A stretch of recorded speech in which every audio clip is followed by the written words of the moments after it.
Hello, and welcome back to Genshin Impact. I'm gonna make sure my mic is actually connected. Yes, it is. Good. Good. Always gotta check that. Always. But yeah, in today's episode of Genshin Impact, we are going to do some Archon quests. Okay. I'm surprised it didn't show up after my many days of playing this game.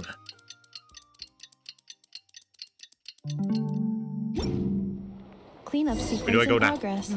Based on data but I'm from alright in past Nasha incidents, please avoid dropping small items such as Mora, screws, gears, minerals, toys, gummies, snacks, hairbands, socks, and what? Enough. And what? Oh, it's been a few days since we said bye to the others in Nasha Town. What? Still no news about Rarer, though. Rarer? Where could he have slunk off to? Rarer? I thought he was gone for good. Nope. But with all the trouble he stirred up before, there's no way we've seen the last of him. Rarer. Hello, you must be the traveler in Paimon? Yes. Who are you? Mr. Flynn has been looking for you. Unfortunately, there's been a serious wild hunt attack over at the quarry. Quarry? He thinks it's time to regroup and figure out a plan. Quarry. The wild hunt?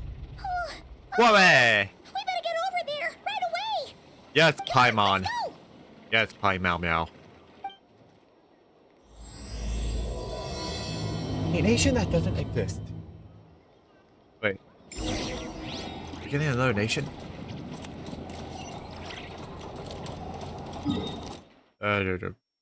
Okay. Time to go fast.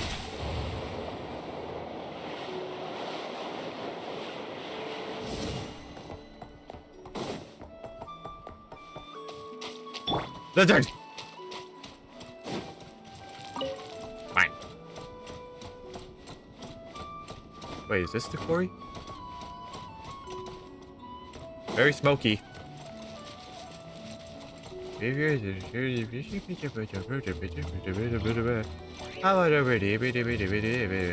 are you? Why are you here?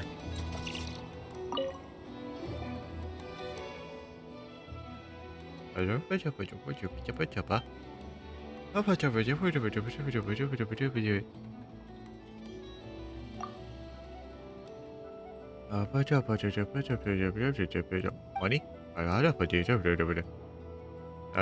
What?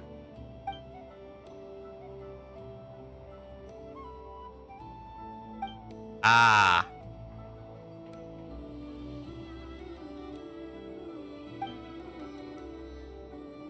I am a seasoned adventurer and I will smack you.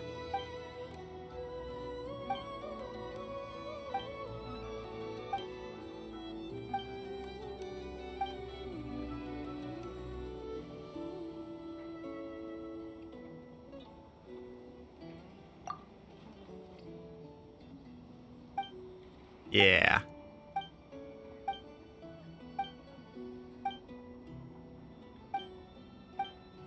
Him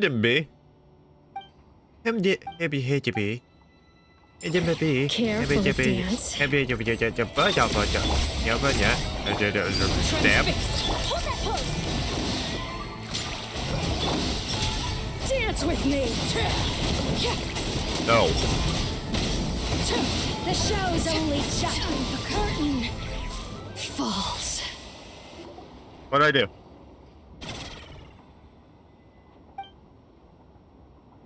Why are you acting like this? I should have known. I should have skipped the dialogue.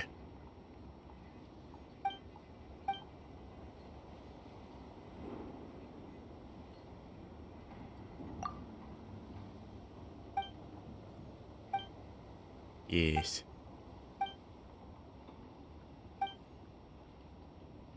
Leaves the red silent behind and waves goodbye as she leaves. What'd I do? Oh. Why did I do? Why? Why? Items. Here you are.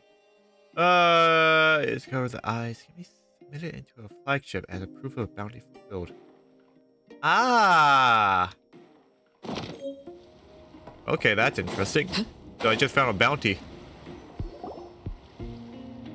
I just stumbled upon a bounty. That's interesting. That's the mine? Lama, when did you get here? Why is all the main characters here? I can barely sense any Kuvaki at all. This... Looks like his appetite truly is insatiable. As if the power of that energy cannon wasn't enough. He's not seriously still getting stronger? What's his endgame here? Fish. Everyone's here already. Hey, we made it. So, what's going on? Fish. We've all been on high alert since we split up a few days back, expecting Khanrieah to strike again. But it's like he just vanished into thin air. No one has seen him nor found any trace of his presence. That is, until this morning, when a ratnik found signs of wild hunt activity while out here on patrol. As you can see, the crystalite itself is physically intact. Crystalite? But the Kuvaki it contained is all but completely diminished. And we're sure that Khanrieah did this. Rare. Who else? He's the only one who could pull off a stunt like this. Kuvaki loss has reached critical levels. Reikir of Solnari set to maximum threat level. Warning, unless de-escalation measures are taken soon, he will pose a threat beyond our ability to contain. Yes. The consequences could be catastrophic. Yes. Traveler, do you remember when we encountered Khanrieah just after regaining his body? Yes. There wasn't a shred of sanity left. Nothing but They were madness sure and rage. they were dead. Didn't he shout out a bunch of names? Yes. Then he started raving about how nothing in this world mattered to him. Oh, Paimon gets chills just thinking about it. Become The thought Paimon. that he's still out there, lurking somewhere in Notcry, waiting for his chance to strike? Oh, even chillier.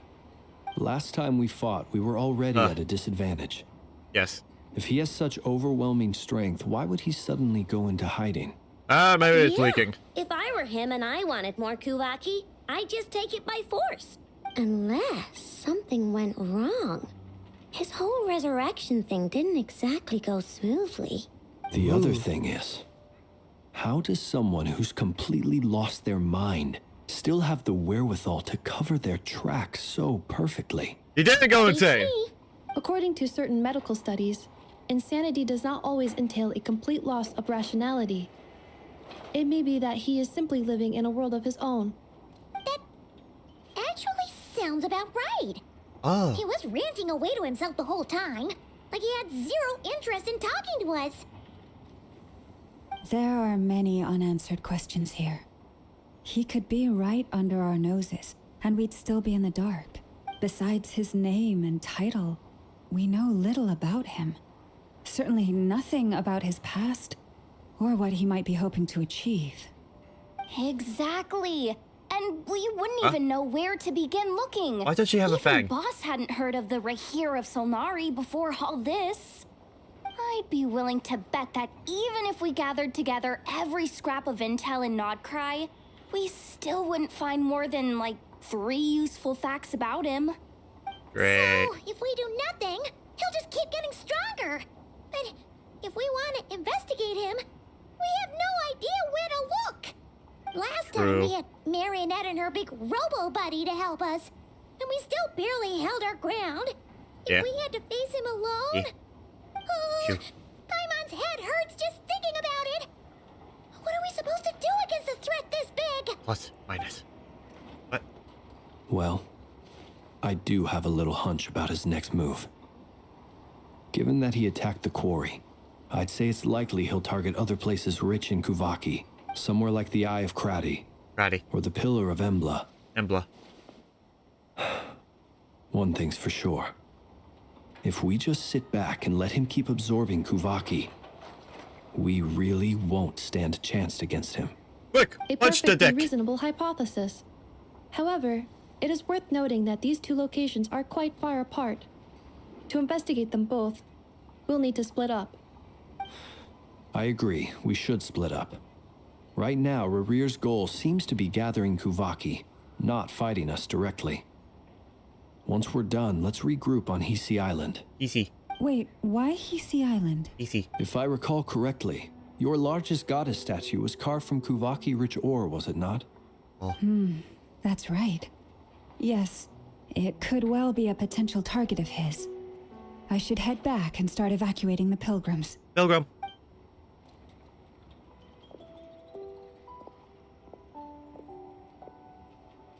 God, I hate that Splitting noise. up's always gonna be risky.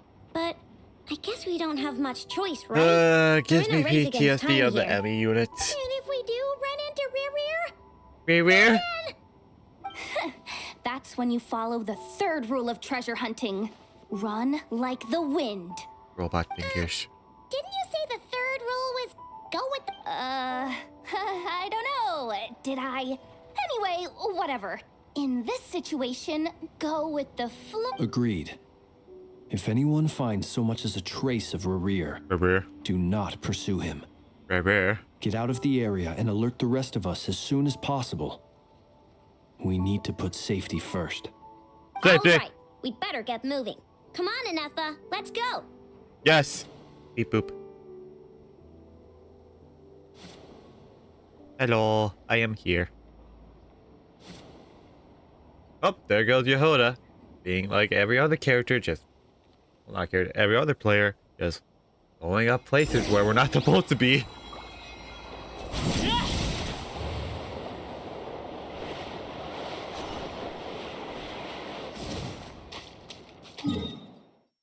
Oh, all the way over here.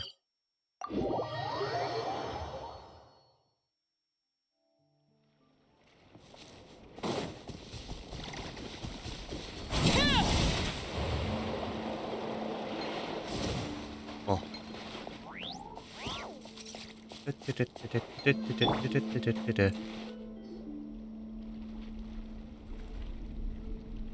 Any leads? Nope. Nope. Diddly squat. No clues to where he might be hiding. It's like he's a ghost. It feels like we're sitting on a powder keg that could go off at any second. Oh, I hate this feeling. I'd rather face him head on than be left hanging like this. So, you guys didn't find anything either? Nope. Not loving the word either. How about you, Flints? Flint? I questioned a few Ratniki and eventually narrowed my investigation down to one suspicious individual. But by the time I got to his place, almost as if he knew someone was on to him. Either that or he's just extremely cautious and doesn't stay in one place for long. He's been biding his time for a while now. The question is, where or what is his next target? No idea. Since regaining his body, he seems to have lost all interest in the fragment in my possession. If he did still want it, he's had plenty of chances to take it. Yeah. All we can do now is hope that Aino and Anefa turn up some leads. Darn it, Rear. If you've got the guts, come face me one-on-one! Yeah, hold on, you coward. Wait, he's actually here? I didn't mean it! No, it's coming. Silver Moon Hall! The Lady Kutar might be in danger. Kuta! Let's get over there, quick! Kuta! Oh, look, there's the dude. Kuta!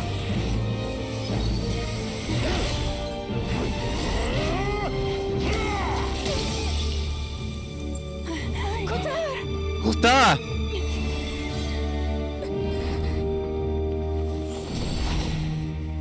What?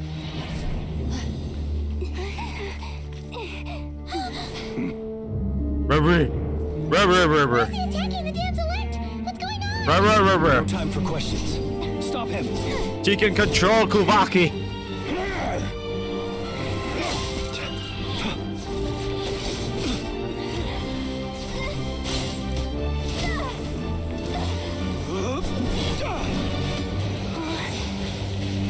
This is insane. It is. Yehoda, get Kutar out of here! Kuta! On it.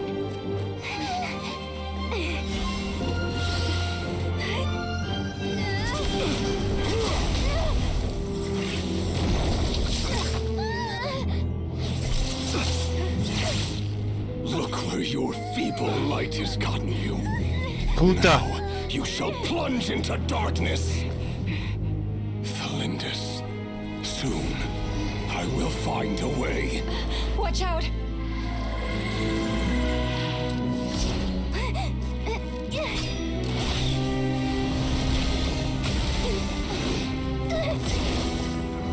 Okay, didn't hit.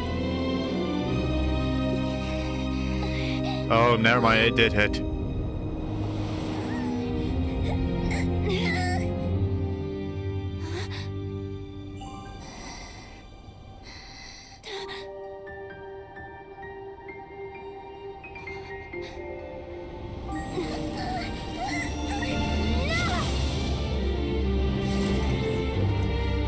She absorbed the darkness.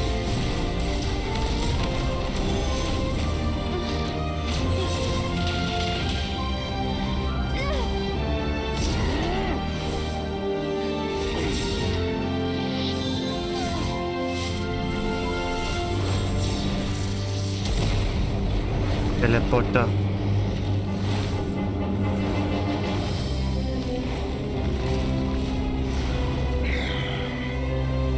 Find them. Even if it means turning this place to ashes. He does not have a mouth.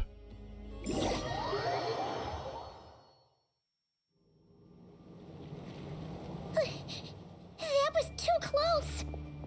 Oh, we barely made it out of there alive. What's that guy's deal? How'd he get so crazy strong? Where are we? He's one of the 5 sinners and probably wasn't his full strength. He's a threat to this entire nation. I doubt his strength could even be measured by conventional standards. Yeah. I have a question. Yes? When me and Anefa showed up, we saw him chasing after this lady like he wanted her dead. What was that all about?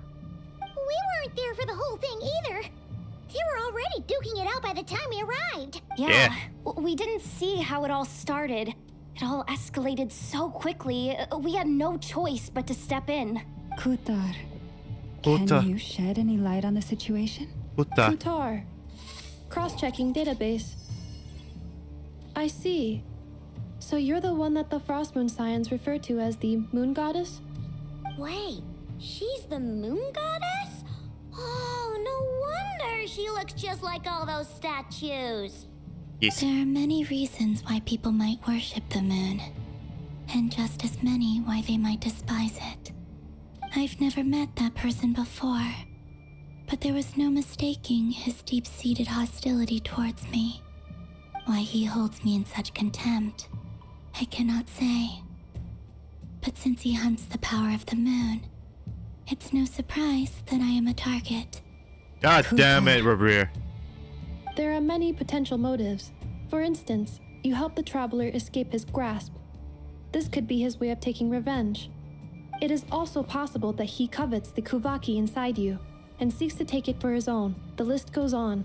And on But and on and right on and now, on. Devising a counter strategy should be our #1 priority.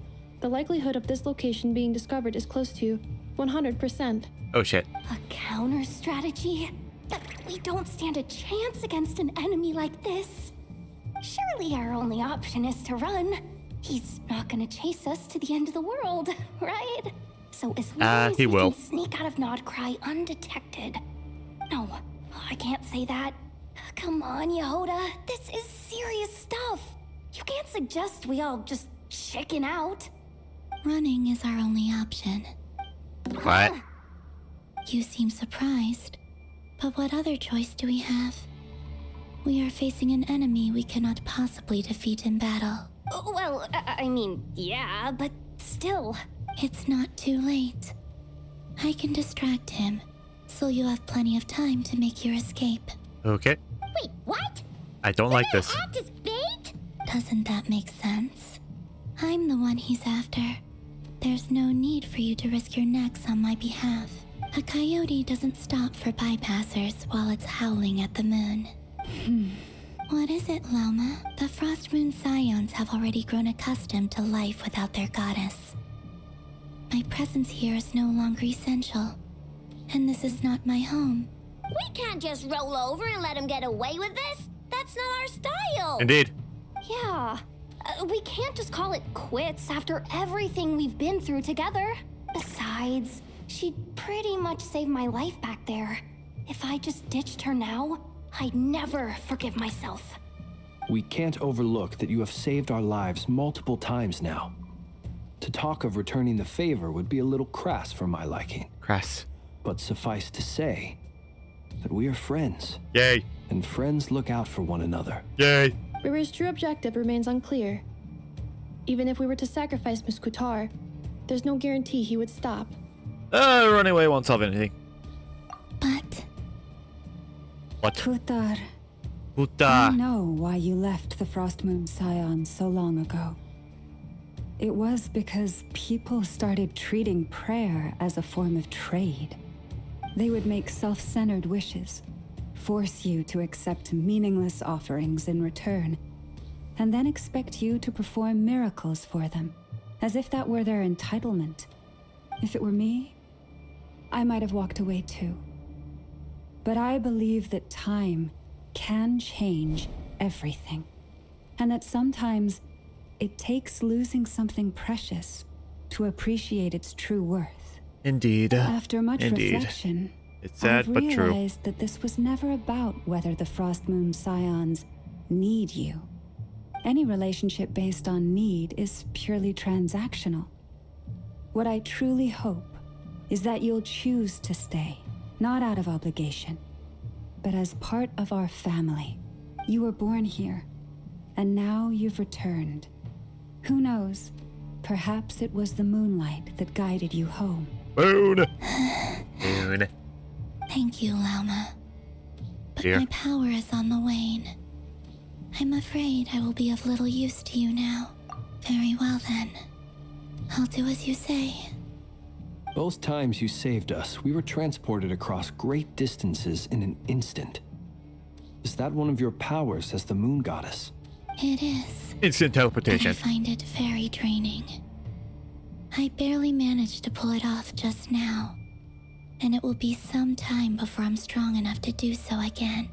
Rejected by the world, my power is dwindling. Like a lake cut off from its source, slowly shrinking away. Now, it has almost run dry.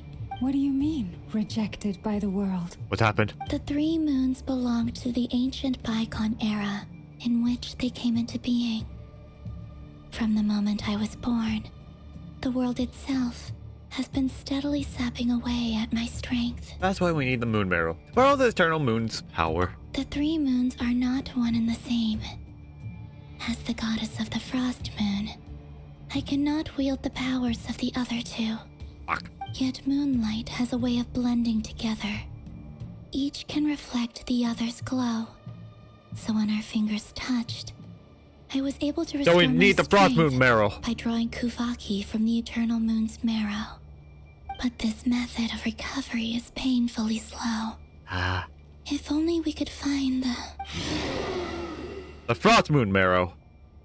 It's the Wild Hunt! Fuck. Even faster than we expected. We'll have to finish this conversation later.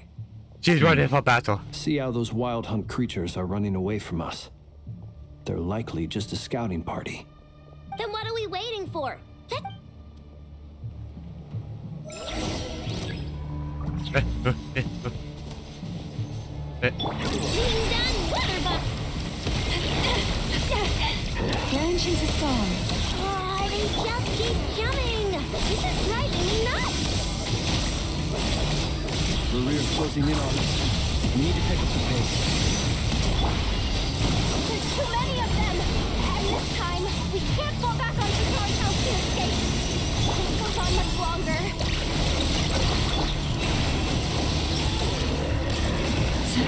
Ay, ay, ay.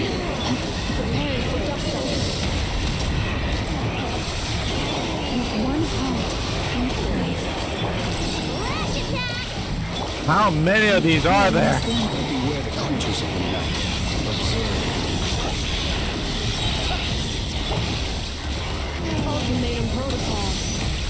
Installation check. For the everlasting Christ. Look! Rainbow! side. Ay, ay, ay.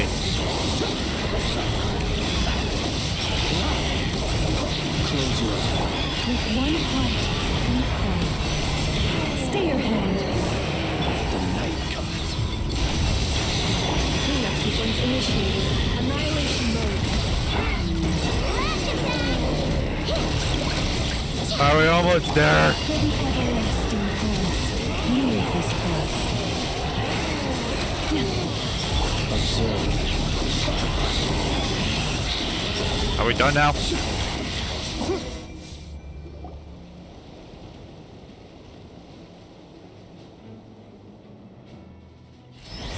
Sword!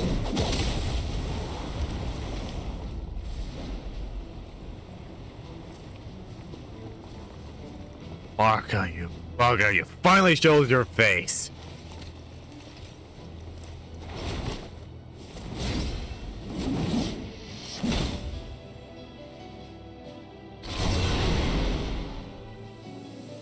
God, he's tall. What's the matter? Bit off more than you could chew? Yes. Who are you? Uncle Varka! You're back from Amsvartnir? I'm Spartan. Oh, you're Varka? Grand Master of the Knights of Favonius? Fucking tall. For later. Right now, let's get you all out of this hellhole.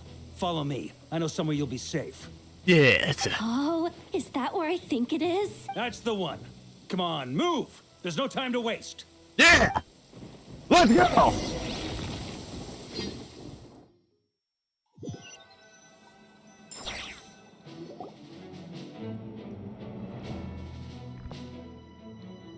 Wow! Where are we? This is so well hidden. Well, that goes without saying. This is the Knights of Favonius' meeting place in Nodcry, and a contact hub for the Northern Intelligence Network, Northern Intelligence Network. aka the black market of intel. No matter what faction you're with, it's really a place to buy and sell information. Their headquarters are in Nodcry, but they've got contacts in every nation. As an expeditionary force on foreign soil, working with them has offered us the most effective way of getting our hands on reliable local intel. This is where we meet, so naturally, it's secure. Anyway, where were we? Folks from Nodcry should Not be from pretty Nodcry. familiar with me by now. But I believe this is the first time we've met. Hola. Allow me to introduce myself. I am Varka, Knight of Boreas, and Grand Master of the Knights of Favonius. We've heard all about you. This meeting's been a long time coming. Since day one. You look way younger than Paimon expected. I expected a beard. Definitely had that Grand Master vibe. Well, I'm no spring chicken. Just not showing my age yet. Definitely feeling some of that back pain today, though.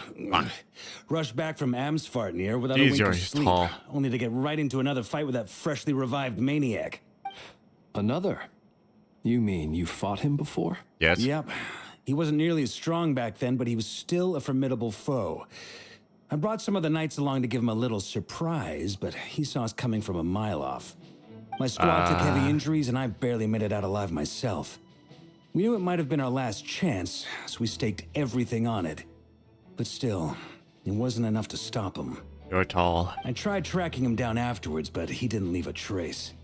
Even in his unhinged mental state, he's as cautious as any trained operative.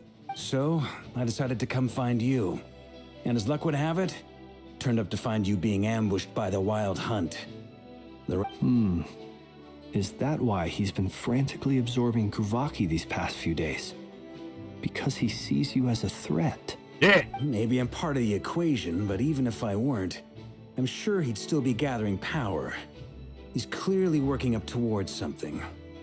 Note to self, Uncle Varka's strength rating officially upgraded. Guess it's my turn to ask questions now. So, what exactly has been happening in Nodcry? Why is the Wild Hunt returned in humanoid form? And why is it after you? Long story, but I'll try to make it quick.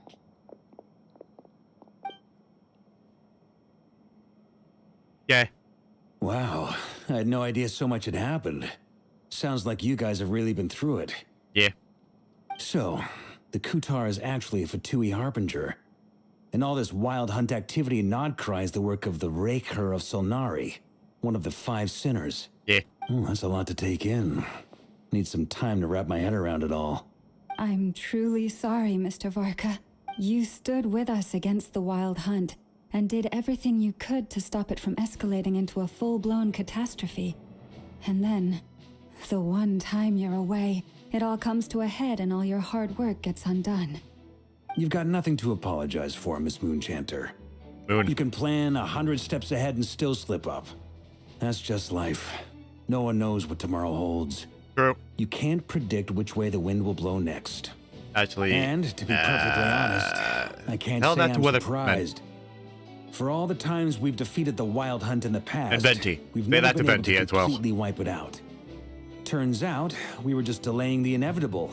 But now that a new variable has come into play, What? fate may well take a different course. Me? A new variable? You mean us? I can smack him. Who else? And in a strange way, I think his resurgence might not be an entirely bad thing. The Wild Hunt is like an unrelenting force of nature, but Khanrieah is an individual with an agenda. He's gotta have a weak spot somewhere. That said, while I was explaining everything just now, some of the points that Mr. Flint's added caught my attention. What that? You mean about our mystery ally? Oh. That's right. From what you've said, not only did they lead you straight to some key files, they also shielded Hisi Island from a lethal Kuvaki blast. Okay. I don't know who or what could pull something like that off. Heck, even Miss Columbina doesn't have a clue. I hadn't heard the story about those files. Would you mind repeating their titles for me? Wild Hunt Phenomena Log, a Nodcryan Ratnik's Field Journal, and Kuvaki Survey Log. Oh. No. Still doesn't ring a bell. Okay. Another dead end. Guess all we can do now is hope that our mystery ally keeps showing up when we most need them. Still, Yeah. it's safest to assume they won't be intervening again. From here on out, we'll have to resolve this crisis by ourselves. Your intel also explains something else I've been wondering about. The reason I led my team to Amsfarnir is because we had reports about a possible source of the Wild Hunt showing up there. But once we looked into it, it turned out to be a red herring.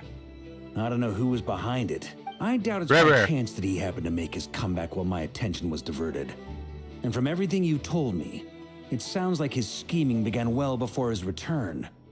So maybe luring me away was all a part of his plan. But is it even possible that he orchestrated all of this by himself? The Moon Maiden and the Raker of Solnari. Nodcry of all places. The way everything is unfolding, it can't be a coincidence. So, what do we do now? Got any ideas? Don't know. Right now, we've got at least 3 things to consider. Let's go through them one by one. First, we need to figure out how to take down Khanrieah. If we can't beat him in a straight-up fight, the rest won't even matter. To my knowledge, the bulk of Nodcry's fighting force is already gathered here. But even with everyone united, we're still no match for Khanrieah in his current state. Let alone with his power still growing. What if there was a way to tap into a new power of our own? What that? How so? Have you thought of something, Columbina? Cannot 3 become. moons once watched over this world. The Eternal Moon was the largest. The Frost Moon was the brightest. And the Iridescent Moon was the most mysterious. They say that back then, the 3 moon goddesses wielded immense power. Enough to shape the workings of the world itself. I now bear the Frost Moon's power. And the Eternal Moon's marrow resides within the Traveler. Yes, I am part Hold moon. on. Are you suggesting? The iridescent moon, the last piece in the puzzle. That's right. If we can find the Iridescent Moon's marrow, I will be able to regain my strength much more quickly. The 3 moons are said to stir the tides and illuminate all things. Perhaps they hold further secrets beyond our understanding. According to my analysis, this solution is feasible. However, it is subject to one major condition. How do we locate the iridescent moon's marrow? I know a way, but we will need to visit the Fatui's To Experimental Design Bureau? Are you saying we need to involve Marionette? Yes. I must speak with Sandrone. It's a long way from here to the Experimental Design Bureau. There's a high chance you'll be spotted. You shouldn't I go will go alone. with her. Then that's settled. Next up, our second priority. Uh-huh. Somehow, we need to figure out Rarier's end goal. Rarish. As you saw for yourselves, when he was still in his wild hunt form, everything he did was for the sake of recovering his body and resurrecting himself. His first act since then, after laying low for a while, was to try and assassinate this young lady. People's obsessions often reveal their greatest vulnerabilities. There must be a reason why he despises the moon so deeply. Perhaps it sheds some light on his title, the Raker of Solnari. The Solnari. Wild Hunt has plagued Notcry for centuries now. Sol Latin If moon. we want to stop it for good, we have to get to the root cause of what's driving Oh, it. wait, no. Sol Latin It's true. sun, not We still moon. know very little about him. If Kuthar feel like hadn't I'm given saying us nonsense. that lead, we wouldn't even know his name. True! Where would we even start? I doubt even the Intel Queen of Notcry has a clue, and she has info coming out of her ears. Oh? That's a rather hasty conclusion for Dapper! someone who's so painstakingly Why are you here? meticulous when it comes to dealing with machines. She heard me. Yehoda. Boss! What are you doing here? I'm now asking myself the same question. I received a letter from a humble knight of Favonius, requesting a meeting to discuss a major business deal. But it looks like this humble knight had something else in mind. Details. Miss Sneffer, the important thing is that you've arrived at the perfect time. Yeah! Since this failed ambush, I've been racking my brains trying to come up with a plan to fight Rarier. Given the severity of the situation, I think it's fair to say that our only chance lies in uniting as one. And I'm talking all the factions in Notcry. We can't do this without the Curatorium. But I knew it'd be a tough job to win you over. So, I took the liberty of reaching out for a little chat. Wait a sec. How did you even hear about this place, Neffer? She's an info broker. You say this is meant to be the Knights of Favonius' meeting spot? And a contact hub for the Northern Intelligence Network? And isn't it supposed to be super hidden? I'm on. She's an You info really broker. think he could have gotten settled in Nodcry without my help? Besides, I'm the one running this gig. Allow me to introduce the current head of the Northern Intelligence Network. If it's intel you're after, she's your woman. Pretty much seen and heard it all. As I said, she's an Please info spare me broker. the flattery. Let's cut to the chase. Seems like you've run into some trouble, huh? Well, this certainly qualifies as an unforeseen crisis. On behalf of the Curatorium of Secrets, I wish you all the best of luck. Yeah. So you're just going to sit this one out? Why should I get involved? What could possibly be in it for me? I don't know. What Information. if we told you? We can't do this without you. Oh? Then I'd say, you'd better make it worth my while. I don't work for free. I can't put a price on something like this. It's just not in my nature. But then again, you and I have always been polar opposites in this regard. So I can't exactly say I didn't see this coming. If you insist on compensation, I will pay you. Consider this a formal commission. Sound fair? You just don't give up, do you? Yeah. Too bad. I know you well enough to know you can't afford my prices. The riskier the job, the more it'll cost.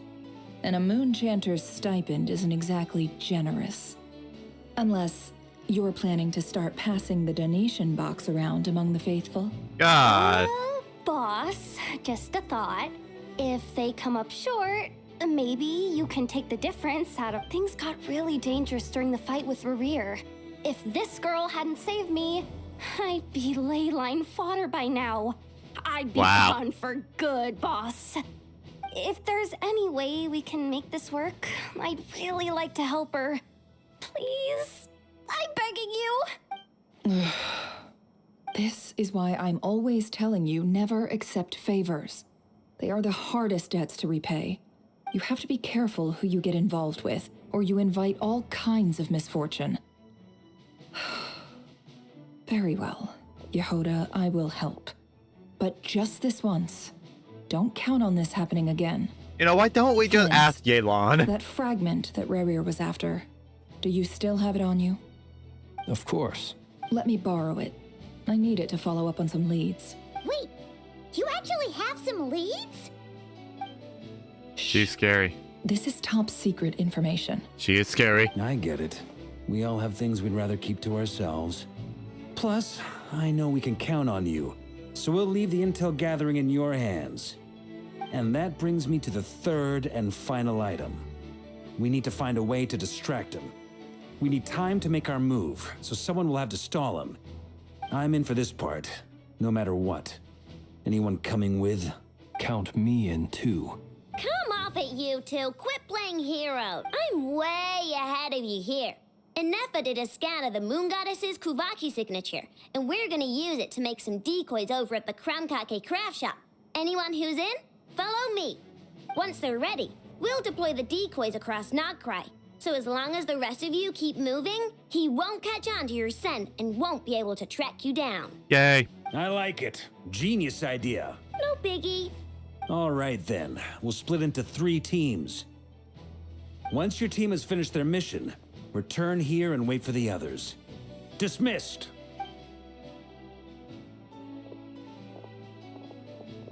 Map of Notcry.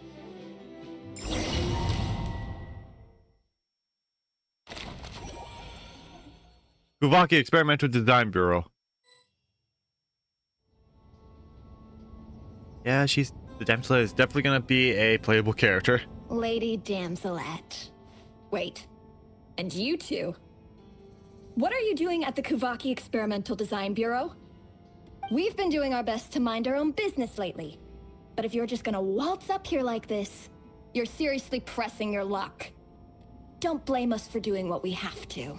Yeah, fine. You really think that's gonna scare us off? We're not looking for any trouble.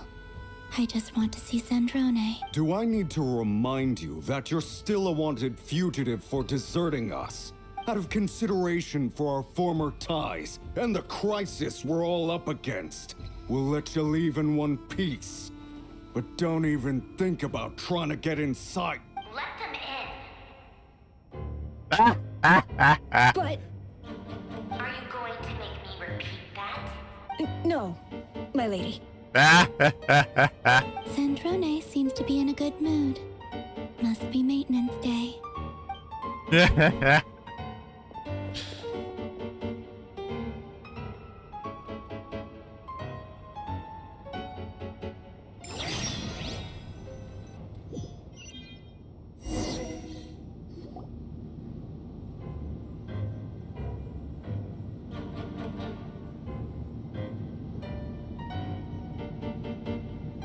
So tell me, to what do I owe the honor this time? Please don't smack me. Actually, before you answer that, just so we're clear, we're not colleagues anymore, Columbina.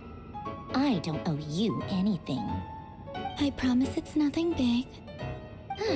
It seems like you've gotten the wrong idea here. The only reason I let you in was because I was bored. It seemed like a way to kill some time and satisfy my own curiosity. Whatever miscalculations I may or may not have made in the past, I haven't lost the plot enough to even consider sticking my neck out for your sakes. I'd like to speak with Arlecchino. What? Huh? You mean the knave? I'd like to speak with Arlecchino. Is she in Nodcry? No, she's not. Once the work on this facility was completed, she went back with the rooster and Regrator. The only ones in Nodcry are me and... What is it you need to speak to her about anyway? Is the doctor here? Rerir is hunting me. If I'm going to face him, I must first retrieve the lost moon. Huh.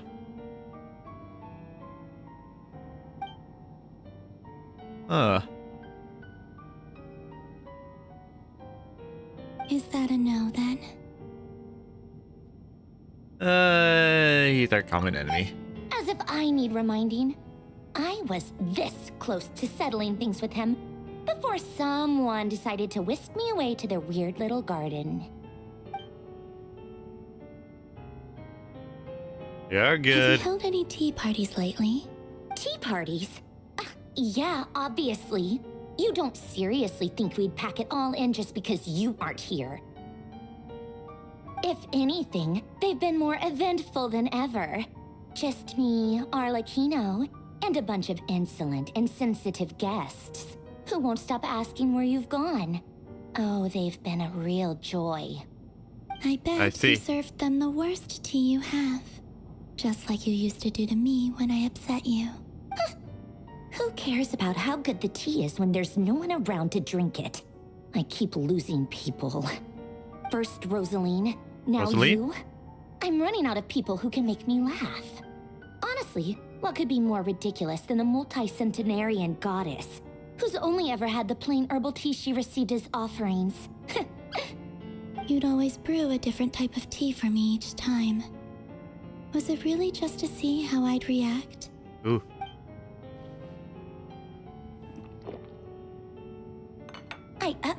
Well, duh. Why else? Watching you squirm was practically my only form of entertainment. Or was she generally trying to introduce Colin into new flavors? Maybe all the coldness is just an act. They actually get along.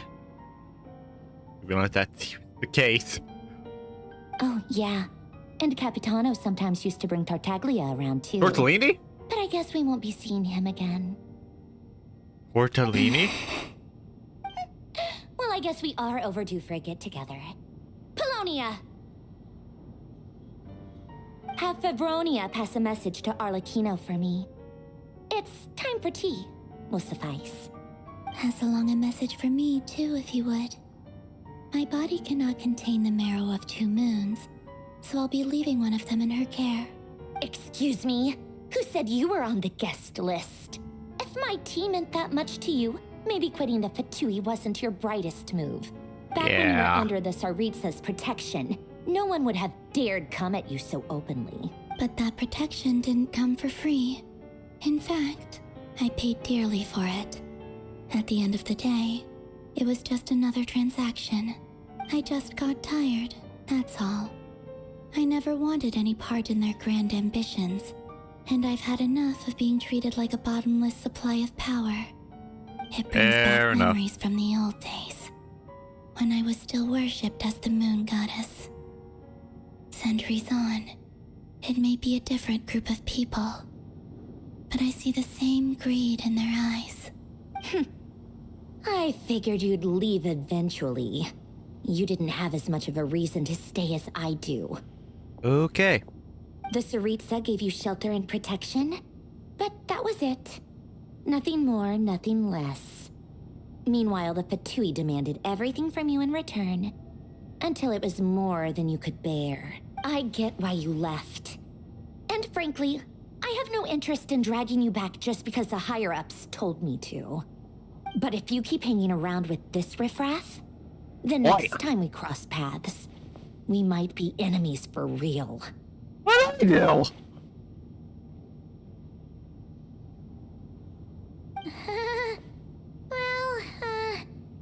Guess that's our cue to leave. You better not keep barking at others waiting. That might be your plan. But it sounds like someone else wants you to stay a little longer. Huh? What do you mean? Listen.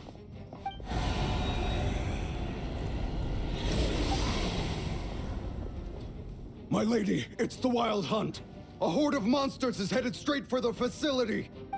Another uninvited guest trying to crash my tea party. Clear the area. I'll handle this. Okay. What? You want us to leave you here by yourself? Huh. You'll be lucky to make it out of this alive. You really think you can afford to worry about me? Go on, Yes. get out of here. You may have stopped Polonia from crushing him last time, but I've made sure that won't happen again. The entire Experimental Design Bureau is rigged for war. I just realized I probably did some damage to this Stay and place watch if you want. when I was But it'll exploring. be at your own risk. Yes. They're not flagged as friendlies in the weapons system. Just be careful, okay? Don't tell me what to do! Look, if you're leaving, make it quick.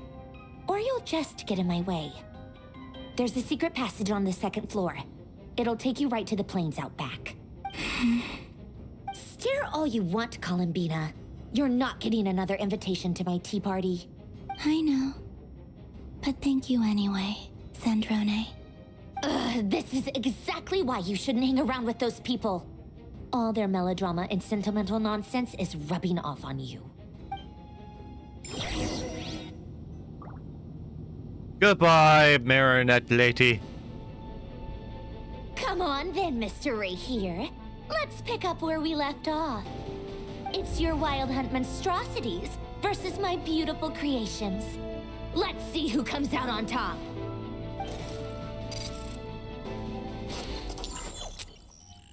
Beep boop.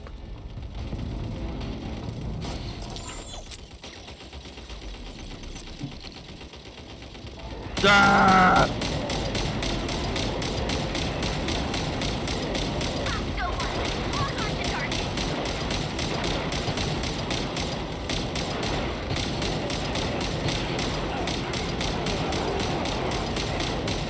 Jeez.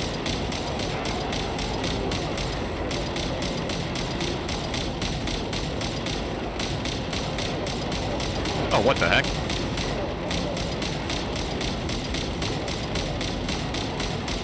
Fully armed robot. Get back.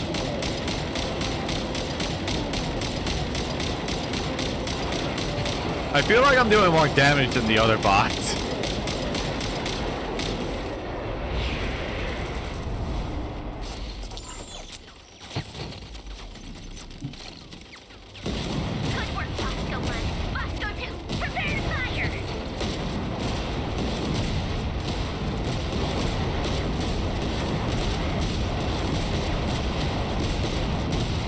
Oh, it just gave me an AoE thing.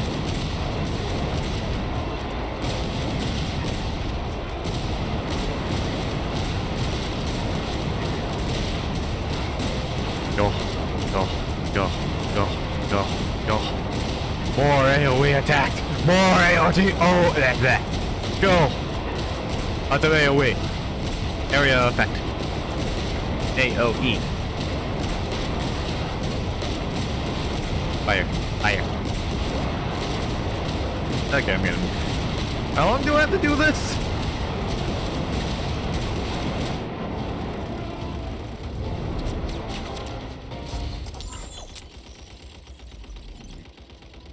That's it. Keep them pinned down.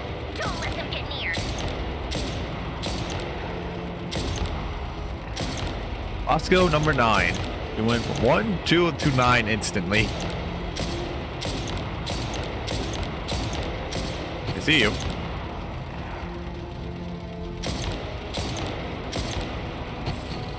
Oi. Why am I getting damage when they're not even hitting me? Yes, they're throwing their projectiles, but why?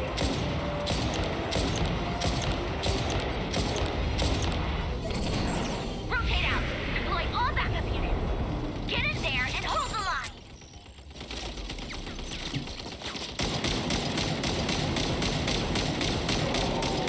Must go for big guys. There was patience than I thought. Whatever. This is where the real fun begins. Fire, fire, fire, fire, fire. Shoot the head!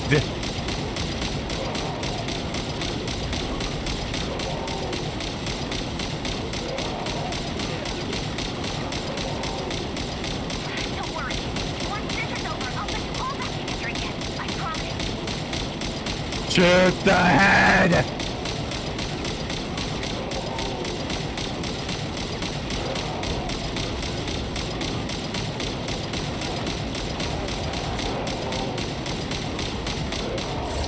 Oh, what the heck? Warning, this machine is severely damaged. The Ray here himself. Time to... What? What? Huh? Where'd he go? Uh-oh. Oh, there goes Roscoe number 42. Oh, hi. Oh, God.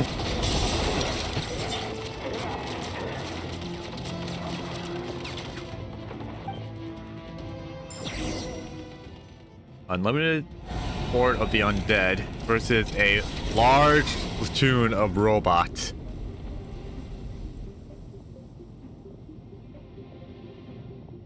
His eye is a hand.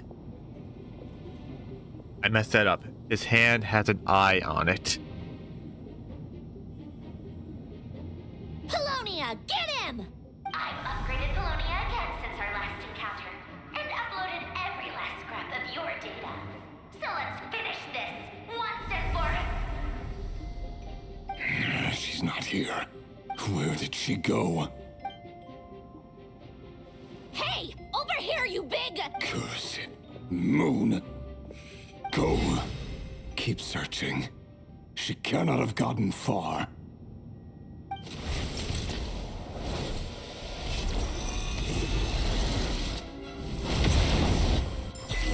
Did he just destroy them? Oh, Curatorium Secrets, Alma, Nefer, Yehoda. We're gonna play chess with... Oh, Nefer.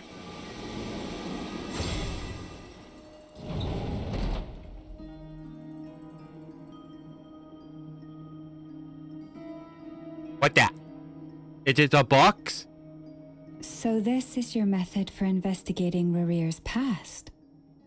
It almost looks like some kind of ceremony. Good deduction. But it's quite a different affair from what you're used to with the Frostmoon Scions. Whoa! First time I've ever been in here. Boss always said it was off limits, so I pictured some kind of creepy dungeon.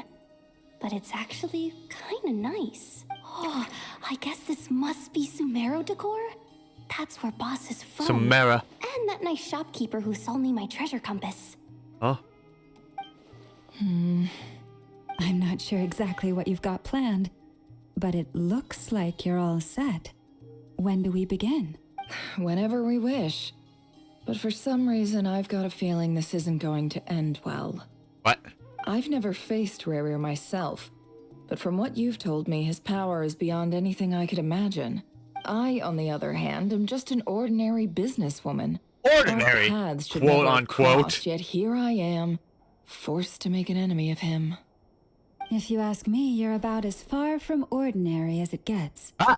So Even what are she you saying? well doubts it. You're getting cold feet? Once I take a job, there's no backing out. Still, I have to ask myself if the power I'm relying on will even work on an opponent of this caliber. And also how to make sure I come out of this alive if things spiral out of control. Death is the one thing we can take for granted. It is the great equalizer, however fortunate or unfortunate we may otherwise be. So it's important to consider how to spend what lifespan we have left. Jeez. Come on, boss. Lighten up. Quit talking about death. It's bad luck. For once, I agree with you. When you're up against a foe like Rarir, there's no such thing as being too prepared. Is there anything I can do to help? That won't be necessary. I've already made up my mind. Time to cash in a precious favor I've been saving for a rainy day. Yehoda, I need you to find someone for me. The sooner the better. Is it Dory? Find who? That shady merchant who sold you an overpriced treasure compass the other day. Come on, boss. You're pulling my leg again. In what way is she shady?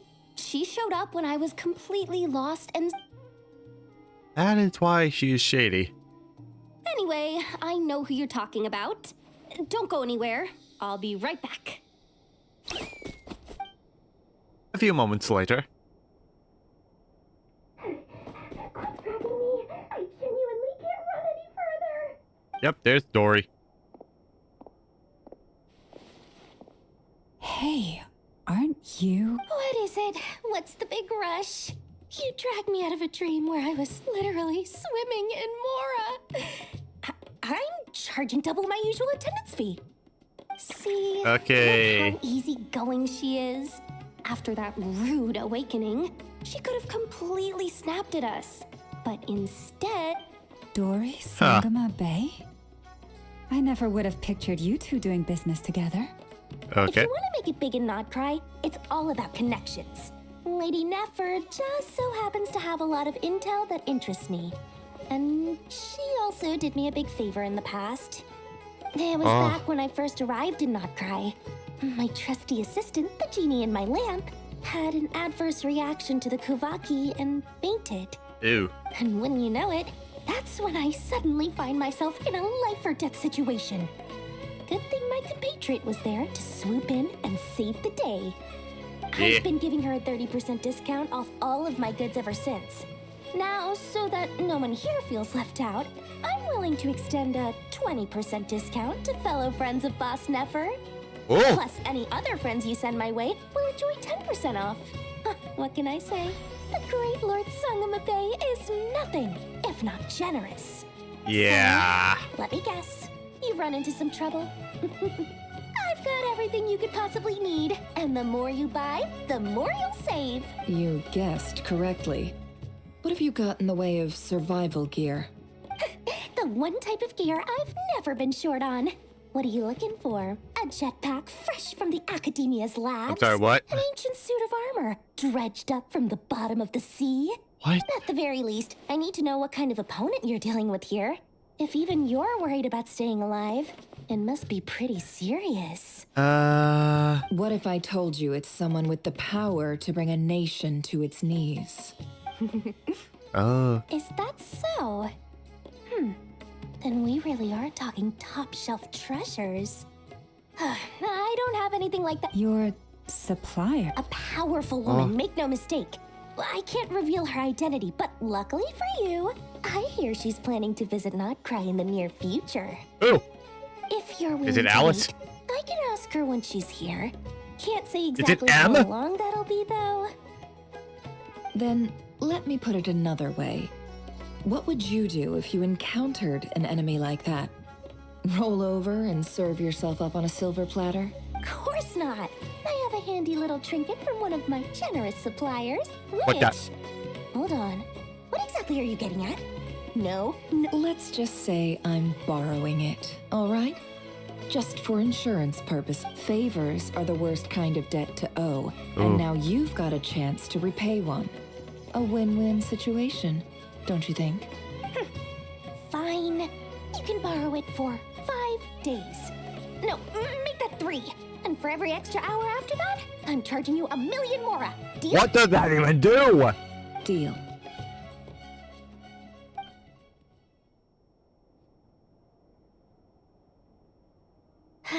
What a way to start the day. Now, was there anything else you wanted? Or can I go back to bed now?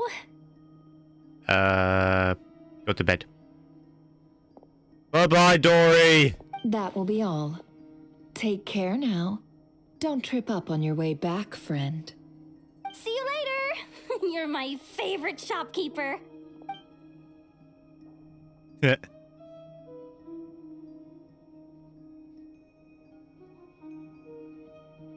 Excellent. Everything is well and truly ready. The ceremony can now begin. Okay. After initiating the ceremony, your minds will follow me wherever I go. You will see many strange things in your mind's eye.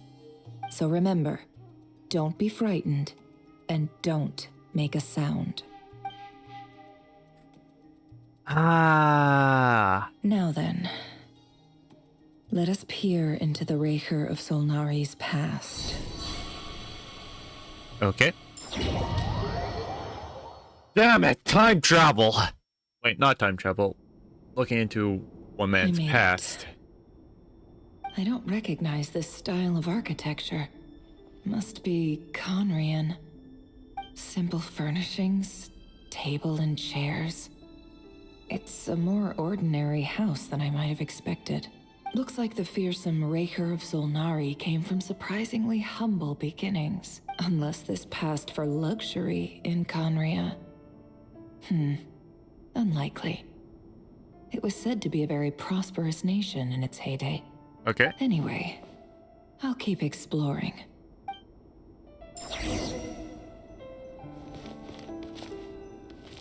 Mirror? What dish?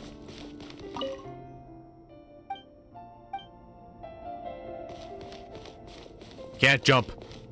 I still have the little robot. Hi, River. Since you're working extra hours tonight, I thought I'd keep myself busy by checking out that new kebab shop. Kebab. I've heard good things about their menu. I'll test it out, and if it's as good as everyone's saying, let's go back together sometime. P.S. New stash from the Universitas Magistrorum. University? I brought some goodies home. A few teacups and a pin rack. Hope you like them. They didn't sign their name, but they must have been close. Sounds like they were living together. Okay.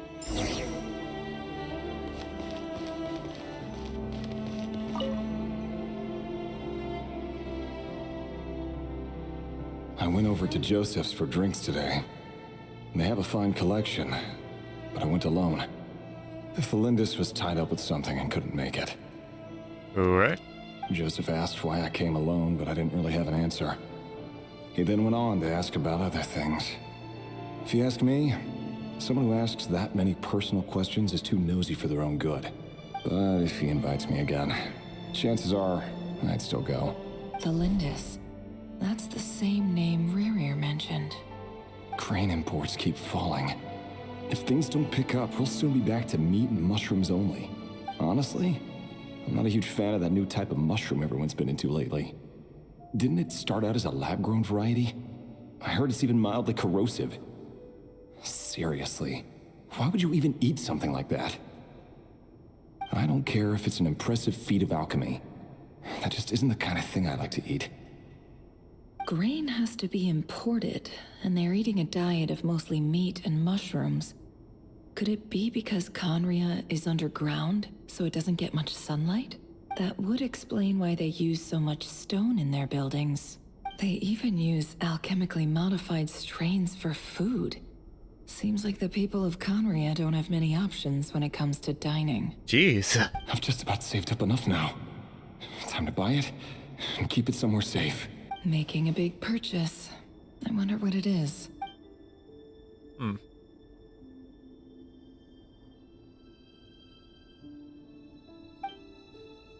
Okay. He really is a professional. No wonder he's so good at covering his tracks. Despite what he's become, it seems like he's retained certain habits, at least in this regard.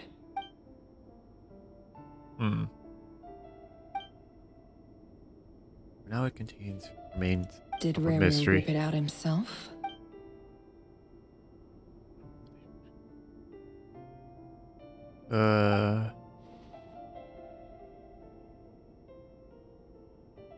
He has stored the missing words.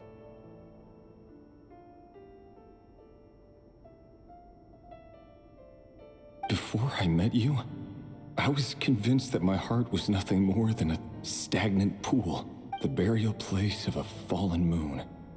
A withered, windless grove where the waters rested forever unrippled. It was you who helped me see that my heart hadn't entirely withered away. That it could still beat to the rhythm of love. This is just trivial sentimentality from the looks of it. Why would he go to the trouble of hiding that? The burial place of a fallen moon. Interesting. Ah, the door. Rerir, over here. Dane's leaf. Dane! Oh, and, Vedelson here? What a surprise to see you here, sir. He was a brunette. Hello there, Rerir. You need not address me so formally outside of court. He doesn't get that much free time, so I invited him over for a drink. Even the court prophet deserves a break every now and then, right? Prophet? Well, I'm flattered. So, what are we discussing today? Hey, don't look at me. As far as I see it, we don't need an excuse to have a few drinks. Come on, don't give us that. Didn't you say you were about to pop the big question? How's that coming along? Who'd have thought the great Twilight Sword was an even greater gossip? Oh. I just didn't expect you to be the first one to settle down and get married, that's all. Oh. Yeah. If you told me that a few years ago, I wouldn't have believed you either. So, are you planning to come clean about your job then? I'm guessing you still haven't told her. Sure, I'll have to tell her at some point. But I'll need to pick the right time and place. Come on, stop being such a pessimist. For all you know, she could be thrilled. I bet she'll be much more impressed by your actual job than the one she thinks you're doing now. A member of the King's Guard. Quite the cover story. Does the king himself even know?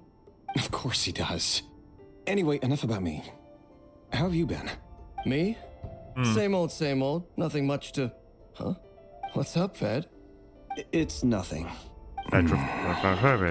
Vedifulnir, Dainsleif's elder brother. Oh.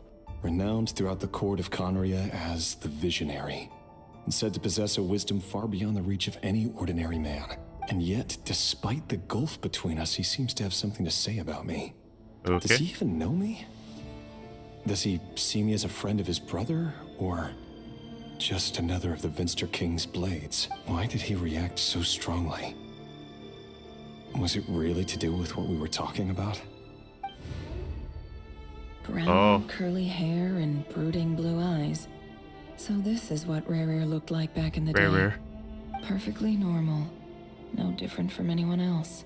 As frightening as this monster is in the present, there's something even more unsettling about seeing the human he used to be. Interesting. Very interesting.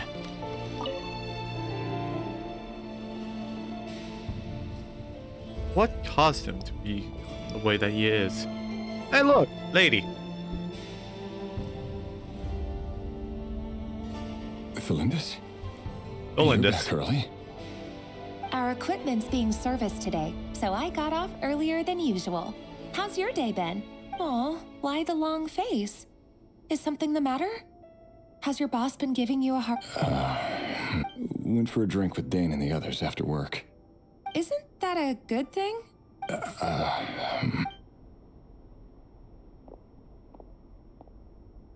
Vedifulnir showed up today, too.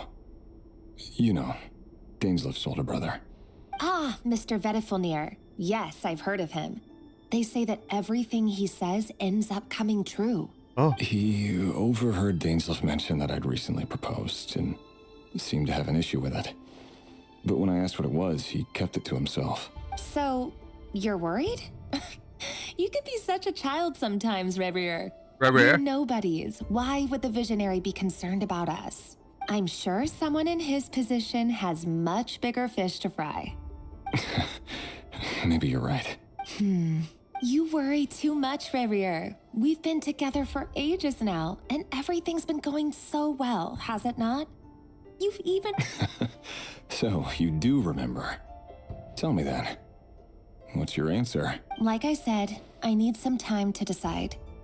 You can't just rush into things like this. We may be nobodies in the grand scheme of things, but if we want things to work out, we've still got to plan ahead. All right. Take your time. Just don't keep me waiting forever. His beloved. Nobodies.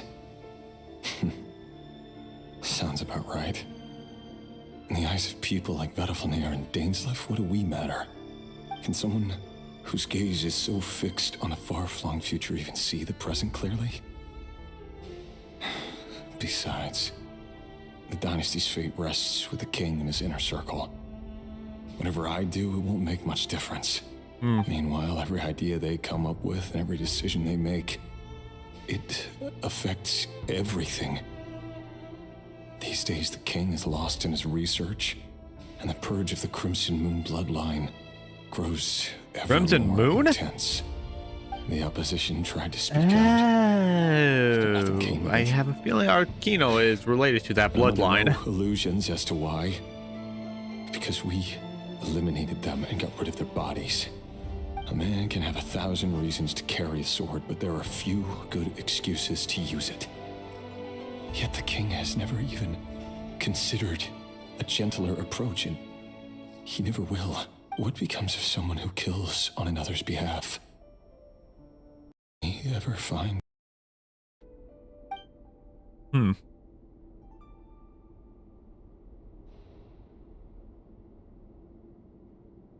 Thelendis?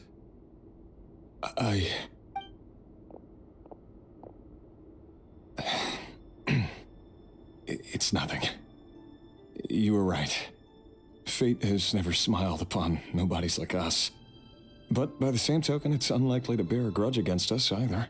There's no reason we can't keep living happily together, cherishing the simple joys of each day as they come. See? You just need to stay positive, Revere. I can feel your warmth, your Revere. breath.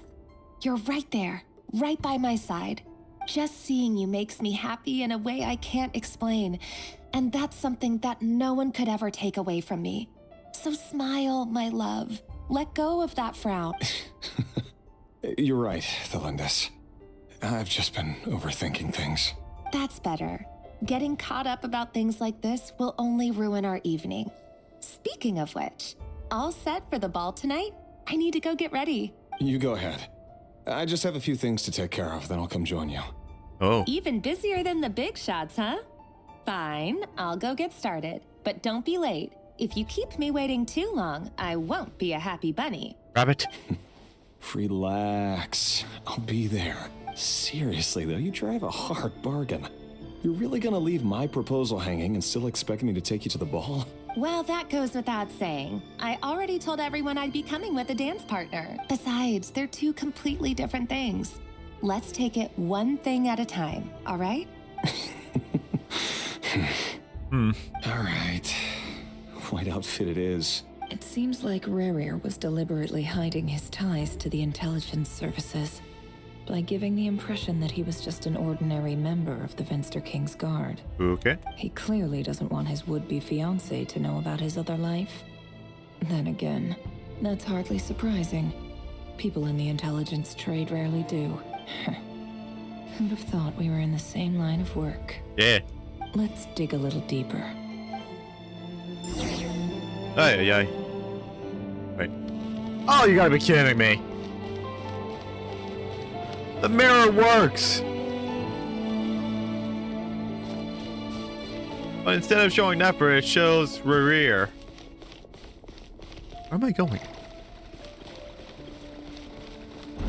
Oh, I can actually leave. Our last operation was a resounding success, and all thanks to you, Rahier of Solnari. In total, we apprehended 32 dregs of the Crimson Moon, and 67 accomplices. After all these years since the dynasty's fall, so many of them still linger on. Indeed, it cannot be denied. Yet it was destiny that the Crimson Moon should be overcome by the eclipse. Eclipse? And that His Majesty, the all-seeing Venster King, now guides our nation on the path to prosperity.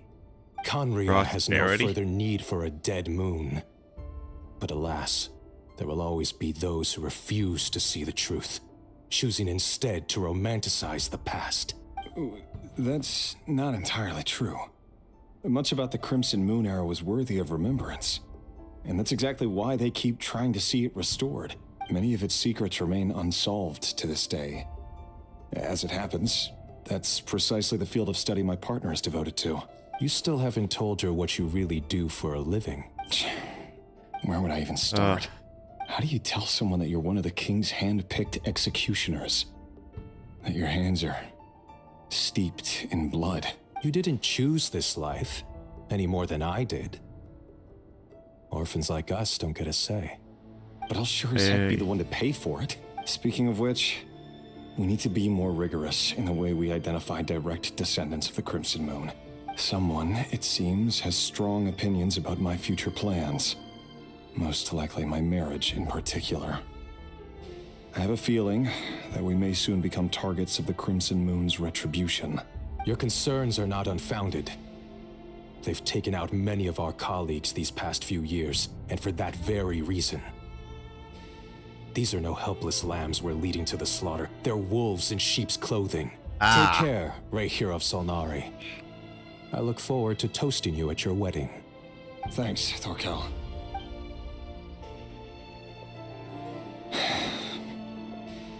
Thelindis, I never wanted to keep this from you. You're the last person I would ever want to lie to. But that's exactly why I can't tell you everything. There are things you shouldn't know. Things you cannot know. The Moonlit dynasties are a thing of the past. Yet even now, with the sun shining high in the sky, there are those who would call forth a dead moon's ghost. Could that be why Vedalfnir held back? Or was it because of some court secret he's not at liberty to share? I have to get a clear answer from him. No matter what happens, I will protect Thelindis. Rarier seems to be very concerned by Vedalfnir's reaction. Vedalfnir and Dainsleif, the Visionary and Twilight Sword. So that's what they were really like. I've investigated this whole area now. There doesn't seem to be any other memories here. Should I try somewhere else? Wait a second. What's this black smoke? Ooh.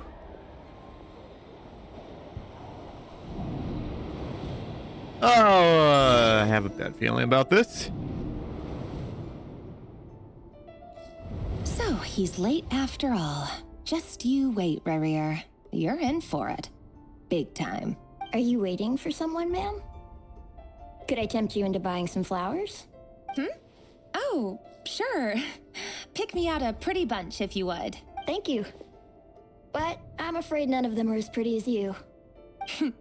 For someone so young, you sure have a way with words, don't you? I'm only telling the truth. Look me in the eyes. You'll see I'm not lying. May we have a word in private? Who are you? And what do you want?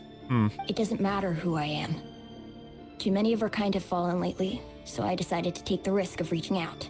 Not long ago, the Ray here of Solnari led an assault on one of our strongholds. We suffered many casualties, and many who came to our aid lost their lives as well. Sorry, I don't know why you're telling me this. And Wait, hear me out. This time we finally got a clear look at his face and learned his true identity. Okay. His name is Rarier, and he claims to be one of the King's guards. What did you say? A cruel irony, isn't it? The man you're set to marry leads a double life as a brutal executioner. But surely, you must have caught a whiff of the blood on his hands. Why are you telling me all of this? Simple. It's because... How strange. Rarier was nowhere to be seen in that memory. It clearly belonged to Thelindis. Rarier couldn't possibly know what happened if he wasn't even there. Why would her memories appear in his fragment? The ceremony won't last much longer. I think it's time to call it a day. I see.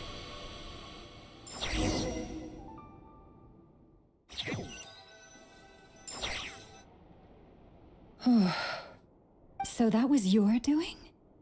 Did you just pull us in? Any more questions, and I'll have to start charging. I had no idea you could do that, boss! Seriously, that was amazing! We're not worthy. We're not worthy!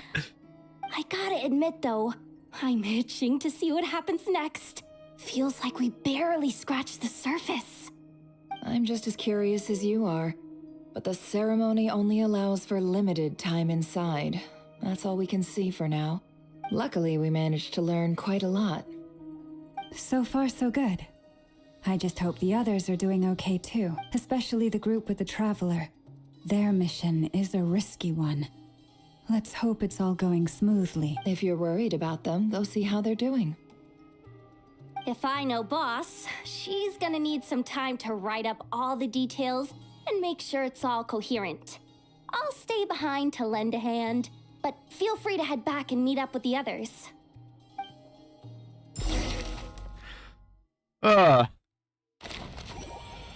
Thunderclap brief. Why are we going all the way here? Oh, they've been prowling around for nearly 2 days now. These things just won't quit. Oh, they might not have seen us yet, but them constantly sweeping the area, our way out is completely blocked. Nice and quietly. That's never gonna work. One little slip up and it's game over. If they spot us, they'll run straight back to Rarier, And once he knows we're here, it won't be long before... Ugh, guess you're right. All right, time to zip it. Zip it time. Oh. Wait a minute. Oh shit. Quick, hide! We almost got spotted. Oh, we're leaving. Phew, that was a close call. I can't jump. Oh, you gotta be kidding me. Watch out! It's coming this way!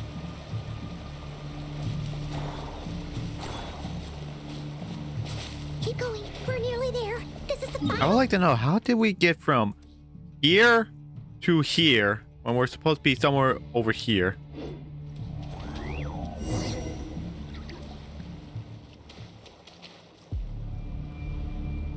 Oh, there's no end to these things! Surely there must be another way out.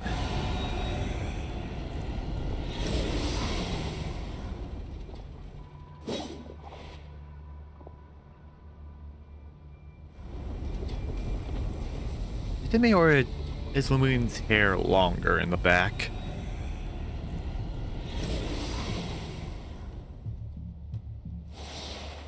Fire.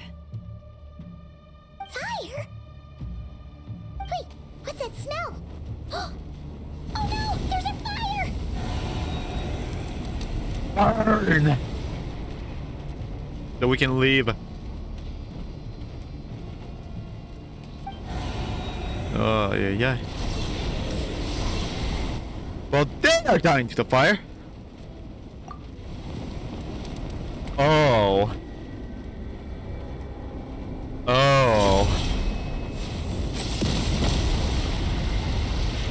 I see now. The Crimson Moon Maiden is here. You look weak, Columbina. The old you would never have let such lowly creatures bar your way. Word has it that you did something for the Tsaritsa, and that's why you've lost most of your power. Freedom comes at a heavy price, doesn't it? It's Arlecchino! You came! Oh god, it's your Hello husband. again, Columbina. And greetings, guests of the House of the Hearth. Hi. Please don't kill me. Please don't kill me.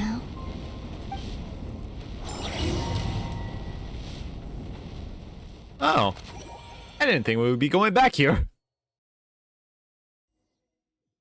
Sneaky.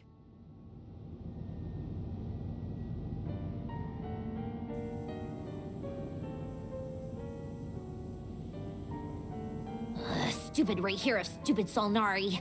Ugh, whatever. I've got all the data I need. Next time we meet, you're finished. He's gonna be stronger next time. No, number one. He sure doesn't pull his punches. Excuse me, do you need a hand? You can do me a favor by staying out of my way. Can't you see I'm busy? Wait a minute. I recognize that voice. Hello, Miss Sandrone. Father sent us over to help. Hey, it's the How the twins and considerate of her. Fremine. Hey, Lenny, Lynette. Fremine, get over here and help me fix this. Lenny, you do your thing. Just keep your sister away from my machines. Nearly every machine that cat girl touches ends up going haywire. Go put her on cleaning duty or something. I love it. She just pokes at it and it falls apart. Then let's start downstairs. Fremine, we'll leave this place to you. You've got it. Wait a second. Yes.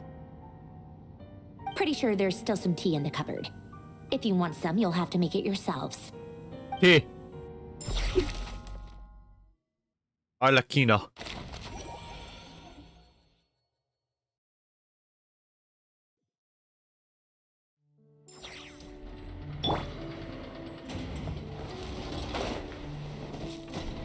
Oh, we are now at the normal stage.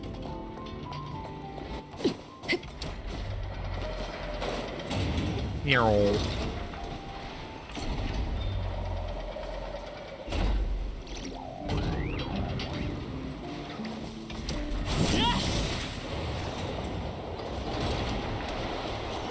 How far is this place?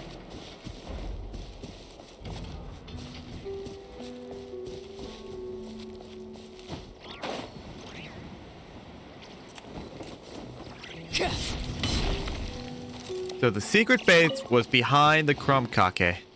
It's also in another area as well.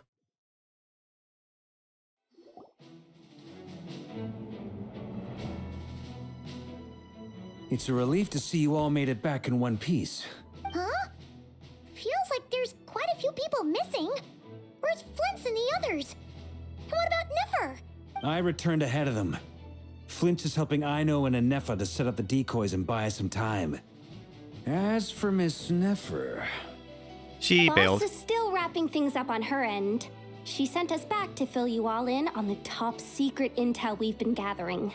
I see. Then let's get right into it. But first, who do we have here? You brought someone else in to help? Behold the knave. Greetings. I was invited here to help as a longtime Tea Party companion of Columbina's. You may call me Arlecchino. Her eyes are immaculate. Surely it can't be. Those eyes. Oh, where have I seen them before? Wait, of course. In those memories we just saw. The only Arlecchino I know is the fourth of the Fatui Harbingers. So either you share a pretty uncommon name, or you're more than just a Tea Party buddy.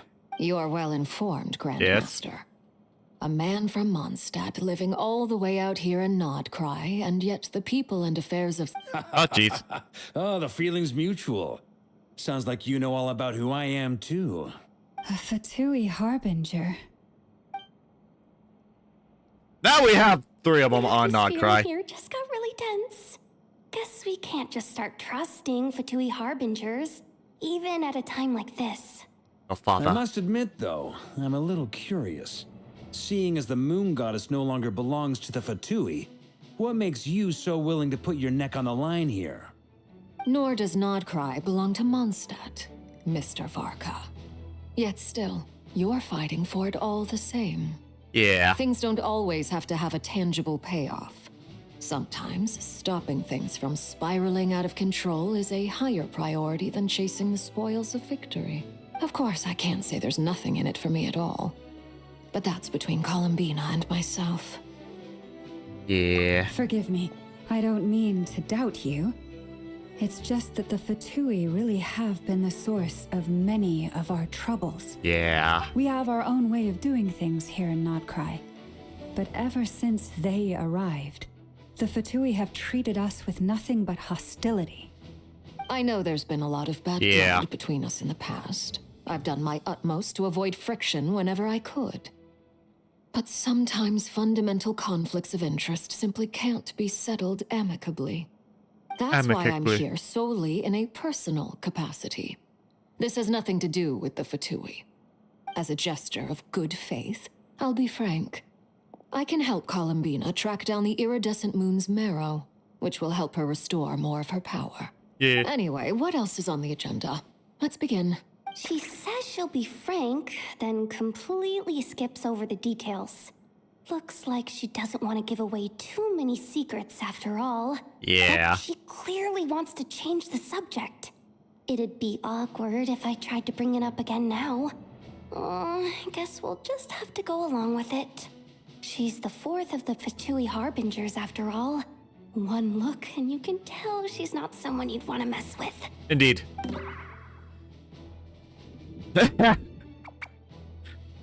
Oh, I love that. Well, since Miss Arlecchino sounds confident in her ability to handle that, we'll proceed to the next topic. Yehoda, time to share that top secret intel. All right, listen up, everyone. First, we now know that Rerir was originally a Khanrieah secret agent whose primary mission was to hunt down and assassinate the so-called Dregs of the Crimson Moon. Okay. The Dregs of the Crimson Moon? Mm-hmm. In the memories, there was a lot of talk about the Crimson Moon and Eclipse, and a whole bunch of other stuff from the time of Khanrieah. Okay. To my knowledge, Those were the names of 2 different Khanrieah dynasties.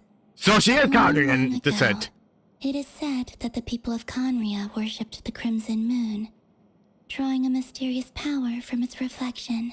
But one day, a coup saw the crimson moon eclipsed, hence the name of the new dynasty that replaced it, and how it became the new emblem of Khanrieah.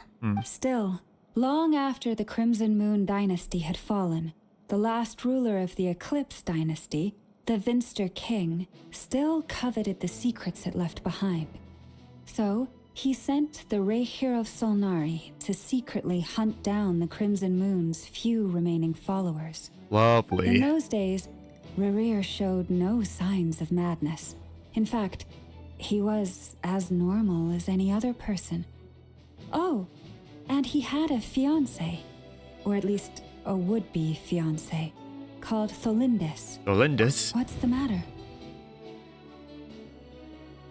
Oh. Verfni, Rheindotter. Rheindotter. Tholindis.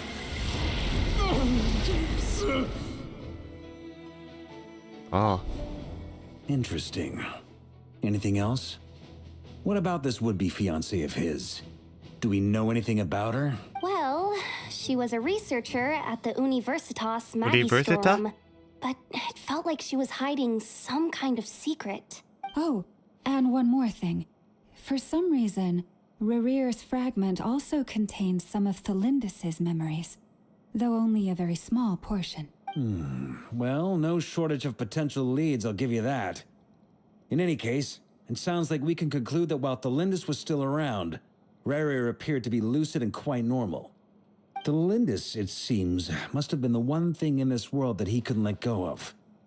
Tell me, though, were these pure-blood Khanrians we're talking about here? Why do you need to know that? Hold on. If she was a pure-blood Khanrieah... Curse of immortality. Yeah, just like how it was with the captain. If we could somehow find her, do you think there's any chance Rerir might regain some of his sanity? It's possible, but it would take a miracle. We can't pin all our hopes on that. That merchant who Nefer knows, Dori Sangama Bay. Maybe we could hire her to... All right, then. Let's keep working in our separate teams. Traveler, Paimon, Kutar, and Mr. Aquino will go look for the iridescent moon's marrow. Her name is Calabina. As for the others... On the way over here, I noticed that the wild hunt monsters had grown even more frenzied in their search for Kutar. At this rate, the people living here will be in grave danger too. So I'm thinking of gathering together some of our followers to go wipe them out. I'll head back to the curatorium and meet up with the boss. Feels good knowing we've all got something to be getting on with. Kuta! Given that the Wild Hunt has been a lot more active lately, the Lightkeepers have likely begun their own operations too. If that is the case, someone will need to pass the news on to Flint's. I'll hold the fort for now, then discuss our next move with Flint's, Aino, and Anefa when they get back. All right then. Well, the clock's ticking. If that's everything, we'll be on our way. We have the Crimson Moon Maiden and then the Frost We'll try Moon to buy Maiden. you as much time as we can. Relax. Just do your thing.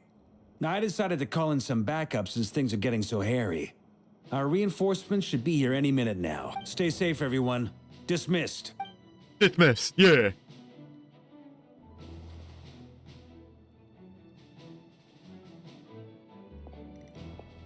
He looks bored.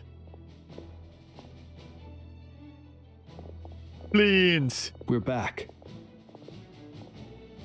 Did we get here a little early? A tad late. The others have already set off. To summarize, our resident moon goddess has found us a new ally. And Boss Neff, everything going smoothly on your end? Not great. I don't know how long we can stall them for.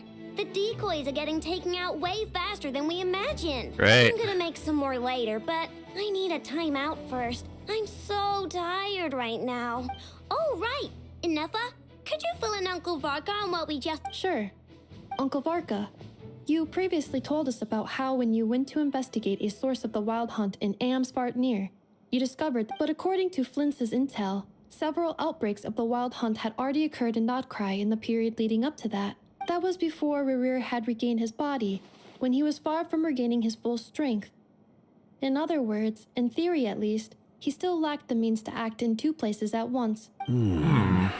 Flintz, with everything that's been happening, the Lightkeepers across Nodcry are rallying to fight back against the Wild Hunt. They're gonna need your help. I know, I'm sure you're capable of coming up with something far more effective than decoys. But for now, you should stay here and get some rest. And Effa and I will head back over to Amsvartnir to see if there's anything I missed. I told you Where is Uncle that? Marco would say that, didn't I? A deal's a deal. Not a word about my snack intake for the next week. Database updated. Reliability of Aino's predictions increased. What does that mean? They were betting on how you'd respond after hearing their intel. It's the obvious choice, isn't it? That's hardly worth betting on. We already decided that Anefa should go investigate the situation over at Amsvartnir on her own. Amsvartnir. You might as well stay here and keep watch. Someone needs to hang back and oversee our strategy meetings. And besides, you still haven't fully recovered from ambushing Rerir. So I've ended up with the easiest assignment. Well, I appreciate it, everyone. See you when you get back. I still want to know where this Amsvartnir is. Oh, Arlecchino's thing again.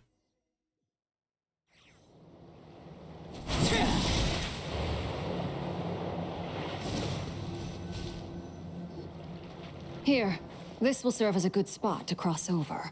Oh. Arlecchino, hold up a second. Since you brought us all this way, would you mind telling us what you got planned? Yeah. I still haven't got the slightest idea what's going on here. And if even Columbina doesn't know where the iridescent moon's marrow is, how do you? Simple.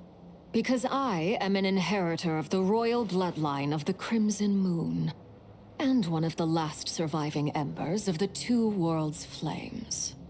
Huh? Ah. Are you serious?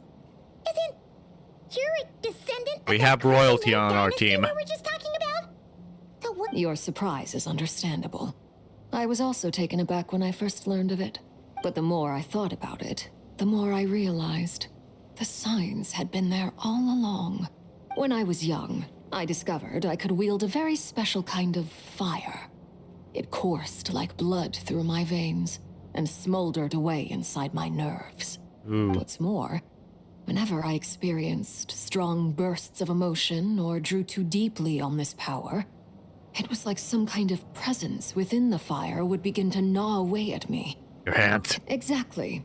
That is why my hands are like this too. At first, I saw it only as a curse, but once I became a harbinger, the jester apprised me of the truth. Together with my own investigations over the past few years, there are several things that I have gradually come to understand. For instance, take the so-called Crimson Moon.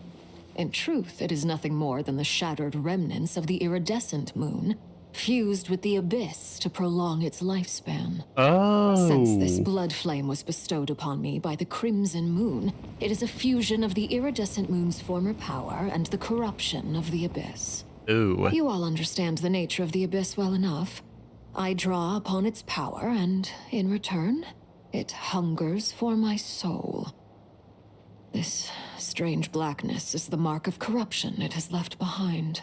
If I recall correctly, you once told me that if the corruption ever made it to your heart, you'd become a completely different person. Yes, and that's the reason I'm always careful not to push my power too far. It's essentially a never-ending tug-of-war. Whew. Sounds intense. Anyway, the rest of my story can wait. Is there anything else about the Crimson Moon or the Iridescent Moon that you're unclear about? Can I purify you? Paimon has a question. So, the Crimson Moon that the Khanrieahs used to worship was actually the Iridescent Moon, right? Which was one of the three Moon Sisters. Does that mean that the Khanrieahs were to the Crimson Moon as the Frost Moon Scions are to the Frost Moon? So much of that history has been lost.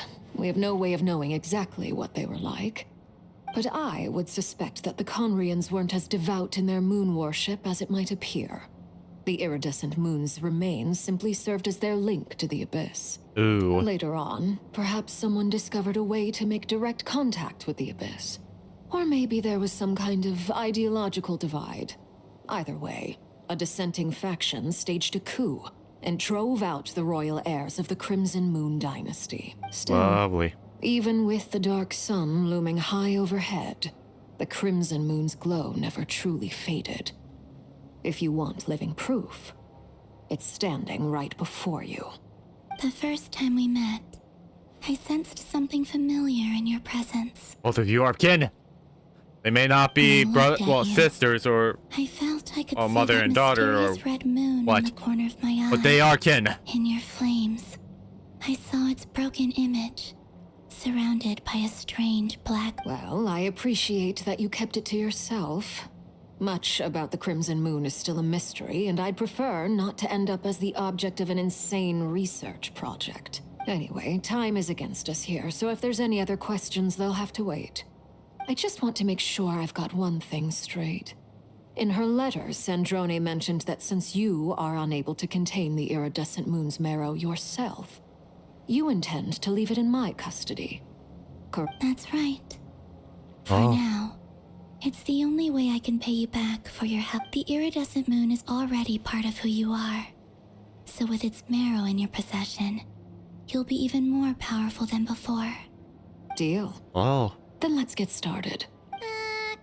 Get what started? What does this place have to do with the Crimson Moon? When I first became a Harbinger, the Jester gave me a book called Khanrieah, also known as Leobranto Innamorato. I am not even going to try to pronounce that. You should be able to buy a copy next time you're in Fontaine. It's a love story set in the Crimson Moon era. But setting aside the tangled romances of its characters, it also records a few interesting details. What that? In the Crimson Moon era, or so the story goes, there was an orphanage that received children from beyond the bounds of this world, and subjected them to a peculiar induction ceremony. Beyond the bounds of this world? For real? And what kind of induction ceremony? The Crimson Moon sages looked beyond this world for beings with powers that surpassed the gods. But fearing they might lose control, they subjected these children to a process of refinement. They made these children crawl up a fireplace and kept asking them, "Have you died? Did you see it?" Until they finally admitted to having died and seen a crimson moon. The adults embraced the children who passed the ritual, telling them, "Within the fireplace, you have traversed the flames between two worlds." The book leaves much unsaid. Jeez. But I suspect that this was their way of branding the children they had enrolled, leaving an indelible mark upon them so that they would forever live in the Crimson Moon's light. That explains why I can't sense the Crimson Moon's marrow in this world. It makes sense that it would be sealed in a special space that can only be accessed temporarily through some kind of ritual. Lovely. There's no fireplace here. Do you see a chimney anywhere? I'm on. Oh, are we supposed to build it ourselves? Okay, fine. Paimon will go find some bricks. That won't be necessary. The fireplace is purely symbolic. The key to the ritual is crossing the flames between two worlds. In other words, the flames that burn within me. Ooh. Those burned away by such flames leave behind a kind of ghostly afterimage in the world. In the days of Khanrieah, people believed they could be used to bridge the gap between the two worlds of life and death. In short, I can open a passage to that space for you. That's the easy part. The catch is I'll need to stay on this side to keep the passage open. So I won't be able to come with you. Understood. Very well. Then I'll open it up. Traveler, spare me a little more moonlight if you would. I may need it. Okay, here you go. I am the eternal moon now. Therefore, I shall help. Thank you. I feel like I've recovered some of my strength now. It should be enough to...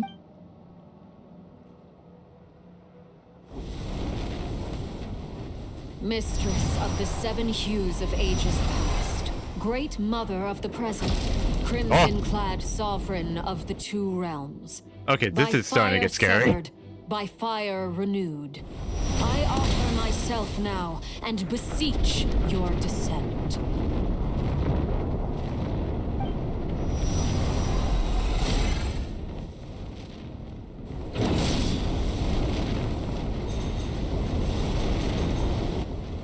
Arlecchino? Has anyone told you that you're a badass?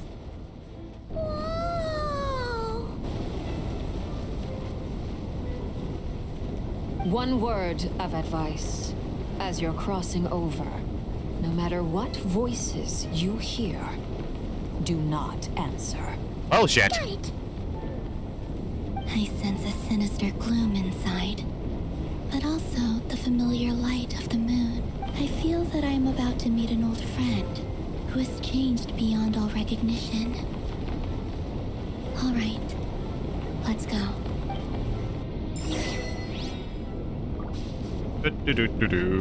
Wait, does that mean I'm not going to be able to use my Arlecchino? Damn it. Oh well.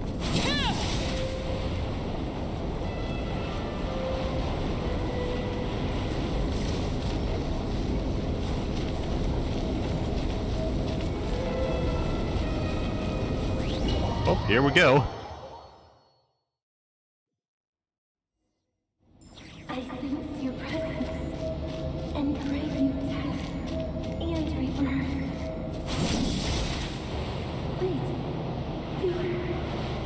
why are you? You have crossed over from another world, transcendent fate itself. I have no right to. What are they talking about? Hey! Look up at the sky! A red moon! This must be the spot, right? Is That's that a the moon? It's practically filled the entire place. What now? What a tragic sight. Fragments of your broken body, seized by the abyss, and hung up aloft like mummified remains. Iridescent moon. Was this truly what you wished for? Careful! There's something spooky about this place. Feels like something is lurking in the fog. Yeah, we stay away from that. Hannah's right behind you. Whatever you do, don't run off without her.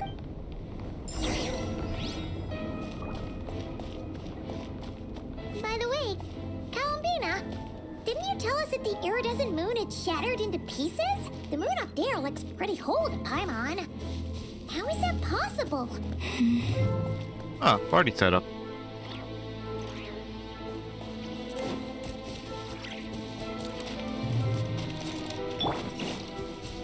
Hello?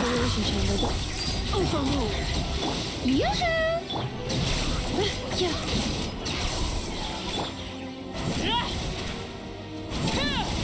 Here we go. Ah! Just like I thought. It was only a facade. Lovely.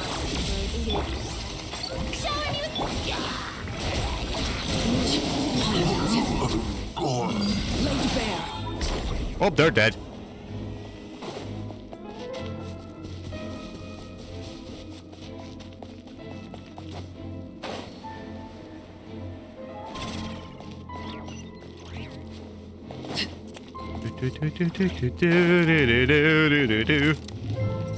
Chest!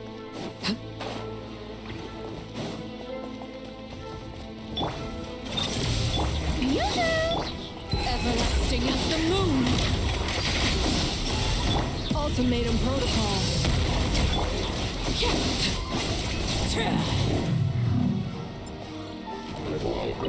Chest!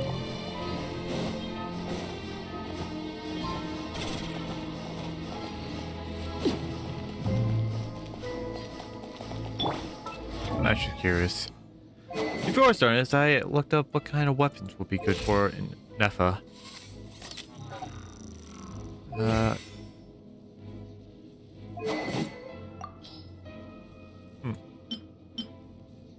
Can't really tell what would be good or not. Huh? What? Huh? For real? That's way too high. There's no way we'll be able to reach it. No. I'm not sensing anything up there. Ah. It's coming from under the mountain. Ah, right there. See. Ah! There's some kind of weird shadow over the water. Ah. See that? Looks like a mechanism of some sort. Let's check it out. Oh, jeez. And Nefa, you saved the game.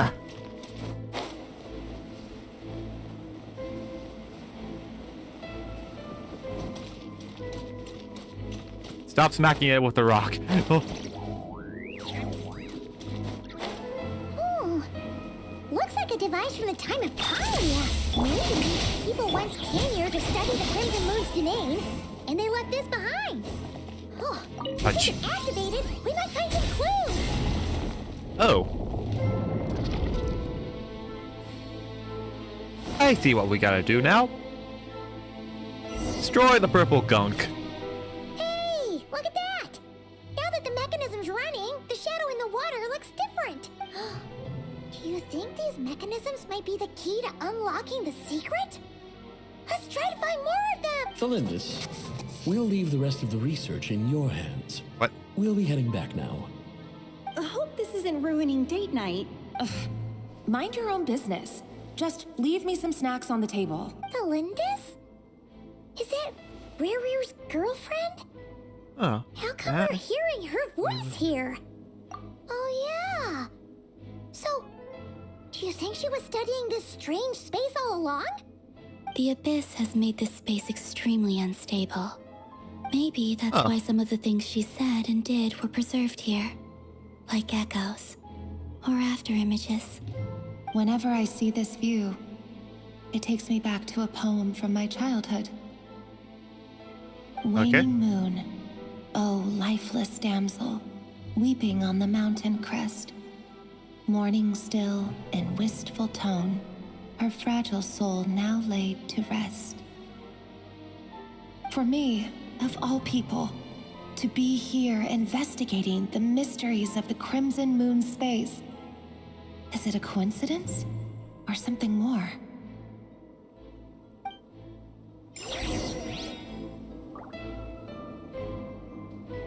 We must go.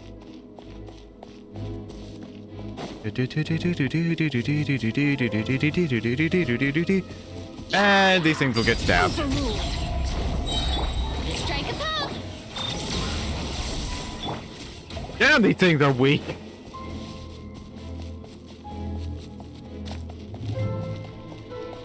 Oh, what dish? What happened here? Looks like the abyss has messed up this mechanism. We need to find a way to get it working again. Let's see if there are any other devices nearby. Cleanup sequence initiated.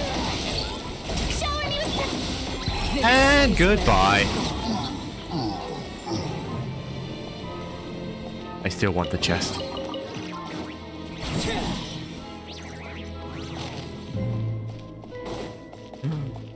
Touch.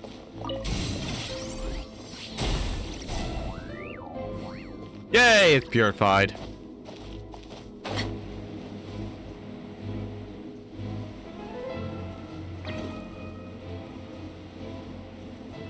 Wait, where's this gonna fire? That is not aligned to there.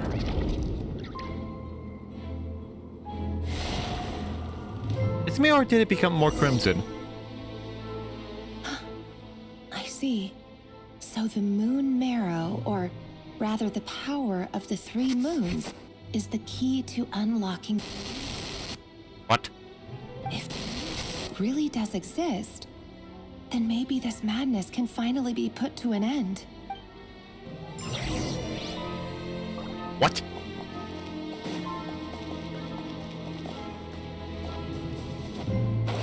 I am not touching the purple water.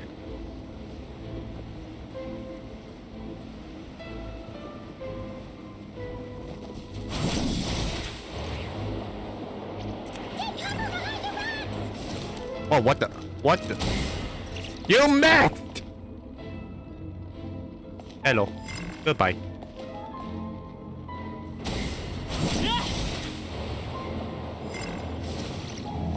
Touch. I press button.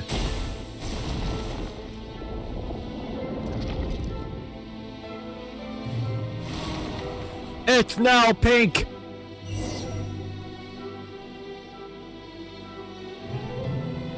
With the Abyss inhibitors in place, I Inhibitors? should be able to access the chamber with the moon marrow. Oh, Rarier, with every step you take, you're drifting further from what you truly desire. But you're not the root of the problem. Ever since that outsider set foot in Khanrieah, the Vinster King has sunken deeper into madness. Deeper? If only I could get my hands on that outsider. Outsider? Who's that? Is it my brother? Hey, look! The moon's reflection is back to normal. Yay! The voice purple mentioned water is a still there. chamber with the moon marrow. Do you think maybe it's hidden in the moon's reflection? It must be. For within it, I sense the fragile aura of a dying soul. Then there's no time to lose. Let's go. Onward!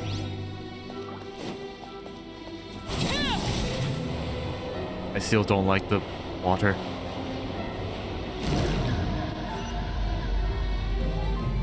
Did I make it in? I made it in! Yay! These things are so creepy. Looks like Get out of the way! destroy them if we want to get to the iridescent moon's marrow. What? Lads, let's destroy it. Defensive mode engaged.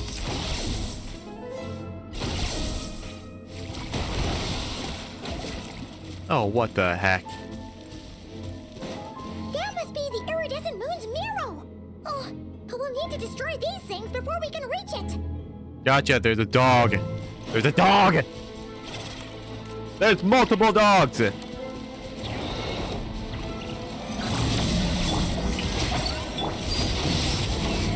Annihilation mode. Let the world The dogs have been dealt with.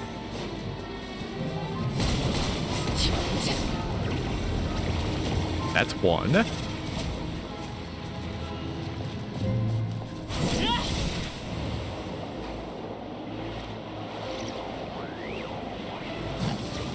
Laid to bear. Installation chamber. Shower me with the breaking news. Dog's dead.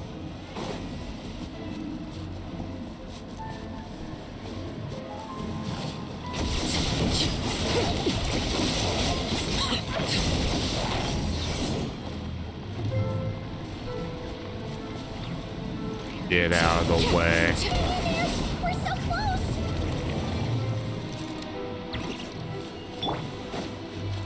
Big dog.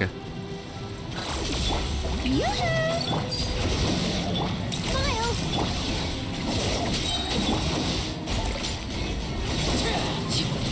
Everlasting as the moon. Transfixed. Whoop. All the dogs are dead.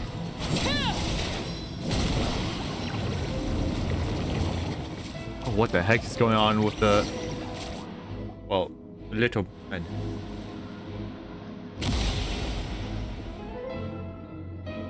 Oh, what dish?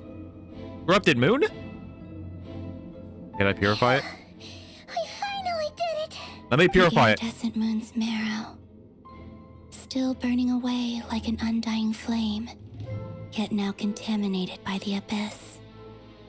It has taken on a new form entirely. Let me purify if we it. can purify the abyssal power within, we should be able to obtain its untainted essence. Leave it to me. I shall purify. Purify.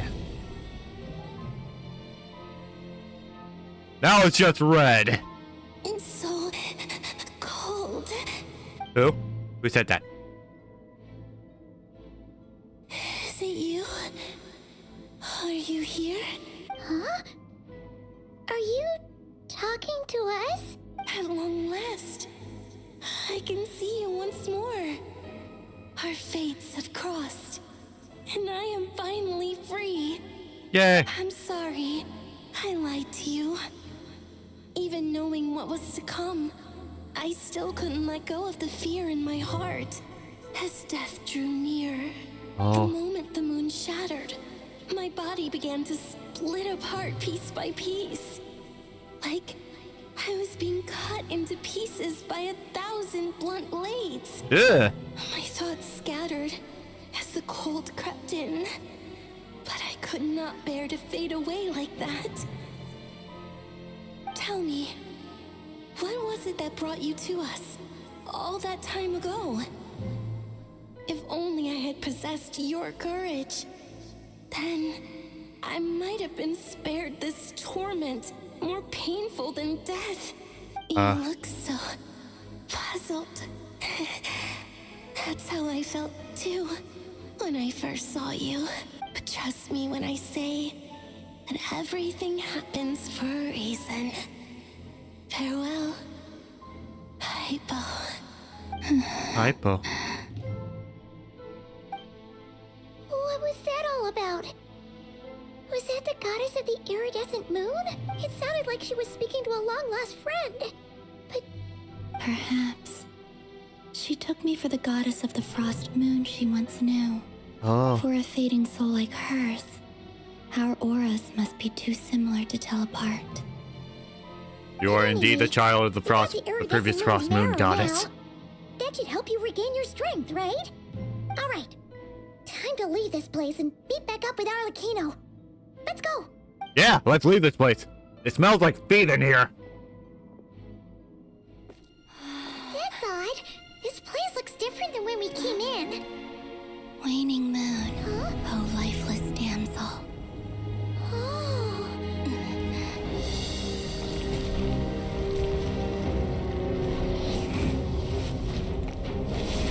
What is happening? Hurry! The place is collapsing! It wants to trap us here. It? The abyss? Now we've taken the moon marrow. All that's left here is a dark will. It will show us no mercy. Ah, great.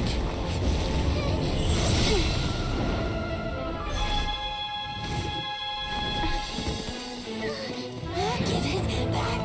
The crimson moons! My marrow! My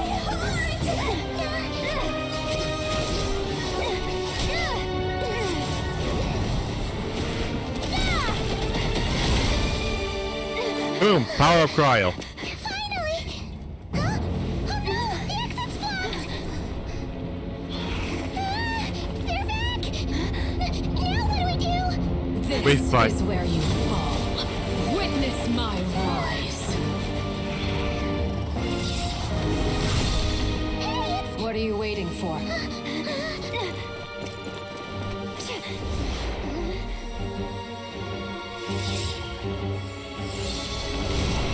We pass on through.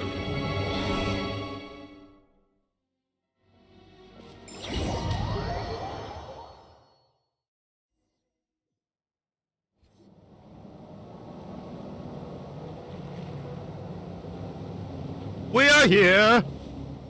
Oh, we made it! Was that you, Arlecchino? Did you save us? Wait, your hands! They're... Oh, this? Don't worry. It's a small price to pay. The Abyss wanted to trap you inside, and I defied its will by bringing you out. No wonder it's a little angry. No. I have paid the price, albeit a small one, and it cannot be undone. My hands have already fused with the Abyss. Purification would simply destroy whatever's left of them. Ah. But surely... Oh... We're so sorry, Arlecchino. Paimon can't believe you'd make a sacrifice like this for As much as I'd like to call it a favor, the truth is I was simply holding up my end of the deal. Well, Columbina. Yes, you did your part. And as promised, I will leave the iridescent moon's marrow in your care. From this day forth, May the two worlds' flames burn ever more brightly. Great, she's more powerful now. I'll take that as a blessing. Now, Columbina, give me your hand. Accept this moonlight I offer in return.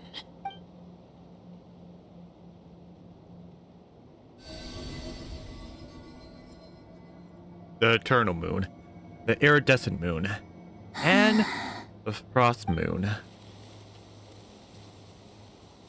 3 moons, once Feeling shattered and stronger? separate, are now reunited. You okay? Hey, Columbina, are you... I'm fine.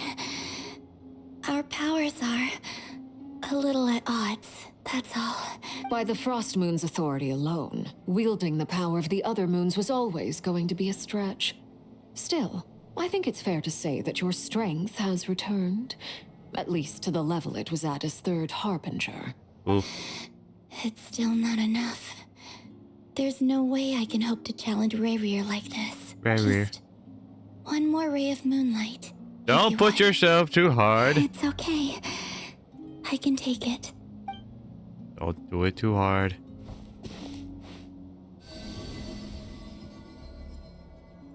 Double. 3 moons. Oh, that's quite the shade of blue. How about now? Fighting fit? At the very least, I won't have to stay hidden like before. Yeah.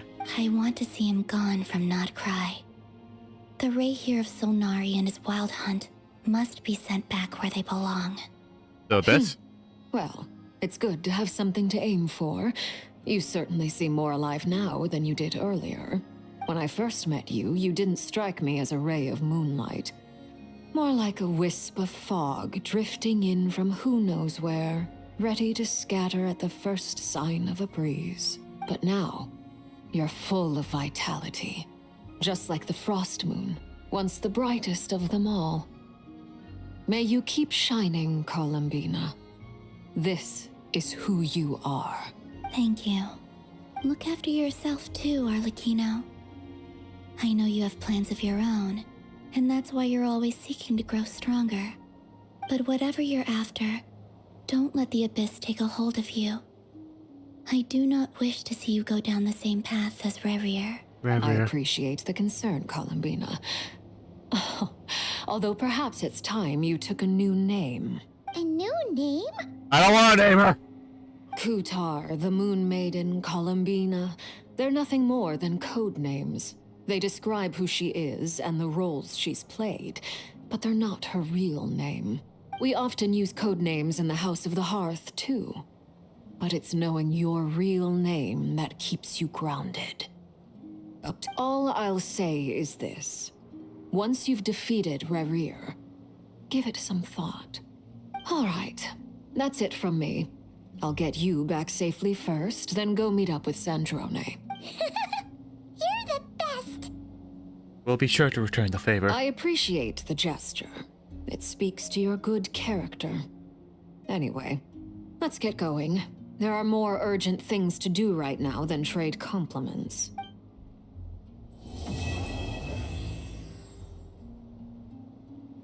Did we just finish the Archon quest? That didn't feel like it was concluded. But we got the iridescent moon's marrow and restored Oh, it's not Columbina's concluded. strength. And that's Oh, what all the- that matters. Oh, hey. Yep, there's still more. Later.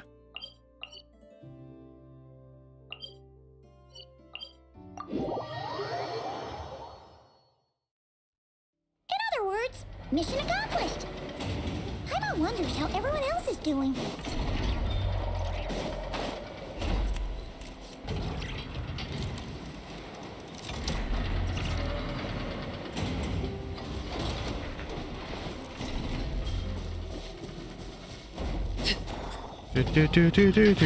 Begone, horse! I didn't want to fight it!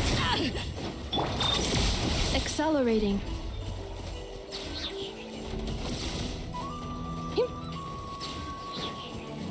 Horse following. It is scary.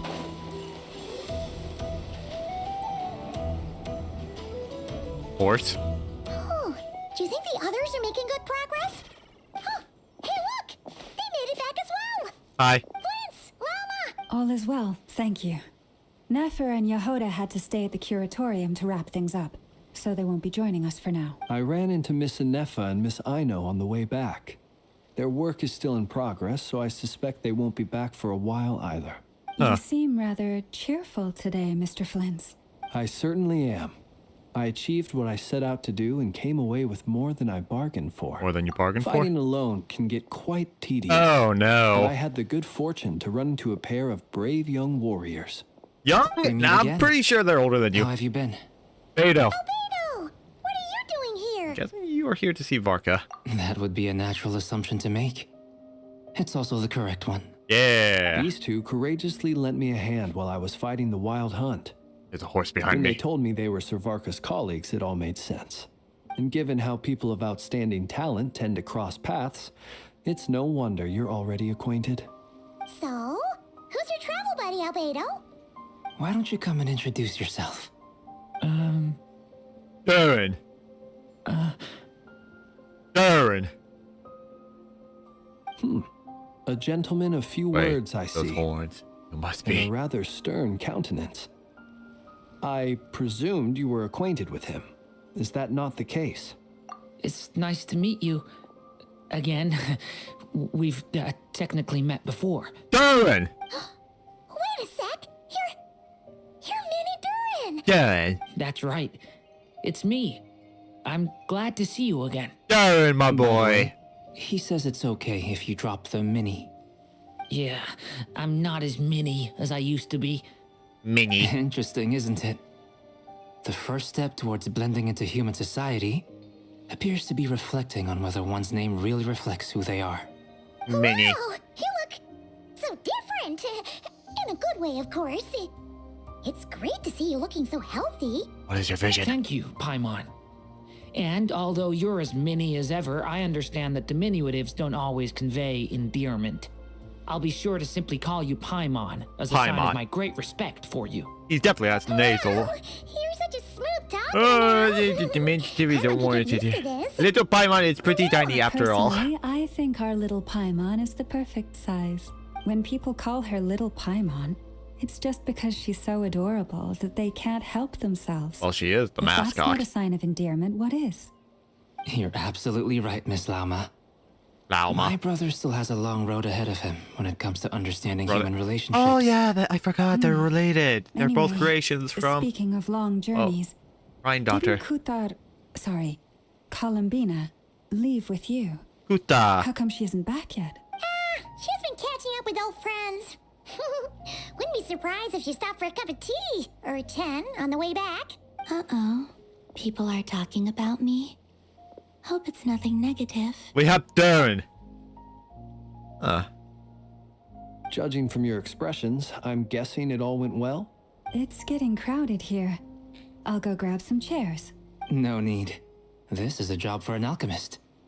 I'll whip some up momentarily. What? Thank you for your hospitality, ladies and gentlemen, but I was merely escorting my friends back. I'll be meeting Sandrone shortly. as we Sandrone. still have some things to discuss. It's been a pleasure, everyone. But this is where I'll say goodbye. We really appreciate your help. Thanks for standing by us. Come on, spare the formalities. I'm just glad I could help out some true friends. Yay, we're friends. I understand. Well, bye for now, Harlequino. Farewell. Oh, this place is hopping. It's probably a good thing one of us left. Otherwise, we might not fit all these people in. Are you saying we're about to run out of chairs? As a matter of fact, I am. Come on in and see for yourself. An elegancy of faded moonlight.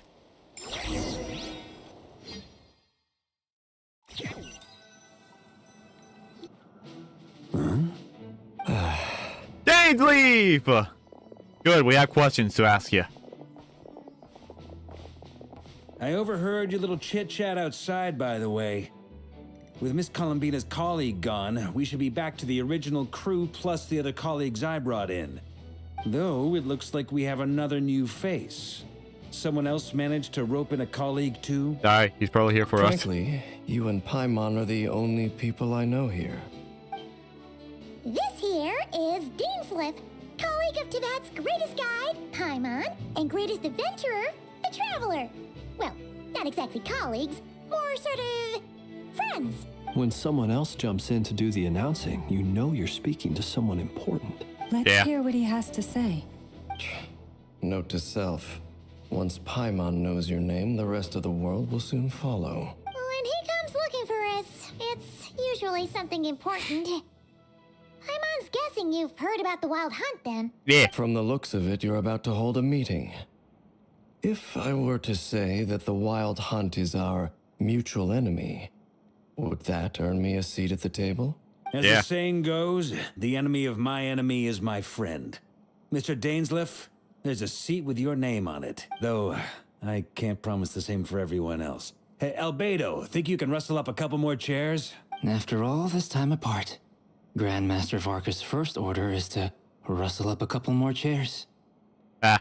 I've missed this. Is he being sarcastic? Hey, he's your brother. Why are you asking us? Fair enough. I've still got a lot to learn about the nuances of human conversation. Trying to decipher Albedo's way of speaking has been like jumping in at the deep end. Oh, good point. Paimon gets you now. Don't sweat it.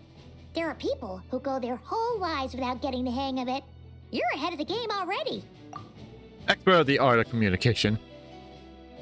I wonder what's taking Nefer so long. Oh, encouragement, not Perhaps you should go and check in communication. with her. If anyone can hurry her along, it's you. I just got back from the curatorium. Besides, aren't you curious to see what's taking her so long? Miss Nefer doesn't strike me as the type to share secrets.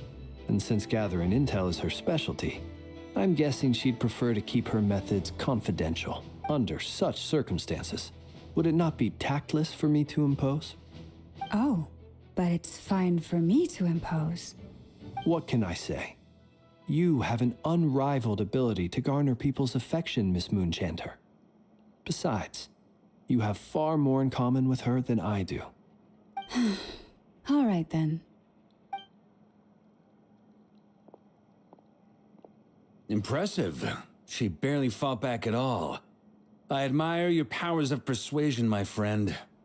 As I'm sure Miss Lauma will realize soon enough, the trick in life is to always pitch in with other people's responsibilities so that you can be selective with your own. What? Another trick is to simply hide in the background. That's true. Spoken like a true sage. Anyway, looks like we've got some time to kill before Durin has a pyro Let's vision. take a little breather, folks. We get a vision already. And feel free to chat amongst yourselves. We'll get down to business once the other two arrive. Abuika must have sensed it. Oh, hi, hello. You're both awfully quiet. Why don't I start us off with an icebreaker? What? Much obliged. Have either of you ever had your portrait painted? If not, I'd be glad to help. That sounds like a lovely idea. You know how to paint, then? I dabble occasionally. He's an excellent painter. Tables, chairs, people, dragons, you name it. He'll paint it for you. I'm flattered. Yeah.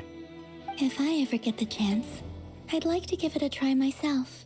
Well, you're free to I'll do bear so. that in mind. Anyway, how about you, Durin? What sort of portrait would you prefer? Oh, I'd be fine with anything. Whatever style feels best to you. Very well. Then I'll play it by ear. You can replicate any style I want? I can try. If you show me a sample, I'll do my best to match it. Yeah. Thank you. In that case, I'll dig up some reference material for you. Well, they're getting along. Hello. Is there something you'd like to say to me? Yeah. For starters, why'd you just show up here without even giving us a heads up? Yeah. If you think back to our previous interactions, you may recall that that's hardly out of character for me. You do have a point there. They're out your accommodations yet. Oh yeah, Want to tag along with us? You never know. We might get a group discount. Sure, let's do that. Yay. Paimon will handle it. And in return, we can get Dainslift to be our Paimon, very own you're thinking personal out loud bodyguard. again. If that's what you had in mind, you should have said so sooner. I'd be happy to help. Oh, okay then. Paimon was only kidding, but good to know. Anyway, since we're all here together, we might as well watch each other's backs. That's just what friends do, right? Indeed. Thank you. Yeah.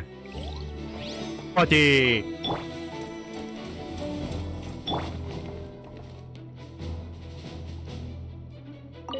Truth be told, I can't remember the last time I was in a meeting with so many people. Oh. You're not alone there, my friend. The Lightkeepers also struggle to bring everyone together for a serious What are you discussion. looking at? I don't doubt that. I've only No ever met mean? 2 Ratniki, one being you, and the other being that young guy, Eatlua. Eatlua is a good apple. I'll give him that. He's kind, honest, and regularly delivers supplies to my lighthouse. A true Ratnik to the core. In that sense, he puts me to shame. So you're what? A fake Ratnik? That's what it sounds like you're saying. But I get the feeling that's not quite what you meant. Come on, why the awkward silence? Sorry. I'm not even gonna bother trying to hide it. Now that was an awkward silence. Let's just keep this between ourselves. Probably best if he... That goes without saying. Gotta be careful what you share with youngsters after all. Yeah. Anyone else in the know? Let me guess. The Traveler and Paimon? It's dangerous being too sharp for one's own good, you know. Then, in the name has of an the animal vision. Archon Barbados himself, I swear, your secret's safe with me. When we went for drinks, you said that you and Barbados were practically best buds. In the light of that claim, do you really expect me to take your oath seriously? Of course. Just as long as you don't go spreading around the fact that I'm close with Barbados, all right? Fair enough, then. Nothing like a bit of mutual leverage to seal the bonds of friendship. Went immediately to Farina.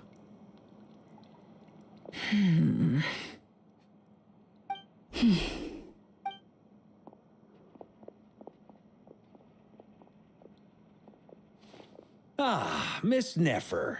You made it after all. But what about Yehoda? I'm here to give you an update on how things are going on our end. Once this is over, I'll be heading straight back to continue my work. I left Yehoda back at the curatorium to watch over things while I'm gone. Okay. So much for just this once. Shh! Not so loud! Did you say something? I didn't say anything. Right, Flints? Must have been a frog. Anyway, before we begin, there's a few introductions to make.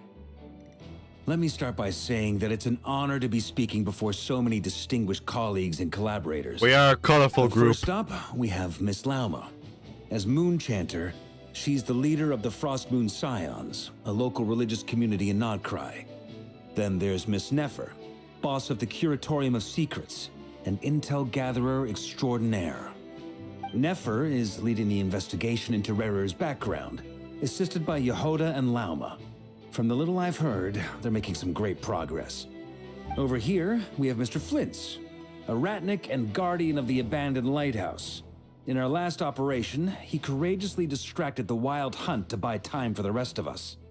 For those of you who've never met, this is Mr. Albedo, a renowned alchemist and captain of the Knights of Favonius investigation team. By his side is a new face for us all, myself included, Mr. Durin, who has come to lend his aid. Who is also Albedo's younger Maiden brother, and former Fatui or older Harbinger, brother. Miss Columbina.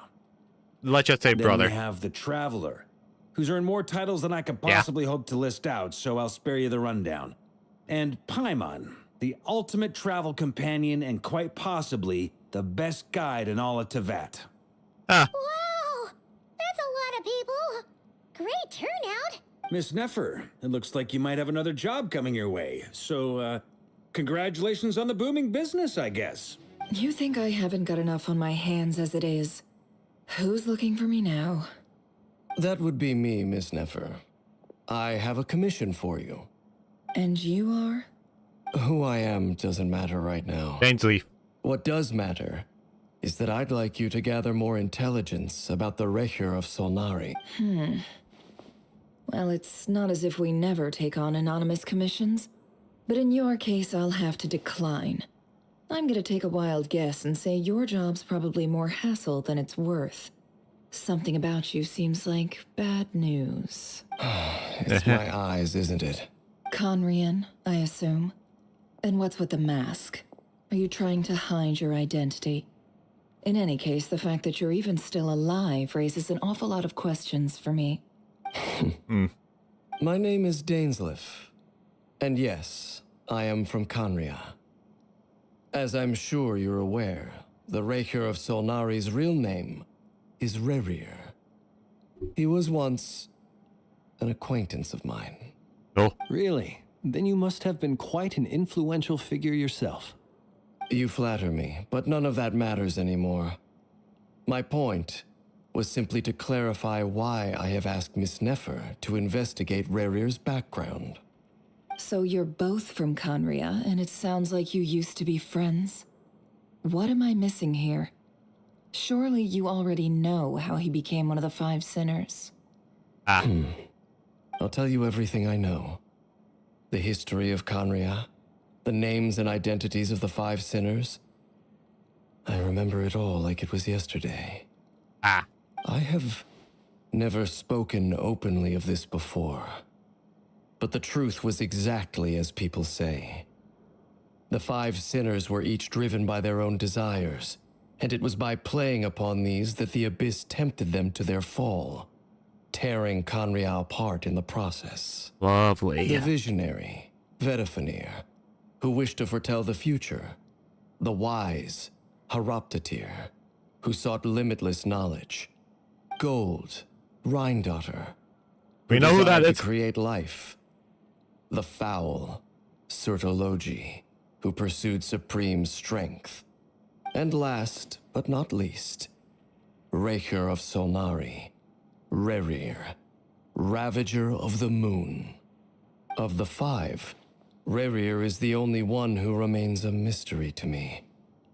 He never harbored grand ambitions, so what changed in the space of a single night?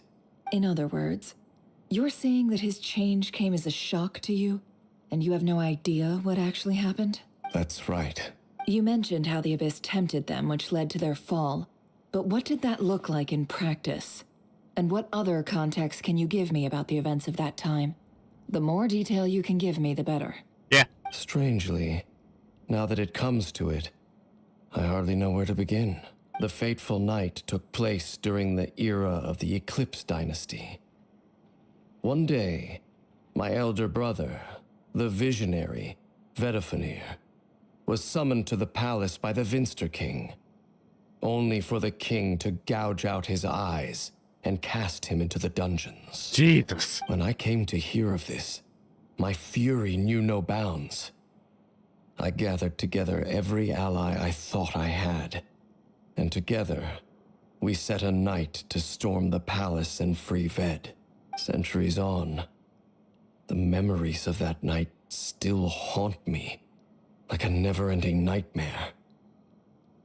We broke through the palace gates, just like we had planned, each striking towards our separate targets. But then, I was betrayed. Even Vedifenir, the very person I had come to rescue, abandoned me and partook of the Abyss's power. So, it's personal after all. Then tell me, Mr. Dainsleif, what price are you willing to pay? You, of all people, must know that nothing comes for free. I cannot say what price would be worthy of such a commission. But know this. Rerir was not always a madman. Believe it or not, there was a time when he was just an ordinary man. Where did the music working go? for the Khanrieah Intelligence Service. Uncovering the truth of Rerir's past is the only way to unravel this mystery. But before you decide if you will accept my commission, I will tell you more about him. But sounds pretty good to me. Feels like we just flagged down a random passerby, only to discover he's actually a master strategist who has a score to settle with our enemy. Can I borrow your halo? It could be useful in the lighthouse. Hey, enough with the wisecracks! Besides, isn't that lamp of yours bright enough already? Relax. It was meant to be a compliment. If that was a little over the top for your liking, I'll make sure to tone it down next time. Okay. I'll give your proposal some serious thought, Mr. Dainsleif. Let's speak in private once the meeting is over. Before that, there's a few things I'd like to share. Yes. Yes, Lumine.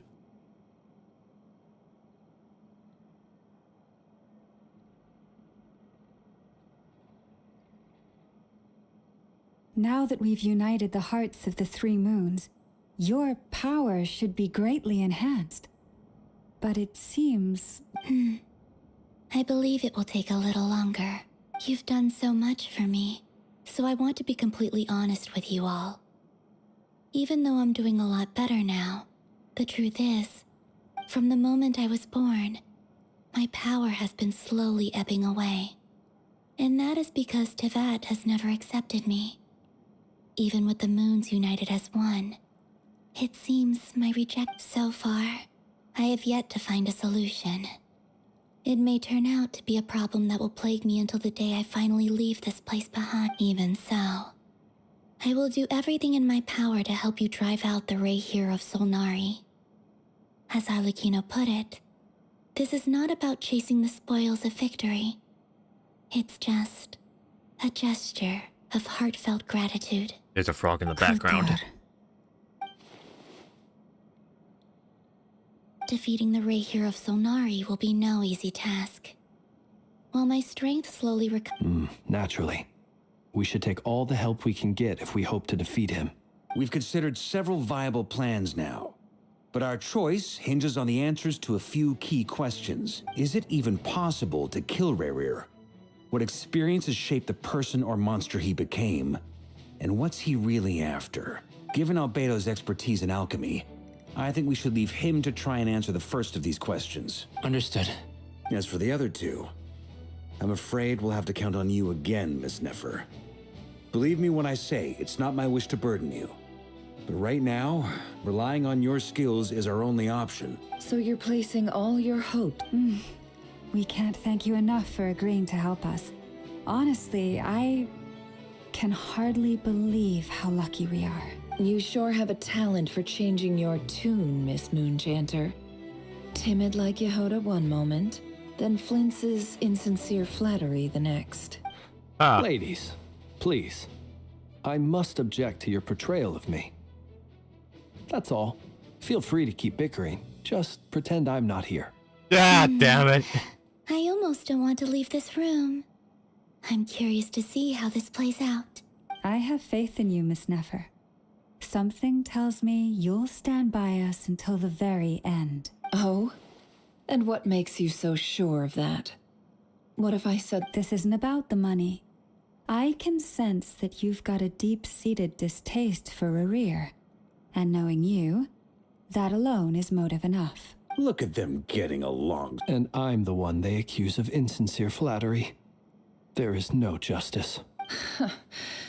Miss Lauma, you have to understand something. Unlike you, I don't actually enjoy having everyone's hopes on my shoulders. Is that right? Well, maybe the fact that I'm willing to put my hopes in other people says more about me than you. But the fact is, I also trust you. And that's because I know that you're someone we can count on. Yeah. Anyway, we've got our plan, so let's get moving. Mr. Dainsleif, let's talk. And Traveler. Yes? Once we're finished, if you've nothing else planned, I'd like you to come with me. Okay. This whole experience is teaching me a lot. For instance, I now know that when other issues come up in the future, I'll have far more luck getting Lauma to convince Miss Nefer than trying to do it myself. Hate to say it, friend, but that's one of the funniest things I've heard in a while. Why? You think I've got it wrong? No. Quite the opposite. But what makes it so hilarious is how long it's taken you to realize. Yay.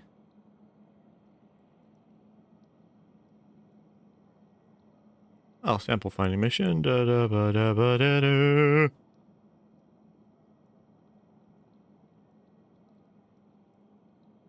Curatorium.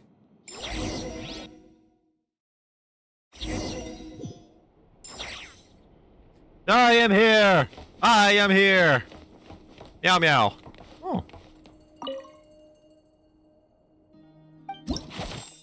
Meow!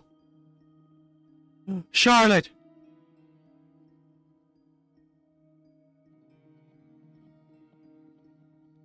Oh. Charlotte.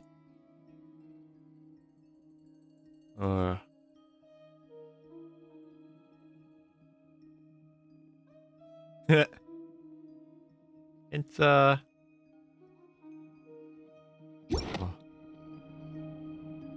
Sure.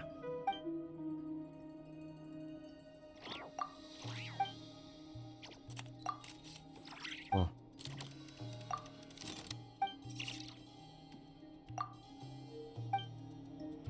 Cat. Open sesame.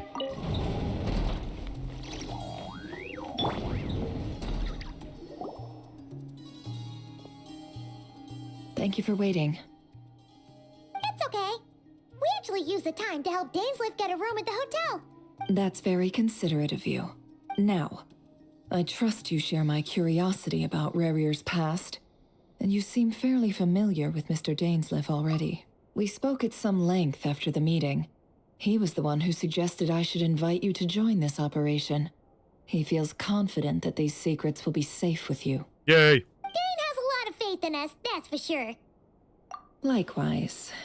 I appreciate that you got right on board without interrogating me about why I invited you.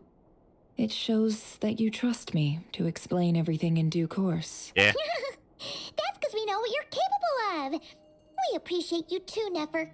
You might have been forced to help in the beginning, but this time, it was your choice. That's one way to put it. Another is this, that once a decision's been made, it's set in stone. After that, all right, so here's how it is. Uh-huh. I'm going to access Rarier's thoughts again using my confidential method. Now, I'm sure you've seen things like this before on your travels, so you're sure the reason I've gathered you all here is to ensure my safety during the proceedings. I plan for us to enter the fragment of his consciousness together, and once inside, I will focus on searching for information. Think of this as a diving expedition into someone's brain. If I'm the diver, you are my safety equipment, tasked with keeping me alive while I'm under the surface. Once the ceremony begins, we will all be spying on privileged information.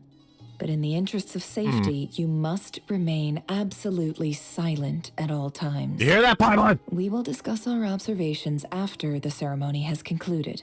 Lastly, any individuals of a weaker constitution are advised not to partake in the ceremony. In any case, Paimon has her own job to do. Well,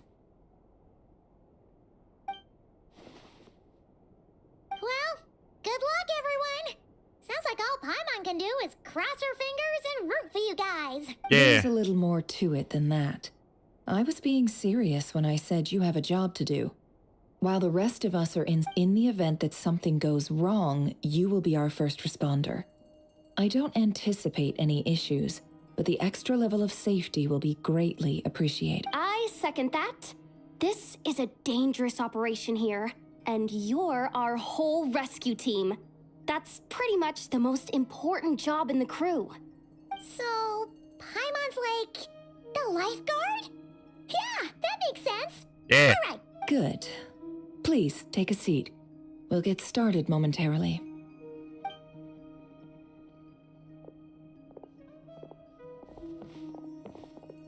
So, did Mr. Dainsliff tell you anything else? He told me that he believes Rarier kept some big secrets in his life.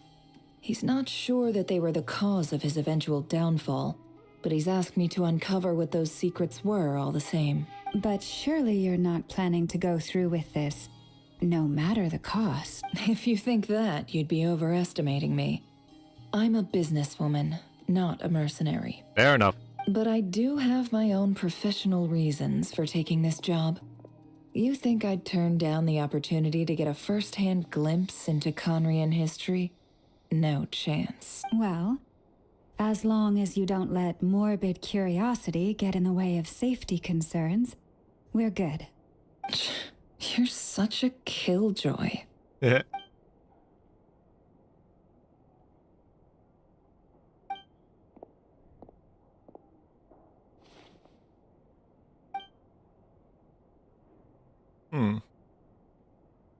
All right, I'm all set over here too. I'm ready as well. You'll be extra careful. Pinky promise. All right. Let's close your eyes. Phew.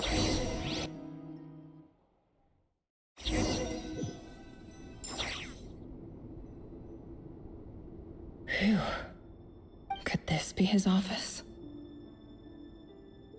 Pretty standard setup. Bookshelves, paperwork, files. According to Dainsliff, Rarier used to be an intelligence operative. Chances are there's plenty of top secret intel stashed away in this room. Is this where you keep your secrets, Rarier? Can't say I'm not looking forward to this.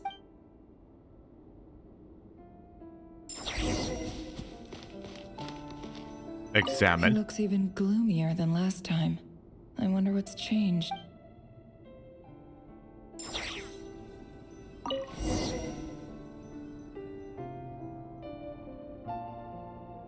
Today's files are in. Time to wade through them, just like usual. Male, 51. Occupation, cook.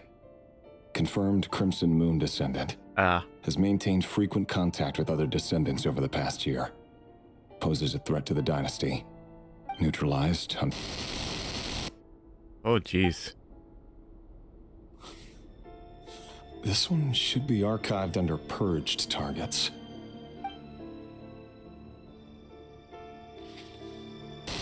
Female, 23. Occupation, office clerk. Confirmed Crimson Moon descendant. Has maintained frequent contact with other descendants over the past year. Poses a threat to the dynasty. Neutralized. Jesus. He is a hitman. Another one for purged targets.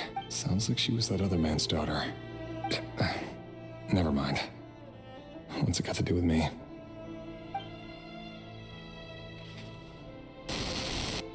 Male, 40. Occupation, teacher. Confirmed Crimson Moon descendant. Has been observed making contact with other descendants during the past year. Poses a threat to the dynasty. Neutralized on... Just another nobody for the archive. Come to think of it, I remember surveilling this man. A case like his never would have been considered a priority in the past. Huh. He barely even interacted with other Crimson Moon descendants. Yeah. Child. Female. Definitely a child. 16. Occupation, none. Orphan and confirmed Crimson Moon descendant. Has been observed making contact with other descendants during the past year. Pose it neutralized on... Jesus. Even children aren't safe. I have no recollection of this girl. None whatsoever. She doesn't seem to be anyone important, but then again, how many of them really are? Female, 13. Occupation, none. Orphan and confirmed Crimson Moon descendant. Has been observed making contact with other descendants during the past year. Poses neutralized on... A 13-year-old girl. Filed.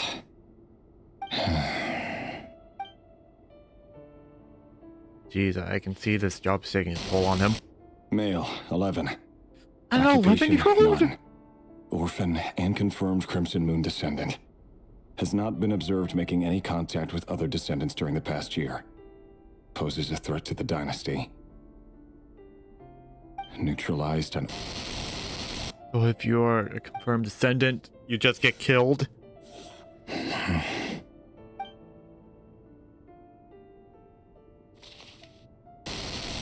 these are what I'm gonna have to do. A 6-year-old? Occupation, none. Orphan and confirmed Crimson Moon descendant. Poses a threat to the dynasty.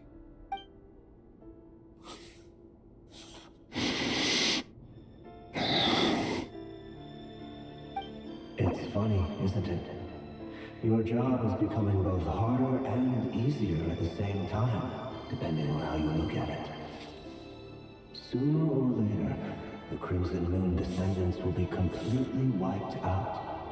But as their numbers dwindle, they become harder and harder to track down. That's not how it is.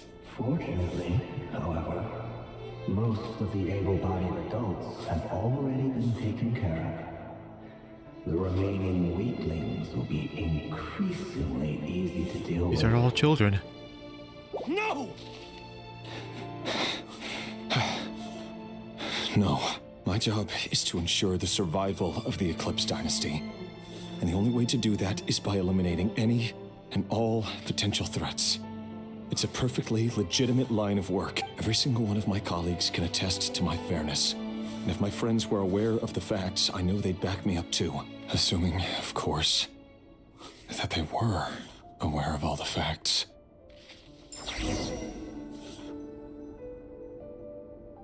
He looks even gloomier than... Jesus.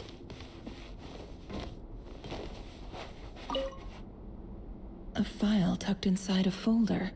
The type, it's... But at this stage, I have no idea who any of them even are.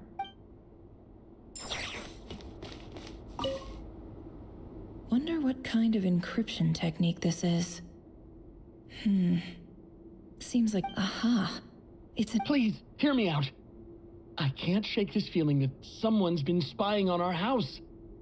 I saw someone dressed in all black. It was a couple of days back, but that was on another street, not near my... There's a note in the margin. Could the voice in the recording... Ay, ay, ay.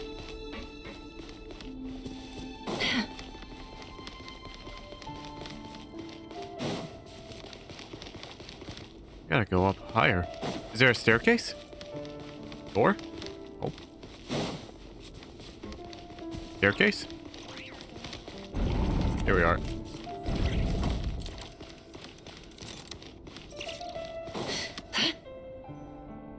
Mr. Vedifalnir? It's been quite some time since we last met. Be right back. Revier, Bathroom. I trust you're here because you have something important to discuss. Forgive me. I wasn't tuning out, it's just, I noticed you didn't even phrase that as a question. As if you knew I was coming. Tell me, does someone in your position ever feel the need to ask questions at all?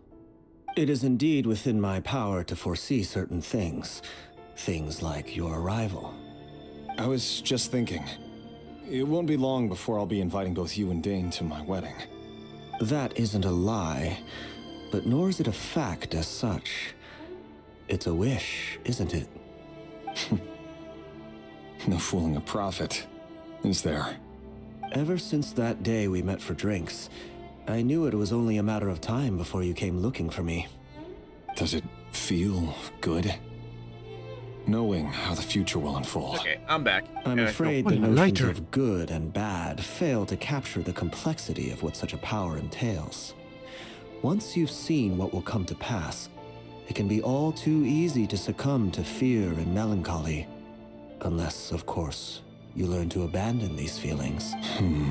You fear my silence, and long to hear the words I left unspoken that day. That's right. You must have noticed my reluctance to broach the subject. And the reason is simple. Because the truth could never have lived up to your hopes. For both our sakes, such words are better left unsaid. The burden of prophecy was never meant for your shoulders. So who exactly do you deem worthy to hear your prophecies? Or rather, our king as he once was. You're closer to His Majesty than I am. You must know better than anyone how much he's changed. You say that as though it is to my benefit. Yet precisely because of that, I dare not speak rashly. A king can turn out to be the most virtuous of rulers, or a tyrant more terrible than the most vicious of dragons. You are so wise and far-sighted, yet still you would have me live in fear of the unknown? You make a fair point. Especially given my silence alone was all it took to send you spiraling downwards. Very well then. Let me offer you some advice. And I say this not as a prophet or a visionary, but simply as the brother of your friend. For many reasons, there is very little chance of your marriage ending in happiness. If happiness is what you seek, you should find another fiancé. What the? I mean, Hold fiancé on. is gonna. There's that same black fog again. Could this memory belong to Thelindis? Guess I better tread carefully.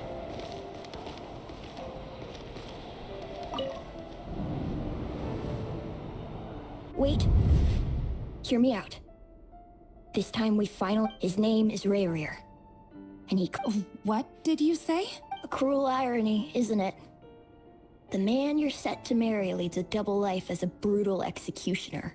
Why are you telling me all of this now? Simple.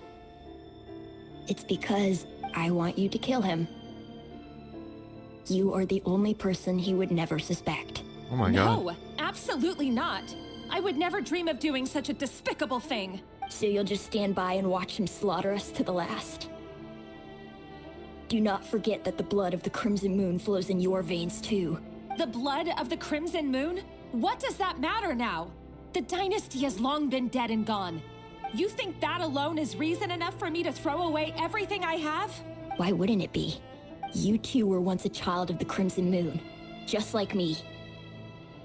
Don't tell me you've never felt so much as a flicker of fury for the way we were trampled into the dust. As long as you promise to abandon this pipe dream of restoring your dynasty, I can try to persuade him. Or have him persuade the Vinster King. Persuade the Vinster King? Do you even know why he's so obsessed with hunting us down? Why he keeps trying to force us to hand over our secrets? Over and over again? The Vinster King. A blind fool. His eyes clouded by powers from beyond this world. A petty little man with a miser's heart. And he dares to sit upon the throne? Mark my words. Sooner or later, Khanrieah will fall. And it will be his doing. If you can't bring yourself to do it, so be it. Just you watch. It won't be long before The Rahier of Solnari. That really is quite a secret you've been keeping from me, Khanrieah. But who am I to talk? Am I really any better? I've kept my own past a secret this whole time too. Love should be built on honesty. But ours was born from lies. And yet, is it really so wrong to hide things that would only make life harder? If we don't cover up the parts that no one else should see, how can we go on pretending to be normal? Vedifulnir must have known all this. And that's why he made his prophecy.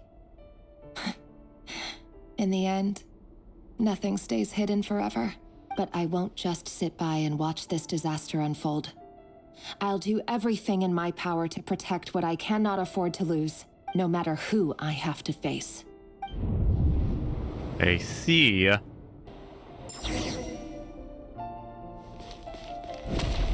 Huh?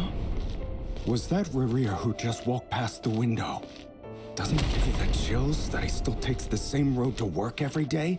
As if nothing ever happened. Those people at the deli. Enough already. They're clearly pretty taken by their own disguises, so just smile and play along.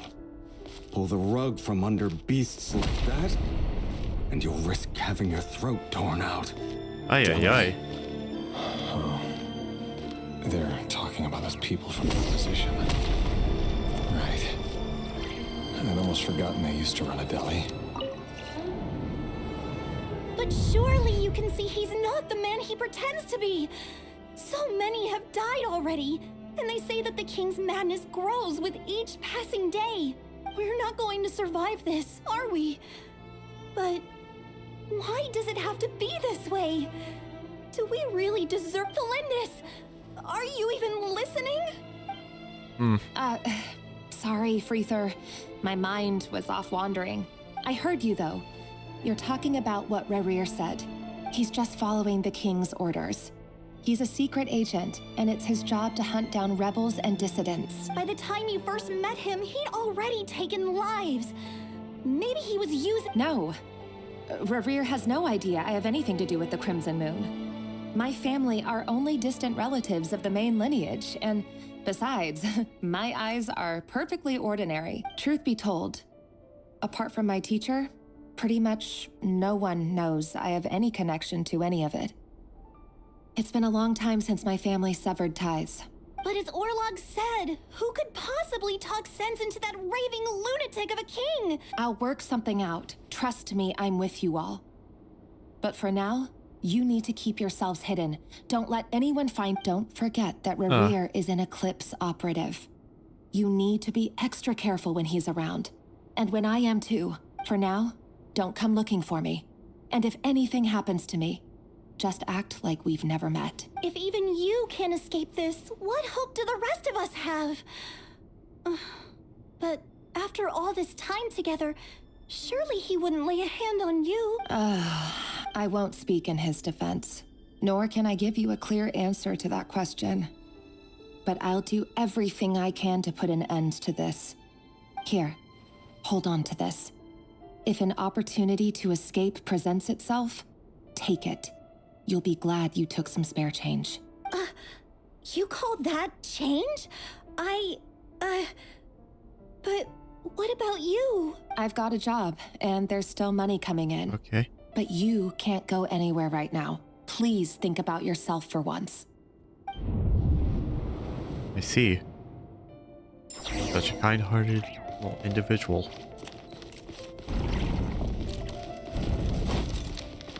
Door open! Thank you. Another day, another round of assassination training. Training ground is just beyond this hidden passageway. When you kill a person, doesn't it bother you when you end up covered in their blood? Why would it? Aren't we all just walking blood bags? Not everyone is accustomed. Make sure you have a firm grip on the handle, and choose your angle well. Keep your movements light and brisk. She just kicked them. And the prey won't sense a thing. I'll bet no one's ever tried to climb at your hands. I work clean. No traces.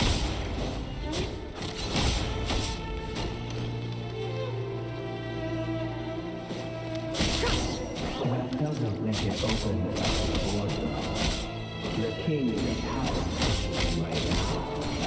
What if somebody doesn't?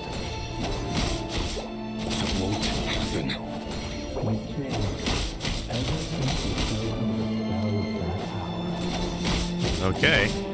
Maybe I can take out a hand. How long do I have to do this? The ones I've dealt with have always been guilty. And I've carried out my work flawlessly.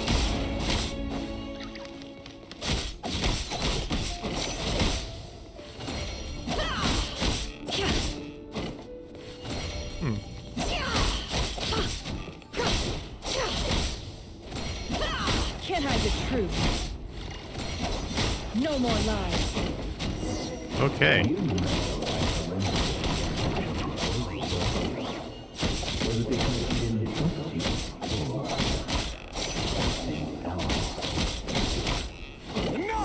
What? Oh god, there's children!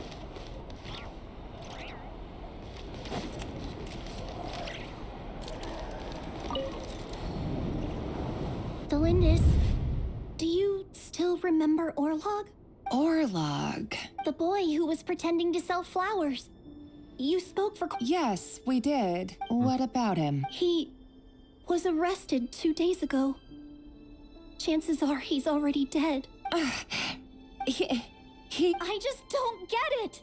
After everything he's done, why do you still stand by? Or does it mean nothing to you that people keep dying? No, that's not... Just hear me out. I need to go now, Thelindis. They're looking for us. You take care too. If you ever need a place to hide, come find us. I see. Jesus.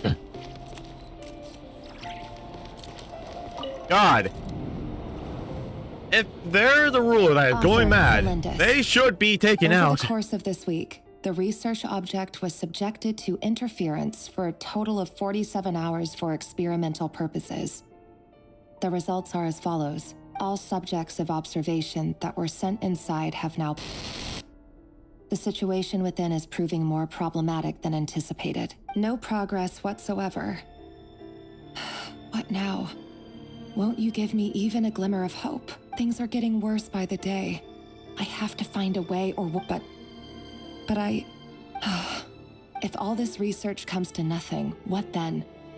Sooner or later, it'll be my neck on the line. But could he really bring himself to kill me? No. Surely he wouldn't have the heart.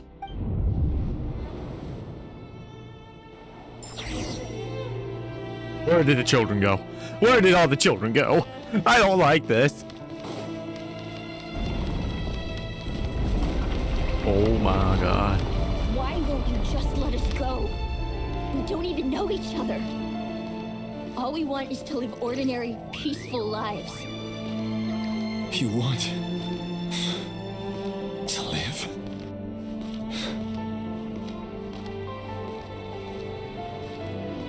Yes. I just want to go on living. Is that really such an unforgivable crime?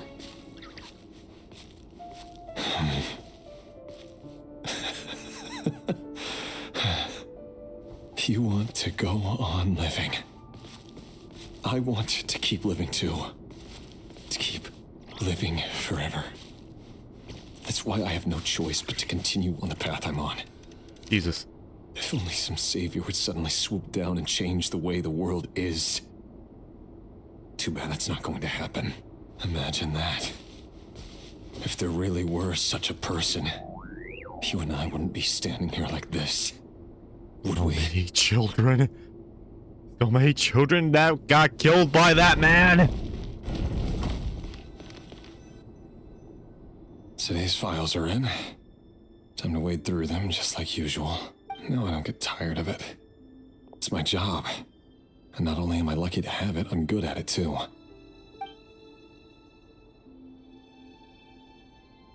Huh. Wait. Thelindis? No. No. Why? But you bear no mark of the Crimson Moon. How could you possibly have anything to do with them? It cannot be. A diluted bloodline. Carefully concealed. I see it now. You've been living in the shadows just like me. What a fool I've been. Numbing myself with talk of justice. Even imagining my friends would back me up. But in the end, Irminsul. Finster King! How far are you going to take this? From the direct bloodline to secondary offshoots? And then what? Today it's the descendants of the Crimson Moon. Who will it be tomorrow? Will you not rest until everyone down here is dead? No. Aye. Cannot go on. This is where it ends. I see. Hey, a chest! Yoink.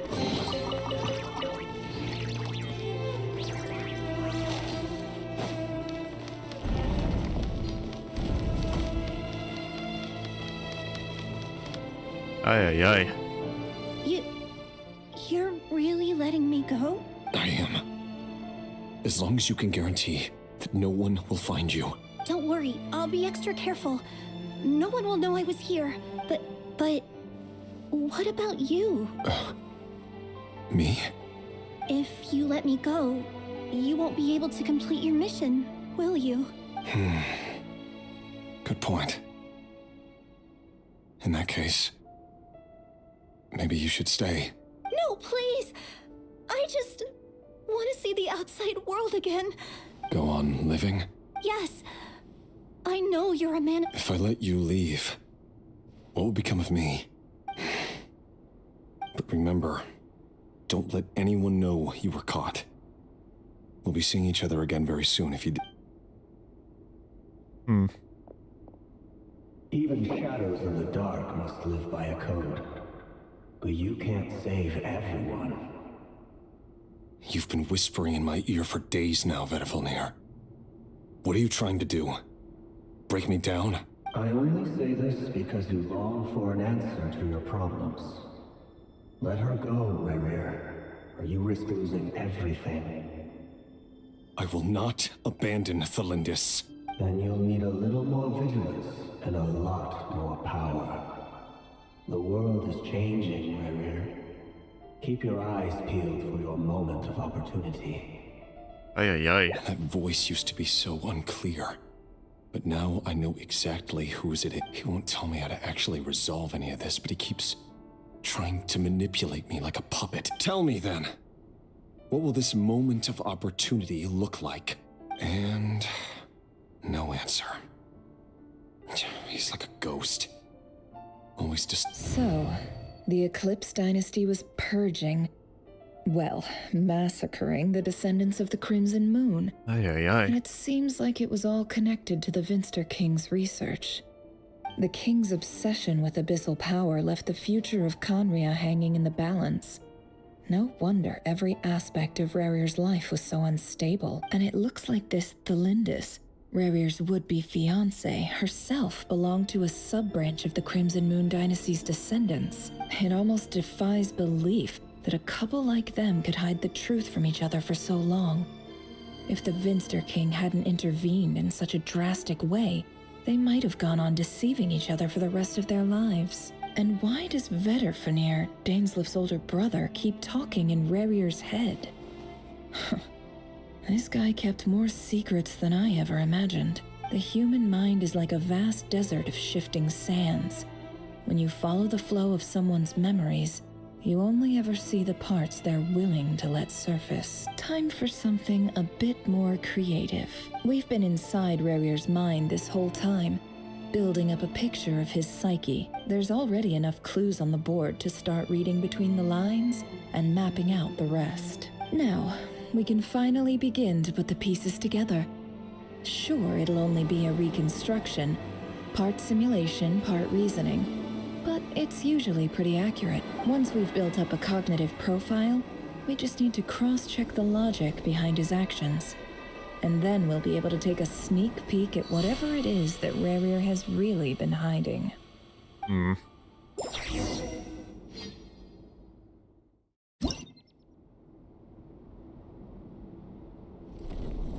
Oh, we get to play chess. Or not. Rerir, are you there? Oh, we do get to play chess. Wing pieces consume action points. When all your action points are used up, you return to the previous save point. Mark, you gain a corresponding number of action squares will also become latest save points.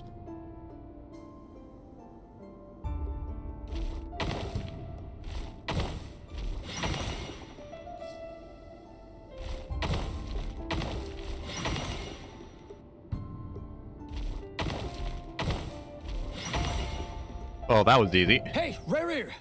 Come out, it's urgent! Dane? What's wrong? Quick, come with me. I'll explain everything once we've met. Okay, I'll come. But the Lindis is still over at the University. All right then, but make it quick. I've never seen Dane so worked up before. Whatever this is.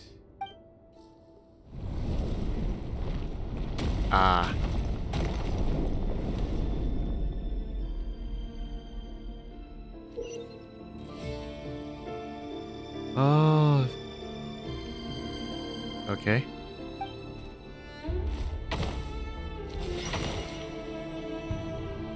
Here we go.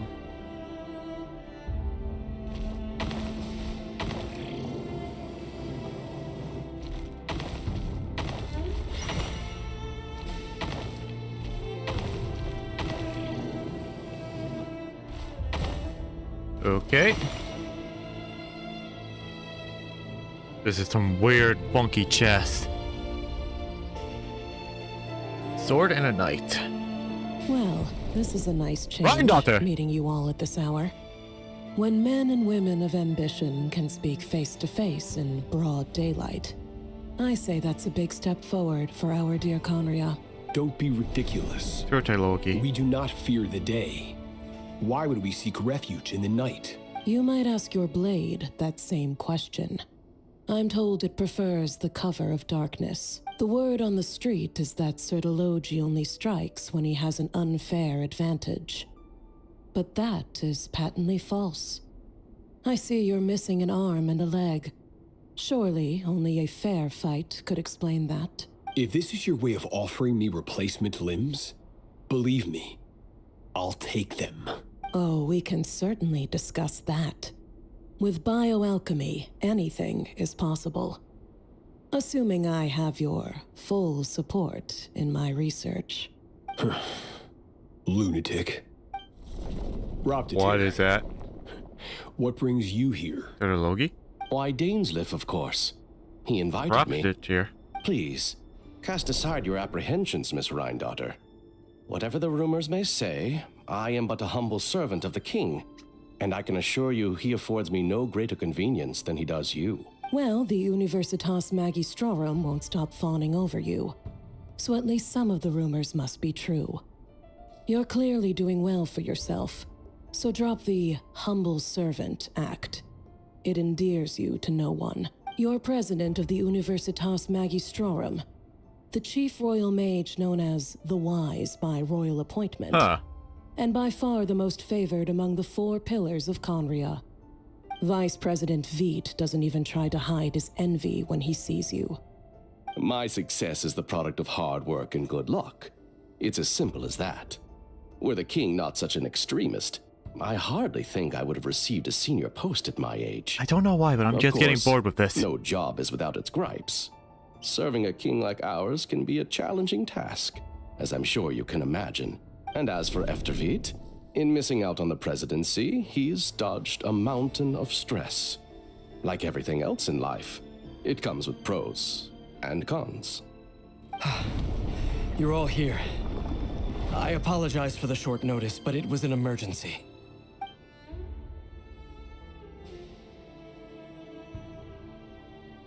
You must be Rerir. Mr. Sertologi. Sertologi? Yes, I handled your case file during your sentencing. Nothing personal, of course. I'm pleasantly surprised that you remember me. You're clearly a person of substance if you've been invited here. But Dainsleif, you'd better have a very good reason for convening this little gathering. It's my brother, Vedalfenir. After he spoke at the court this morning, the king was so infuriated by his words that he had him blinded in both eyes and thrown in prison. Vedalfenir in prison? Strange. I thought the king trusted him and Heroptatir more than anyone else in the world. Does this mean the king's circle of trust just got even smaller? It has nothing to do with trust. It's about what the king wants, which is as clear as day to anyone paying attention. I simply appease him, because it's in the best interests of the Universitas Magistrorum. And also because you're slimy. Vedalfenir, perhaps less so. But still, a visionless visionary? It rather inclines me to think that qualifications are not what get you ahead in Khanrieah. Do you honestly think this is an important discussion to be having right now? Dane, what are you planning to rescue Vedalfenir, I assume? Correct. I see. It will mean storming the palace by force. Tonight. I need all of you on my side. That's far too dangerous. And don't forget, Dainsleif, you're captain of the Royal Guard. Hmm? You've been planning this for a while, haven't you? I have no desire to commit treason. But whatever critique the king may have of Vedifenir, disfiguring your most loyal subject for putting the best interests of his court and nation first, this is not the conduct of a wise ruler. My blade will force the king to see the error of his ways. So, Vedifenir's prophecy enraged the king. I'm sure it wasn't what he wanted to hear, but if he won't take counsel even from the visionary, that is deeply troubling news. Indeed. The extent of His Majesty's madness is now all too clear. The question is, how you have noble ambitions, Dane, but I'm afraid they don't do much for a guy like me. I'm not interested in saving the world. All I want is a letter of pardon. A letter of pardon? For whom? Thelindis? The chances of the Vinster King issuing a pardon for anyone connected to the Crimson Moon seem vanishingly slim. Ooh.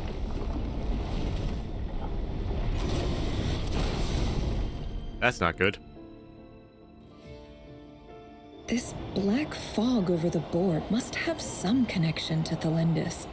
But why is it taking this form? Another mystery I'll need to... That's the goal point. A number of action points defeat your opponent pieces. Your piece will only attack when they have more action points than needed to defeat your opponent's piece. Jeez. 1, 2, 3, 4.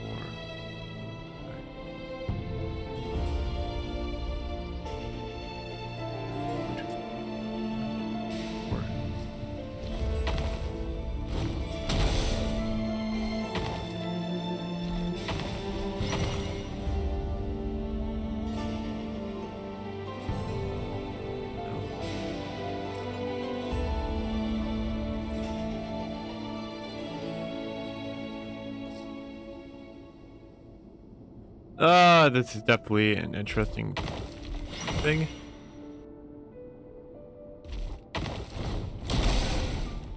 What?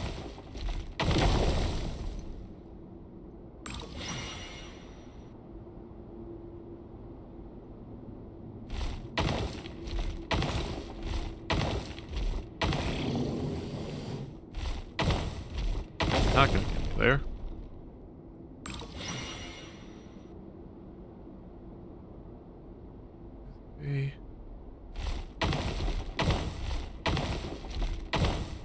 Five. 2, 3, 4.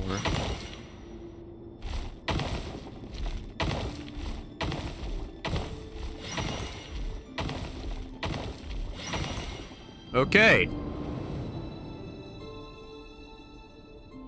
Author Thelindis. Over the course of this week, the research object was subjected to interference for a total of 60 hours for experimental purposes. The results are as follows. Research dating back to the Crimson Moon Dynasty has established 2 points regarding moon marrow. Firstly, its origins have something to do with a god's power. Secondly, it serves as a portal to an as-yet indeterminate location. Moon marrow can thus be defined as a spatial gateway. However, there are a number of hurdles to overcome before we can answer the question of where it leads to. To start with, opening the gateway requires a specific power source, which the relevant literature indicates an enormous amount of power is then required to keep the gate open. Currently, the total power output of our instruments remains in the single digits. To make matters worse, I am now the only staff member remaining in the Moon Marrow lab. Oh. The Universitas Magistrorum recently decided to move most of its personnel into abyssal energy research, which has stymied all Crimson Moon-related projects. This is not a wise move. I have always maintained that placing all our hopes in a single source of power is risky, especially one as poorly understood as this, as well as making ourselves overly reliant on a single resource. We are neglecting other promising technologies. I apologize if this comes across as disrespectful. But as a Moon Marrow researcher, I desperately want to see the world beyond the gateway. If we really made it there one day, what would we find? And how would we go about taming the unknown? My imagination is endlessly fueled by questions such as these. Interesting.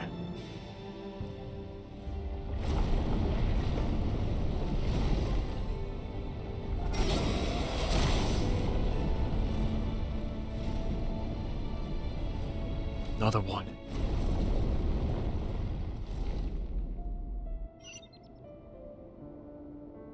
I have to go this way. 1, 2, 3.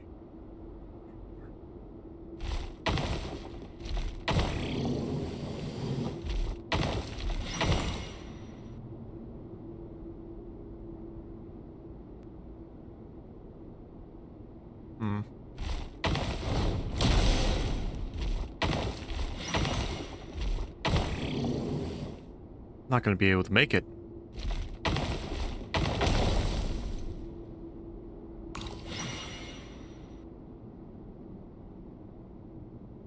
Okay. I mean, I have to go down.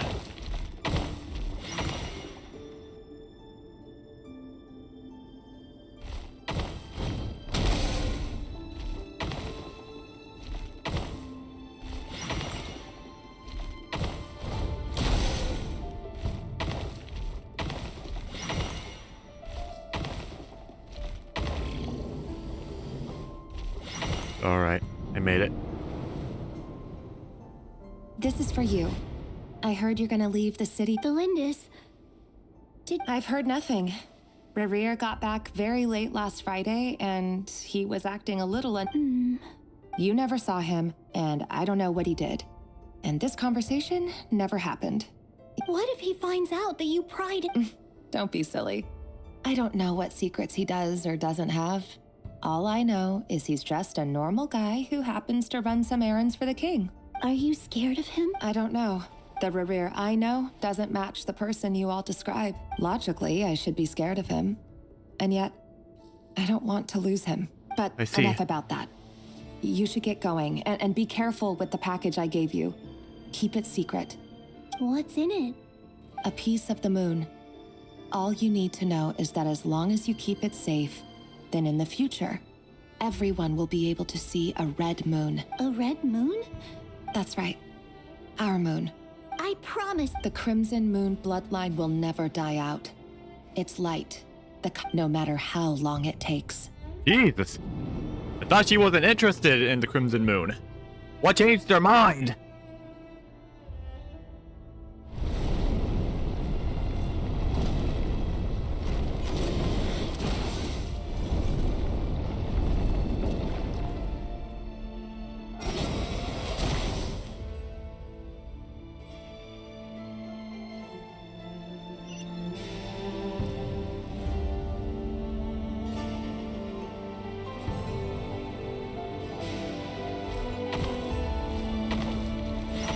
Try going this way first.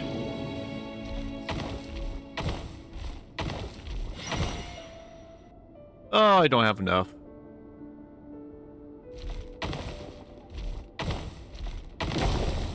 Okay, that way is not the way. And I have to go this way.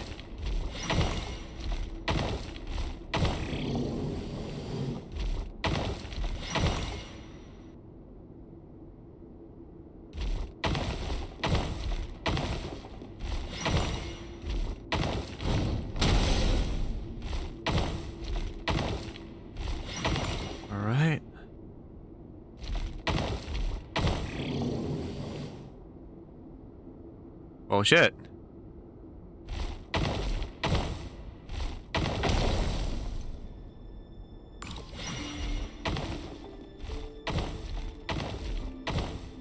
Here we go.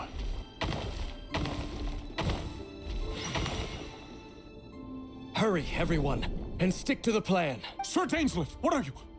Is this treason? You know what happens to those who betray the throne. Please, don't do this! It is the king himself who has betrayed the throne. He has betrayed all of Khanrieah. If you have any love left for justice in your heart, you should join me. It's showtime. Dane and his group will handle the troops in the palace. Then Hraptatir and Rheindotter will disarm the security measures.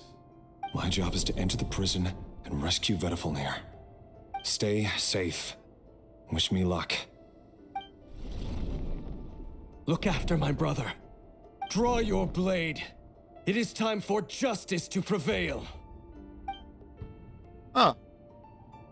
Guess we're gonna beat these guys up.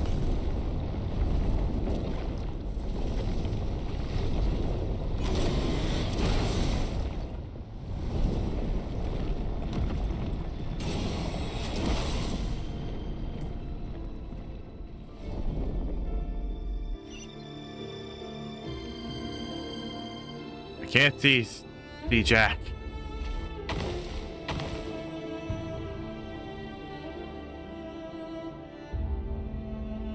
Oh, I'm not supposed to go that way.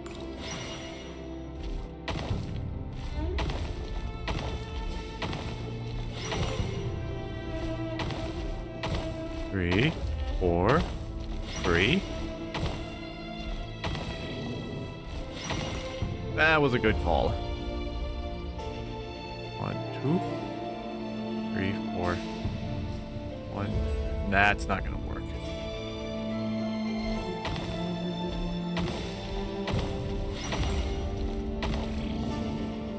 One, 2, 3, 4, 5.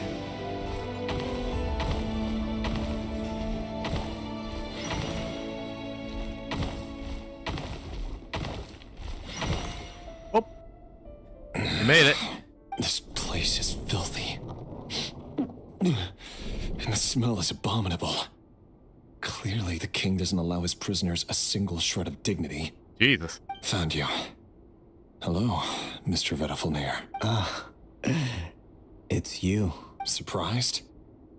Oh, wait. I guess surprise isn't an emotion that prophets feel very often. I certainly felt some surprise in the moment when I was blinded. Surprise at the king's sheer ignorance. Surprise at just how unfairly this world responds to words of earnest remonstration. I'm curious. What did you prophesy? It wasn't a prophecy. It was a word of warning. Someone had to say it. The king has forsaken all reason in pursuit of his obsessions. I simply told him that if he continues on this path, Khanrieah will surely fall. But he didn't listen. Worse still, he stabbed you in both eyes and locked you away. Dane asked for my help. The court is in complete chaos now, but I'm sure you predicted that. Everything is transpiring as I foresaw, yet I am powerless to change it. Fate is an immutable force. I do wonder whether giving a man the power to see the future does nothing more for him than slowly crush his spirit. Jeez. Forgive my curtness, Vedafilnir, but the king did not suddenly turn on you today. His suspicions have been brewing for a long time. You can't have wisdom beyond the reach of your fellow man without attracting his fear and suspicion. There are things the king does not want to see. So, he doesn't want you having visions of them either.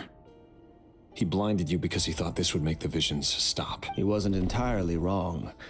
I did indeed lose my power to see the future. Right up until... Until what? Just now. I believe... Well, tonight could go a lot of different ways. 5 of us banded together to storm the palace, also we could rescue you. This will go down as the most tumultuous day in Khanrieah history. I sense hatred in you. But also hope. A desperate hope that with the tyrant deposed, that this is not the end. It is the beginning of a new chapter in a whole new story.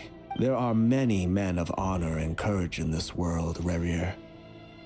But you are not one of them. You're not here for justice, are you? Is that a dagger? Interesting. Why not the polearm? It was always your weapon of choice. With your abilities, I don't doubt that you were able to recover some of your sight. But I also doubt that you want to make an enemy of me right now. Of course not. We're on... We could be. But I need you to be honest with me, Vedafilnir. At this point, you're my only hope for the future. You mean your future? With your beloved, Felindis? Yes. And I know there are bigger things at stake here. A dynasty, a nation, maybe the entire world. But forgive me, I can't abandon the one I love to save myself. I just can't do it. But you see a broader picture of the future than I. You see the solutions to the biggest problems of our age. So tell me, what is my solution? What's the answer? In matters of fate, answers are either right or wrong. What will be and what will not. Maybe you are willing to pay a certain price in the pursuit of happiness. That is the cruelest thing about fate. It is unmoved by your sacrifices. That can't. I know it's your voice that I keep hearing in my head, urging me to see how the world is changing, to see. You show me disaster, but you won't show me how to avoid it? Why? Why are you doing all this? My voice. In your... So, it turns out that we are not so different, you and I. Huh. Vedifalnir just broke into the strangest smile I've ever seen in my life. As if he'd discovered some monumental secret. Very well then. My advice to you is as follows. You must persevere. Whatever trials and tribulations you may face, be steadfast in the belief that they are your path to the future.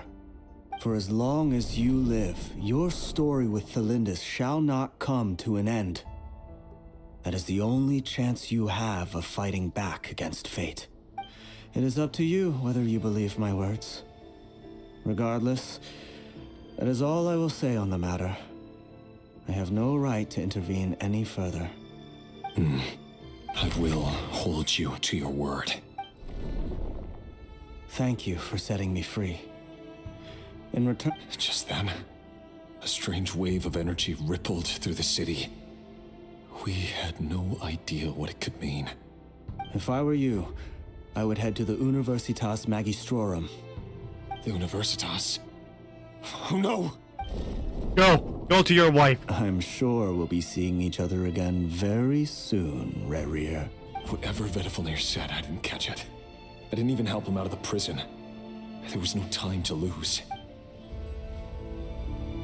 Go to your wife. Ooh, another chest.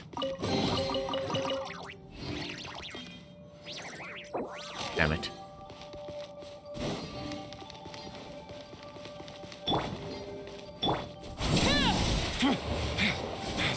Monsters? What is this Rhine-Daughter's doing? Universitas Magistrorum. Out of my way! Well, that happened. The Universitas. Allegedly, the king installed secret mechanisms in the palace and around the city.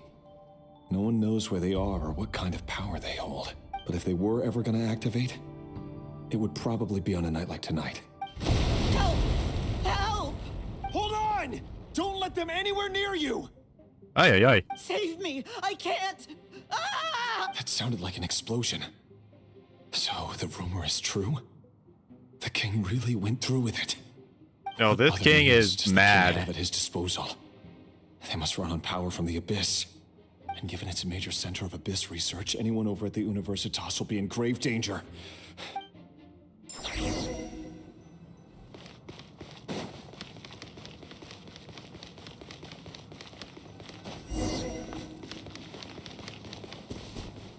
Must hurry.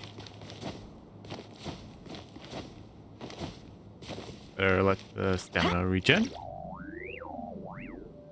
And time to fly.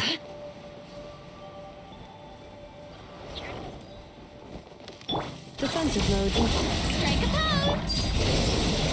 Preparing for dust up. This is where I'm from. Laid bare. Oh, I messed that up. Oh, never mind. Insulation chamber.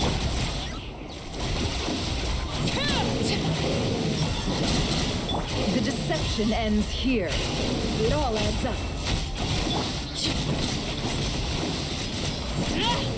Transfixed. Ah, dog. Cleanup sequence in.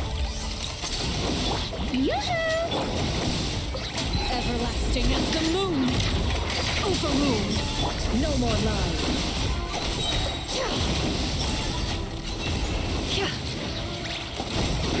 The mystery unravels. Can't hide the truth. Let's see what you're made of. Okay, that was interesting.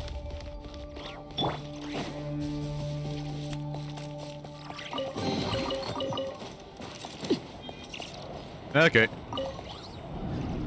What will we see now? Monsters at the Universitas Magistrorum? Why now? Oh no, they're coming. It's no use. The table won't hold out much longer. The weapons. Where are the weapons? Oh, of course. All the lab equipment was upgraded after the inspection last week, but the new weapons, I'm done for. Is anyone there? Ah! Stay back. Please stay back.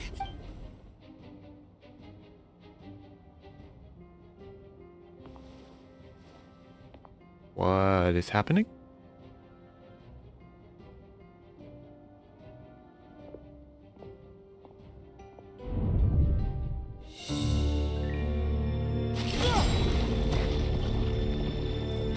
What's that? Reverie. So the rumors about your work are true. What? No! Listen, something happened at the palace tonight. We have to leave! You don't need to lie to me anymore. What do you mean? I know why you're worried, and I will respect the decision you've made. But it's okay, because I found a solution.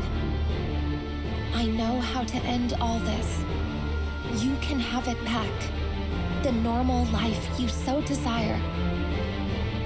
But until then, I'm afraid our wedding will have to wait. Cylinders? No, don't do it! Cylinders! Cylinders!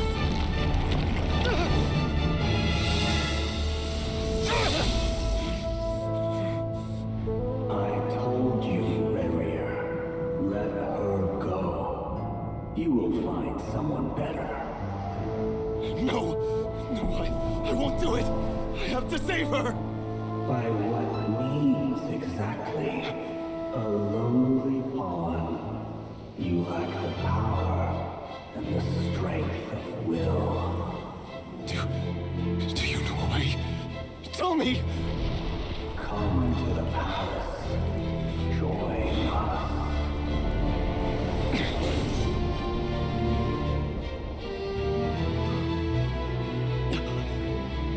Khanrieah, thank goodness we... Step forth and take your share. You made it. Not you too.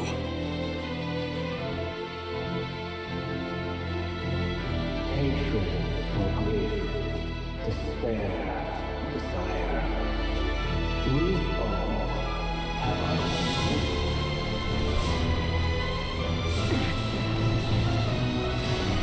Jeez.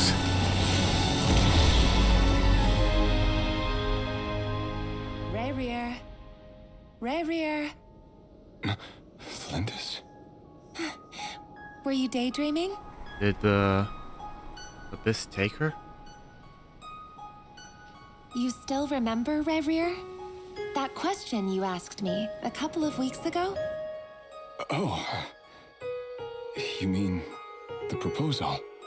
Yeah.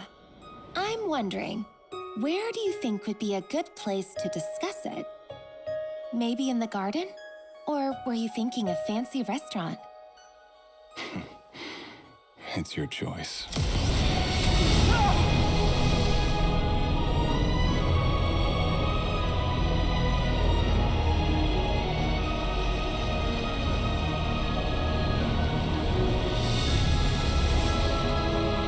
Okay. His lover is not dead. He's been corrupted by the abyss. Just so we can find her.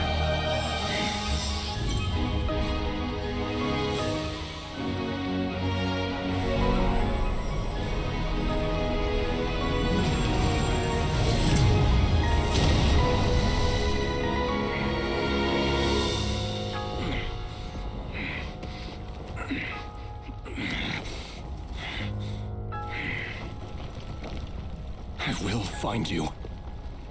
And then you can give me your answer.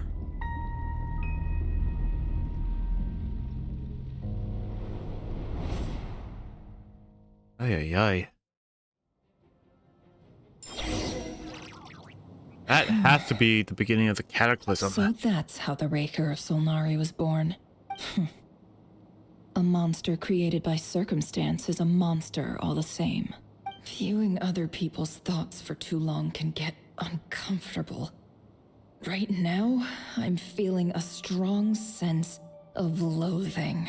In a nutshell, the story of Khanrieah is what happens when the truth falls by the wayside. Everyone tells little white lies, and before long, you have a huge pack of lies that destroys everything. Time to get back. His past is filled with sorrow, but the tale of any fallen civilization is one of endless tragedy. Cruel as it may be, that was Khanrieah's fate. Yeah.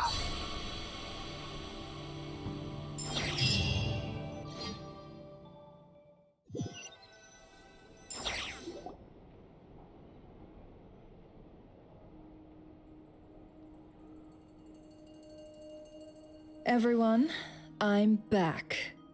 Can I get a standing ovation? Never! How are you holding up? She's fine. Boss is a pro. Yes, I'm fine. You will have seen the events of Rarir's life through my thoughts.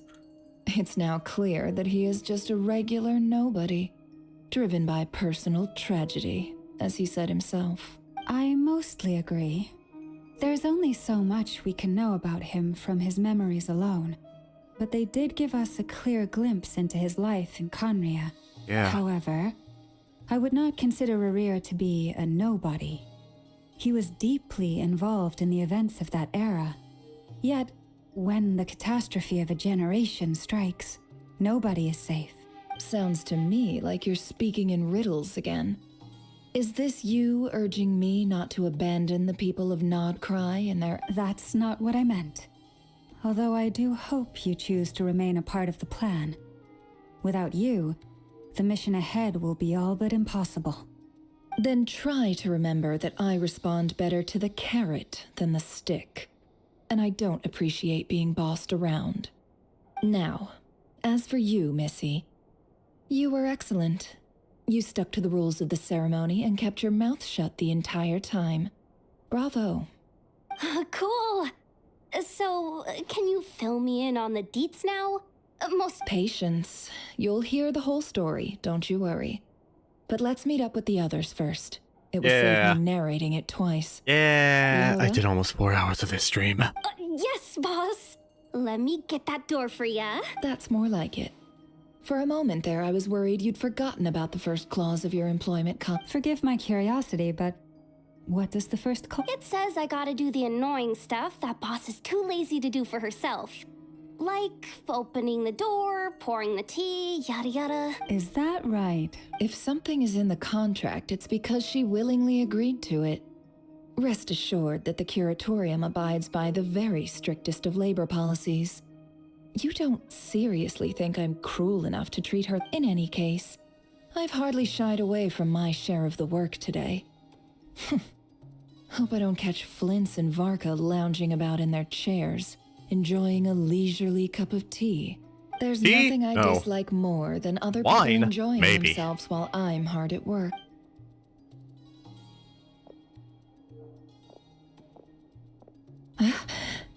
What? Oh no.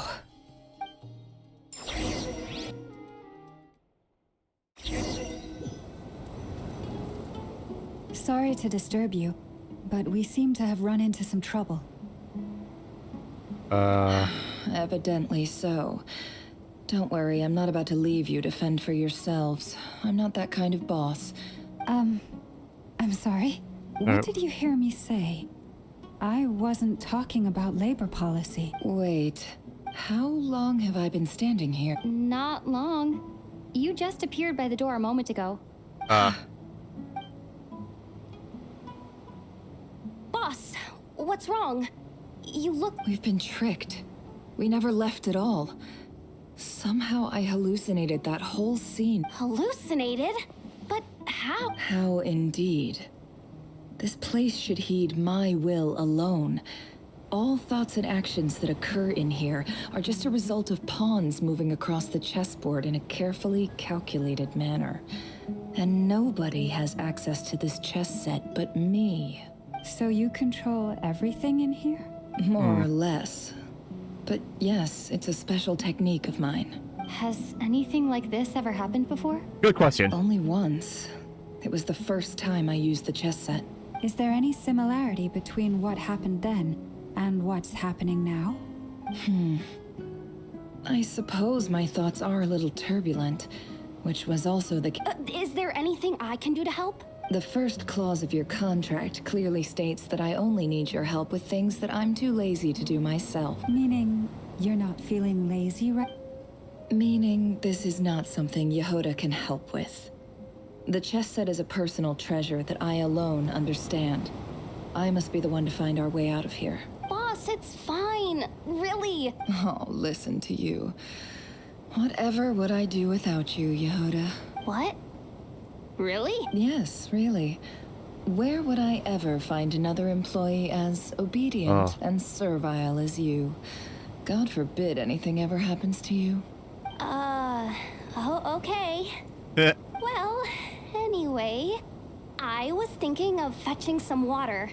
There's gotta be a source around here somewhere. I suggest everyone finds some, even though all this chess malarkey doesn't exist in a physical sense. Mentally speaking, it's all real. And so is you don't want to dismiss mental fatigue. Just because it isn't physical doesn't mean it's any less serious. But anyway, I got your backs, so don't worry about a thing. I can definitely feel that mental fatigue. I have the best employees.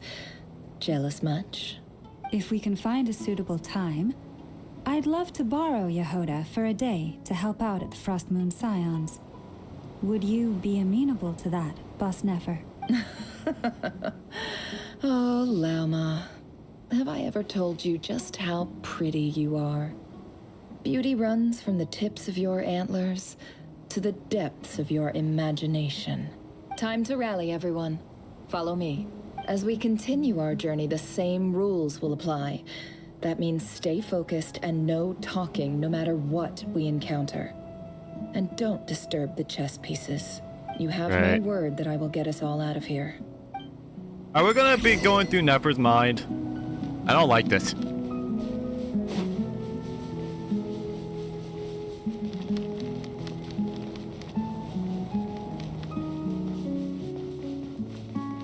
I know this place. This place looks familiar. That's not a good sign. I wasn't expecting visitors at this hour. Oh, it's him. There you are. Sinue's been looking for you all day. I think he has some news for you. Oh, yeah? What were you doing just now, Uncle Retinue? Hiding away some more loose change? What do you mean, loose change? Oh, come on, I'm too old for this. Just pretend you... Does that mean I'm little? No. I want to see little Nefer. Let me see little Nefer.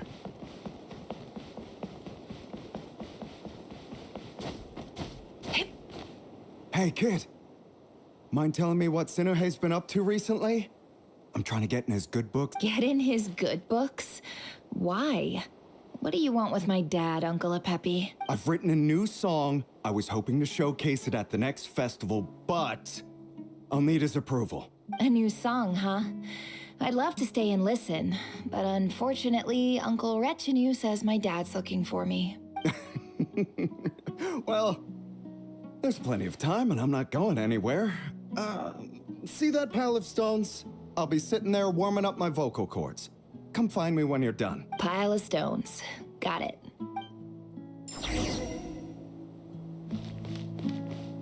I still want to see little Nefer.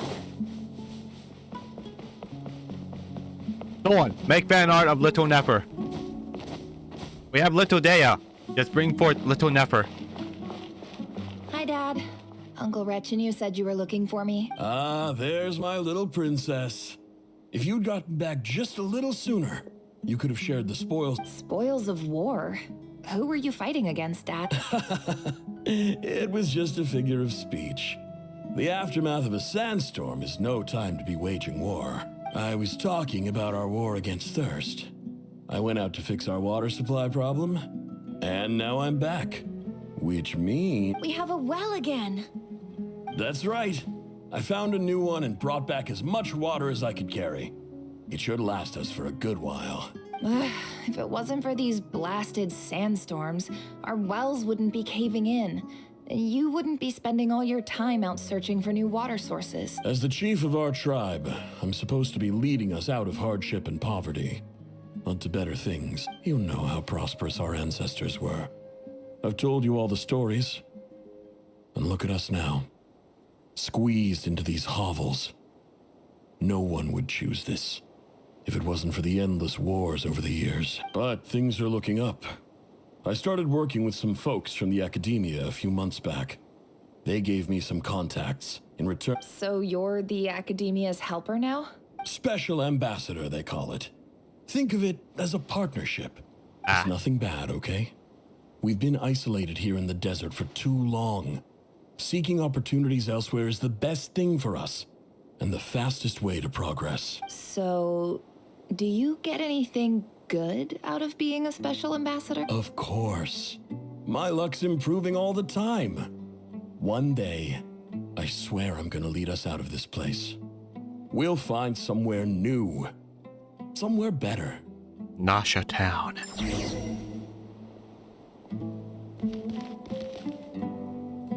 I can definitely see it. The hair color. Wait.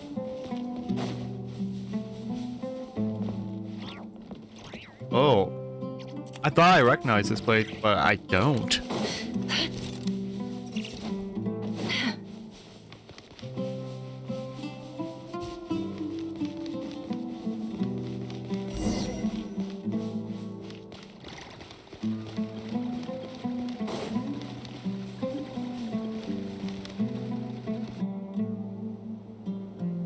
That's our well, and you know it.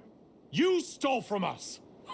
Well, you've gone from chief to thief, and now you have to face the consequences. Did you really think you could take our water without permission and get away with it? You're either brave, stupid, or both. In that special ambassador act? Yeah, nice try. We spoke to the academia. They said it was all news to them. You're a liar and a cheat.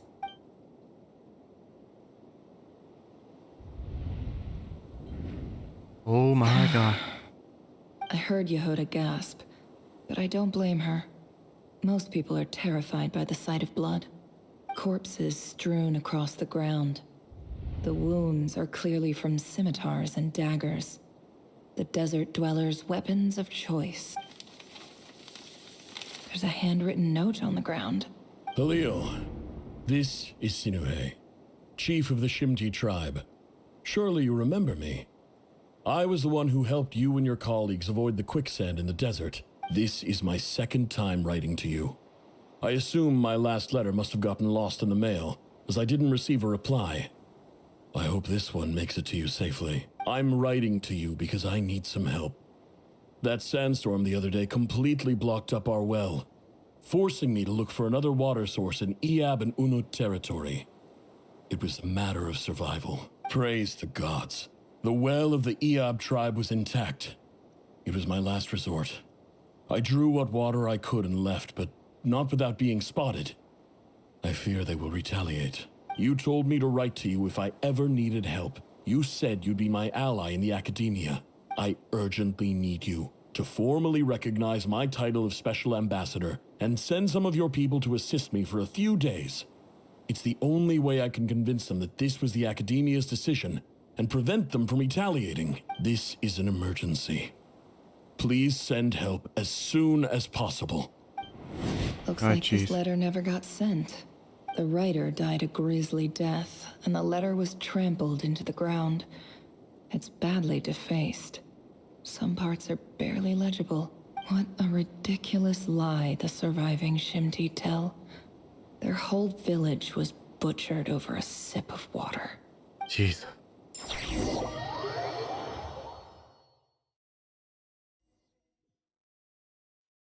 Ah, officer. Welcome. Welcome to our humble village. I thought you would at least have the courtesy to provide some respectable libation. This is the finest wine our village has to offer. I promise.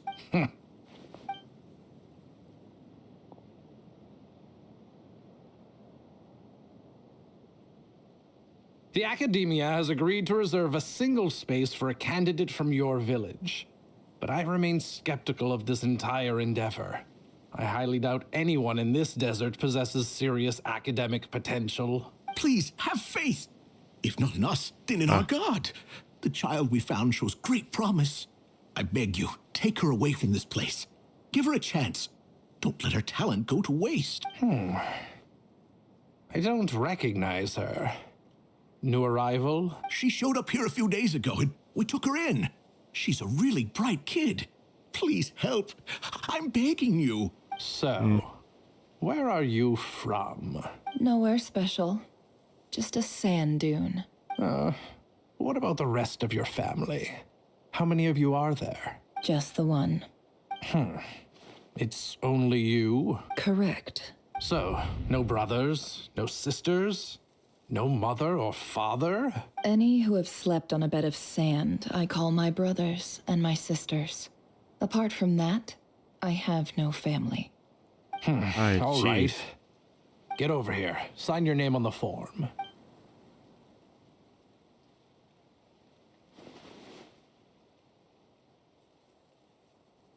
Never? You're rather fair-skinned for a desert dweller.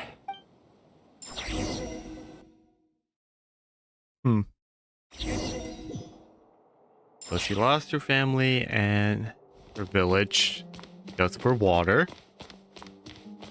She was then adopted by another village a few days later, only to immediately be accepted by the Academia. Oh, this is definitely the old Academia. Nefer, this term's assignments have been issued already. Please read through the materials thoroughly, conduct your own additional research, and then write an essay on the topic. Yes, Professor, I'm aware. I just had a couple more questions I wanted to get your perspective on. Oh? Please, ask away. Well, I saw the other students' problem sheets, and I couldn't help but notice that my assignment is much easier than theirs. Do you really think I'm a weak student? A weak student? Goodness, no. Quite the opposite. You have a sharp mind, almost too sharp. I think what you're saying is a weak student wouldn't have noticed the discrepancy. And if they did, they certainly wouldn't complain about the lighter workload. You see, sharp as they come. You see things the way they are, and I'm sure you know why they're like that. Because of where I come from. Because I'm different. I'm sorry, Nefer. I don't like it any more than you do. It's just... Anyway, you said you had a couple of questions. What's the other one? I wanted to check.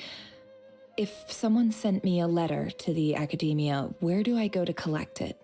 Ah, your family wrote to you. As long as they put your name on the envelope, someone should hand it right to you. Not exactly. It's not even a recent letter. I was just curious where the mail would end up if no one collects it. The House of Dana, I expect. I know there's a box for unclaimed mail somewhere in there, probably sitting on a shelf. Whatever you're looking for, that'd be the place to start. Okay, got it. Thank you, Professor. Oh, don't mention it. Honestly, I feel like I failed you. I'm supposed to be your teacher, but I haven't taught you anything. Hey, don't say that. You're a great teacher, and you do your best for all your students. But the rules are the rules. You're not allowed to teach students like me. It's not just the Academia either. The whole world bends over backwards for the successful and leaves the losers to suffer and die. Oh, my dear child. Don't tell me. I haven't. I just think that if you want to make it in this world, You have to find a way to become successful. Oh, okay.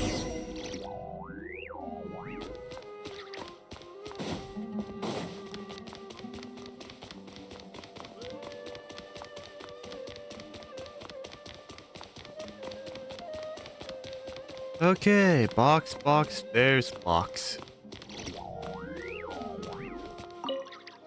This must be it. A big cardboard box full of unclaimed mail. And let's take a look.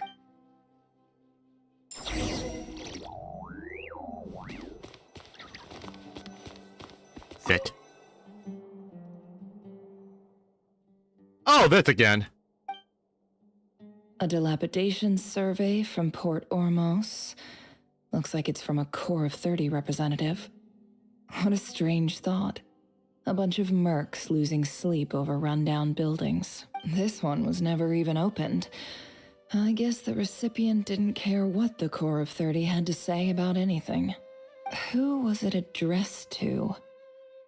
I don't recognize the name, but it must have been a Khanrieah professor. Thank you. This one is addressed to the Immorta Sage. The title is Changes Observed in Satyavada Life Symptoms. Why do all these letters read like full-blown dissertations?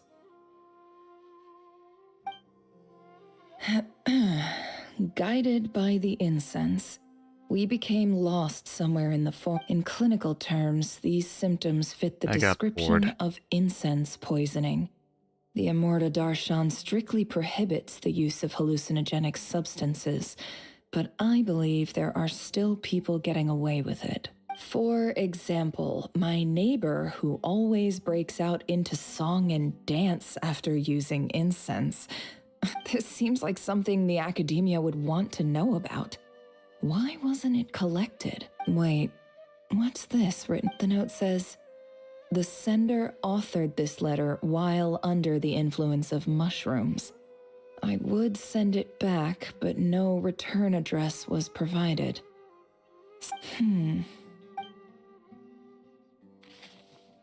This next one is addressed to Grand Sage Azar? Him. A few words of protest regarding recent change. In recent years, the academia has taken on a small number. However, it appears to me that these students have not, in fact, been provided with educational opportunity, as well as receiving dumbed-down assignments and perfunctory tutoring. They do not even have full access to the Akasha. Education is the fundamental purpose of this institution, which should go without saying in a nation whose founding virtues are knowledge and wisdom. As Grand Sage, policy decisions are your... I do hope you will give some serious attention to the... Great letter. Shame it didn't get to where it needed to go. And the sender is... Huh? Sage Cyrus of Spontamod. Huh. I didn't realize anyone else even knew how bad students like me have it in this place. So this is where letters from the Sage of Spontamod end up? Nice one, whatever.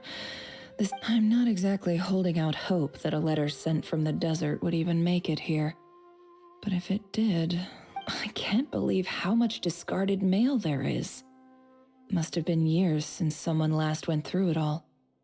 And this is just one box. The whole house of Dana is boxes on shelves. I don't believe for 1 second that any human being has sat down and read through all the documents in this place. Who has that much? And we take this. Wait. Could...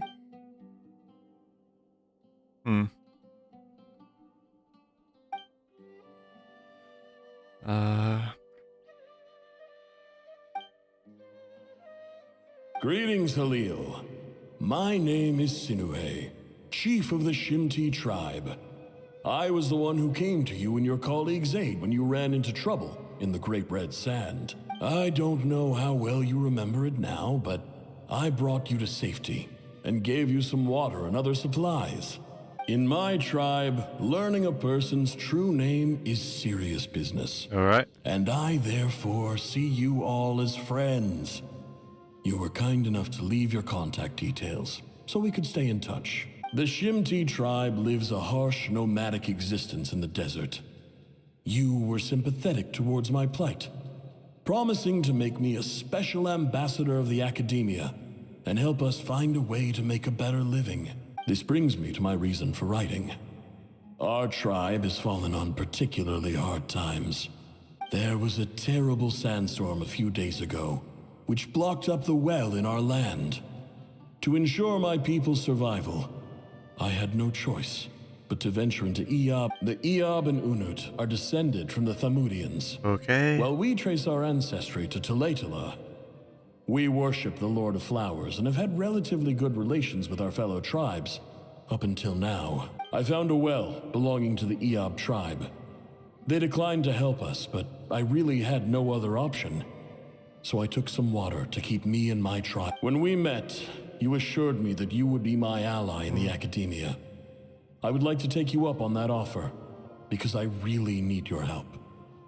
I wonder if you could send an academia representative to meet with me. That aside, the last time you were here, you mentioned that the academia had started accepting students from the desert, and I told you a little about my daughter, Nefer. We have next to no resources here in the desert, and my power and influence are limited. Would you consider enrolling my daughter at the academia? She is a smart girl. From the outset, the academia never took you seriously. Those things they promised were just empty words. I doubt they even remember the name. And you were so emphatic that your luck had finally changed for the better. You swore you'd lead us to a better place one day. You spoke with such conviction. You liar. You lied about everything. And who fell for it? Just me, by the looks of it. Despite your best efforts. Which makes you a pathetic liar. You weren't even any good at it. Yeah. I think I'll take over from here. Let me show you how it's done. Ah. Lovely.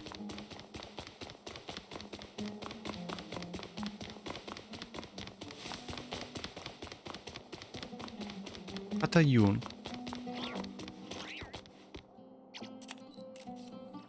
I just came to say goodbye. Thanks for everything you've done for me in my time here. Nefer? You packed your bags. Where are you going? I'm quitting. Something's come up in my hometown. Gonna head back and deal with it. Huh? But this was a hard-won opportunity for you. You know that better than I do. It was. But it doesn't matter. I have more important things to deal with, and they can't wait. Oh, and I didn't want to overfill my bags, so I left some incense on your desk. What's wrong? I thought you liked incense. Although, I did read somewhere in the House of Dana that it has hallucinogenic— Isn't this the stuff you brought from your hometown? You're just letting me have it? I see. Yeah, about. I lied. It's not rare at all. There's this bunch of ruins near my hometown that are practically overgrown with this plant. It's not worth much. Keep it. It's fine. But Nefer— All right. That's all from me. You take care.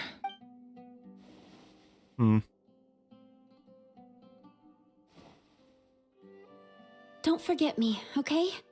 I mean, we're more than just classmates, right? We're friends. Yeah. I'll remember you. I lied again. That incense is worth a fortune, and it's a rare find even in those ruins. And as for remembering her, I have far too much to do when I get back.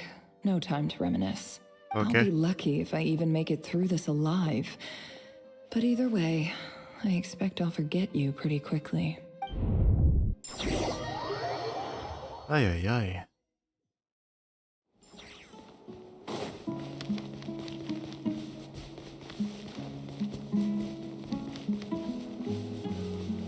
He definitely had a hard life.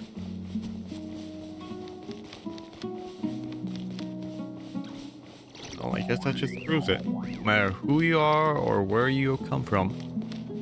Because everyone has a hard life.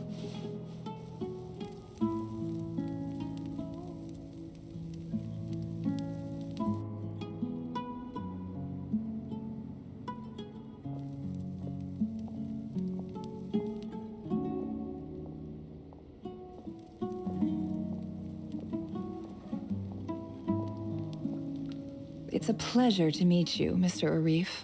So, what does the Academia want? Since they've sent their special ambassador, I assume there's a big business deal to be made. If not, I'd be very disappointed. Please, sir, lower your blade. You're lucky I'm the one they sent. Not all special ambassadors share my admiration for the Eab people.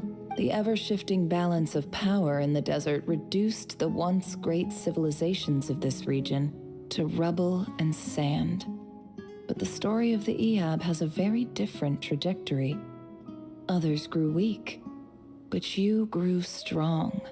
Huh. Aye, aye. So, you do know who you're dealing with? This well is the perfect symbol of your strength, is it not? It used to belong to the Unut, but it looks like you have control over it now. You're not wrong.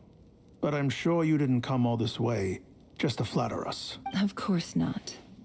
I came to bring you some very good news. Records uncovered by the Vahumana Darshan show that a certain well currently under Eab control is built on top of some ancient ruins. These ruins are of... I checked the map carefully on my way over here, and I'm confident that this is the well in question. The Academia is offering 50 million? Oh. No, wait. If these ruins are as important as you say, 50 million's a little low. Don't get greedy, Eab. We know far more than you think. We know that you seized this well by force. Wasn't that the first step in your rise to power? To drive away the Unut and steal their water supply? So what if it was? These guys are gonna get beat up. Don't worry. As unscrupulous as it was, it's something we're willing to overlook. The Academia is only interested in dealing with the de facto power holders in the region. I hope I am making myself clear. And I hope your words are the truth. If I find out the Academia is trying to play me, I'll hunt down every one of your people and make you watch as I cut them. I assure you, Chief, that would not be in your long-term interests. You don't want to make an enemy. You see how I'm dressed, don't you? I appreciate that you've never been to the rainforest, but surely, and what does a barbarian like you have to lose anyway? You really think the Sumeru Academia would bother to come all this way just to lie to you? We have more. All right, Okay. I take your point. The Academia is the highest authority in the land. I'm sure you're trustworthy people. In that case, we have a deal. We will sell you the excavation rights. I'd like to thank you, Ambassador. This is good news indeed. Excellent news. In fact, it calls for a celebration. Would you do us the honor of staying a while and enjoying some Eab hospitality? Gladly. I am partial to wine myself, and I trust you are as well. So let's indulge in a few drinks together.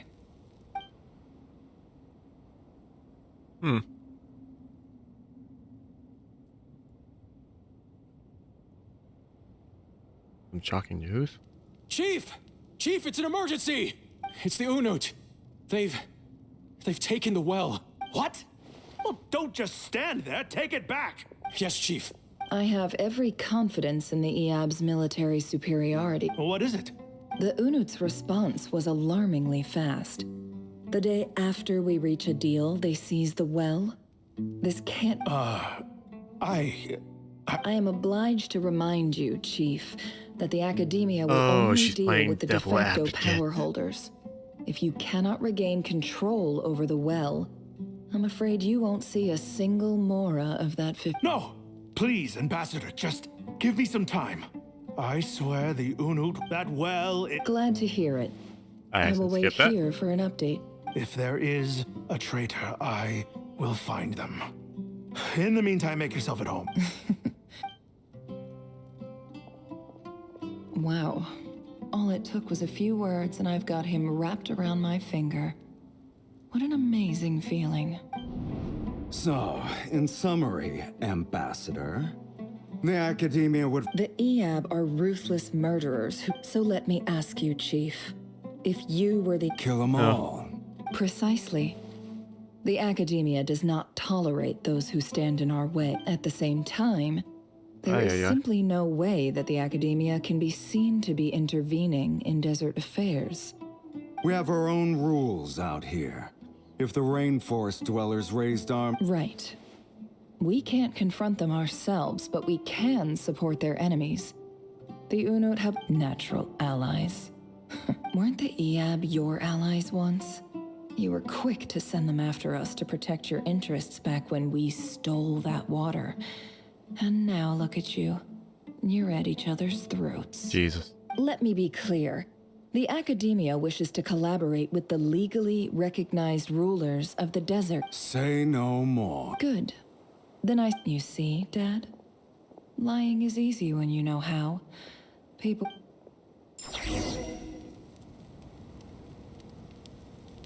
Okay. I have a feeling we're gonna be cleaning up the stragglers.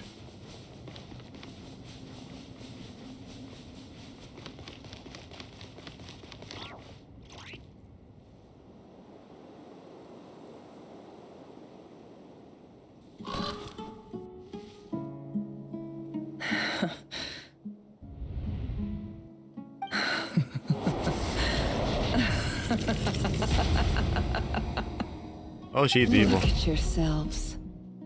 You may be vile, savage monsters, but your butchered bodies bleed like any others. You're no different. You're nothing special at all.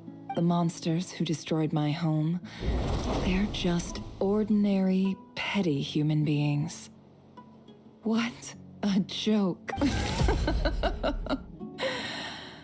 I think we're even now. Maybe I've even done the desert a favor. It's a better place without all these people around. Oh, Sinuhe, my gullible fool of a father. Perhaps if you'd been as ruthless as I was today, our tribe, but you couldn't do what had to be done. So I did it for you. Nefer, it's okay. All of this is... I believe I remember you promising... Yeah, but Yehoda, is there anything you can do to ease the tension? What can you do? Alright, time for a sharp... So, anyway, that's enough. Feels like we've been walking forever. I'm getting pretty tired. Yes, if we can find somewhere to sit down, I could... It's not far now. There should be a temple just up ahead. This situation about to reach a conclusion? Yes. Really? A temple? I guess that's how things go in the desert. I've been to a similar place with a friend from a Desert dwellers can never escape their destiny. Or so everyone says. I never wanted to believe it, but looking back now, I'm as desert as they come. You mentioned a temple. My biggest trade secret of... Ah. Then I'm guessing it's where you got your power from. I didn't know you were clued up on any other... I'm no expert in the history of Sumeru, but since you come from the desert, I would imagine it has something to do with King Deshret. Sounds impressive. Oh, I know who you mean. General Mahamatra Sino. Yes. The spirit of Hermanubis dwells within him. Yes. That's boss Khanrieah. Sino's hardly a figure of obscurity, but I know about Sethos too. Yes. What about him? Well, He's not a small deal, let's put it that way. You sure know your stuff. Please, this is the bare bone basics. Save the flattery. Thanks for your patience, everyone.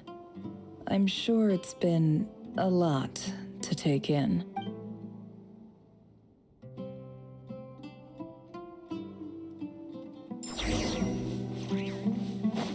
Okay. Please let this be nearing the end. Because I've been streaming for like over 4 hours and I would like to take a break.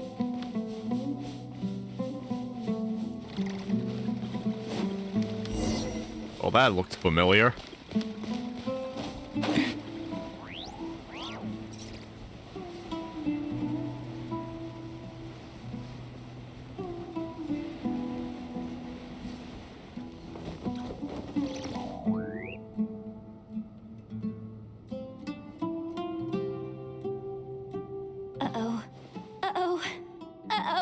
I'm totally out of my depth here.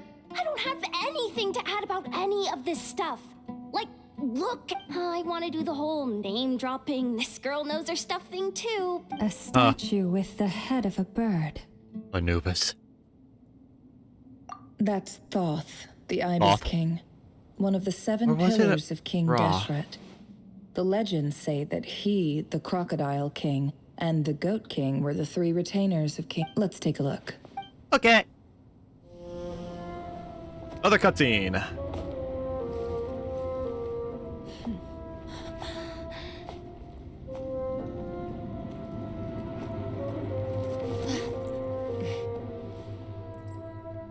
Cat?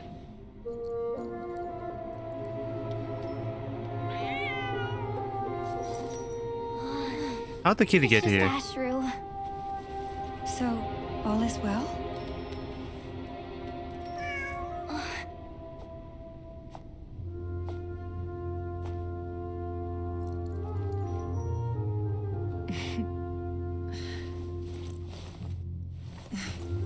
Typically speaking, at this point, the world disintegrates. Then we find ourselves back in the outside world.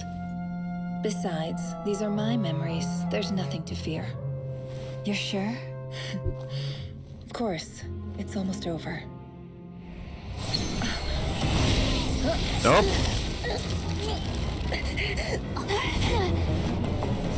That's for rear.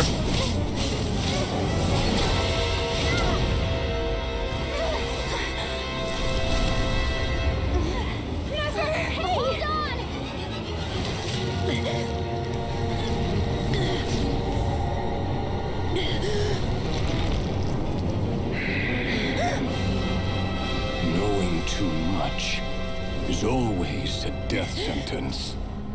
Speak for yourself.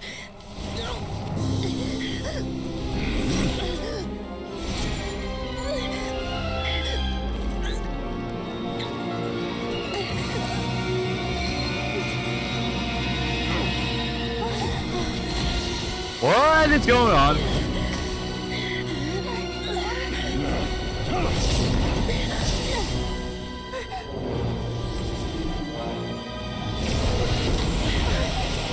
Okay, there's definitely something going on. How repulsive.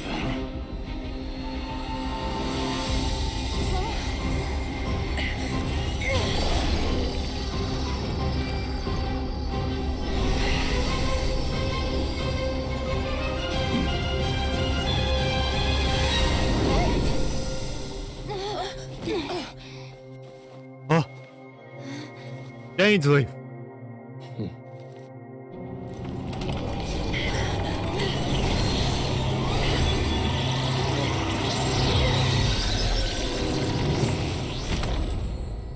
What?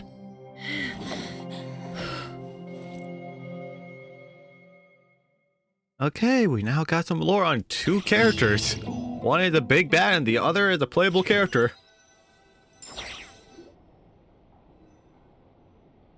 Timed that pretty well, didn't I? Yes.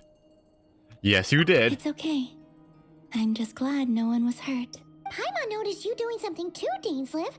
Were you helping get them out? Of course. When I asked Nefer to conduct this investigation, I was not naive to the dangers involved. I had a duty to ensure your safety. Yay! Good to know your sense of justice is still intact after all these years. I take that to mean that you saw the truth. That comes as a great relief. I certainly did. And thanks to your help, I also managed to trap Khanrieah inside the chess set. Whoa, really? How'd you manage that? Well, to be honest, I sensed that something was wrong long before we made it to the temple. By using this fragment to probe into Khanrieah's past, well, the monster formerly known as Khanrieah, it seems I alerted him. I was tracking him, then he caught on and started tracking me too. Can't say I'm surprised. But how did he track you through your thoughts alone? That shouldn't be possible. Khanrieah was a secret agent who reported directly to the Vinster King. He is an expert at finding a trail and hunting down his pursuers. No wonder. He infiltrated the chess set, read my thoughts, and built a new virtual chess set inside of it. That's why we weren't able to leave at first. Lovely. Speaking of your chess set, it's quite a remarkable item. Would I be right in thinking you have some connection to King Deshret? You overestimate me.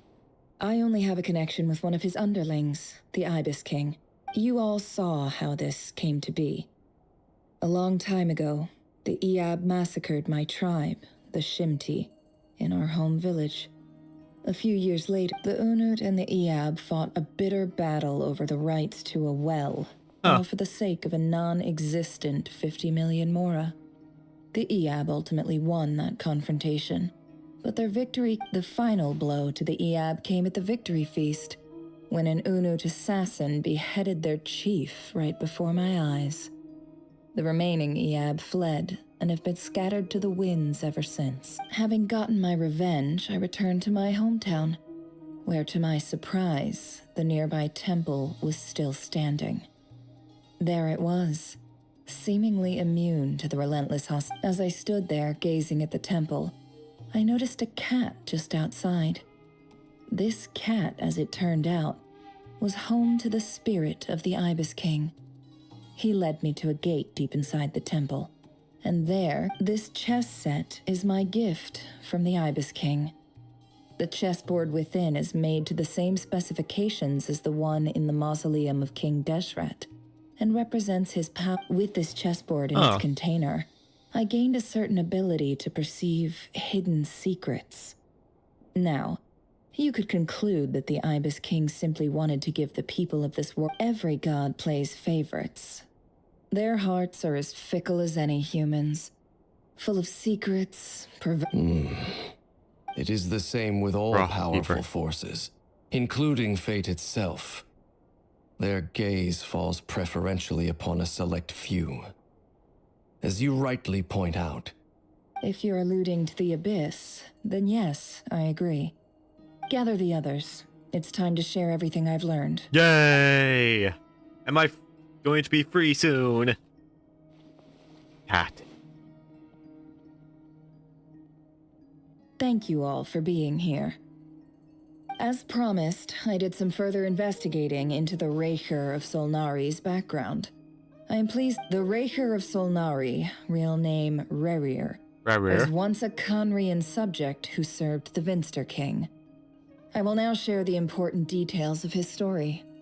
Please save any questions or comments for the end. Okay.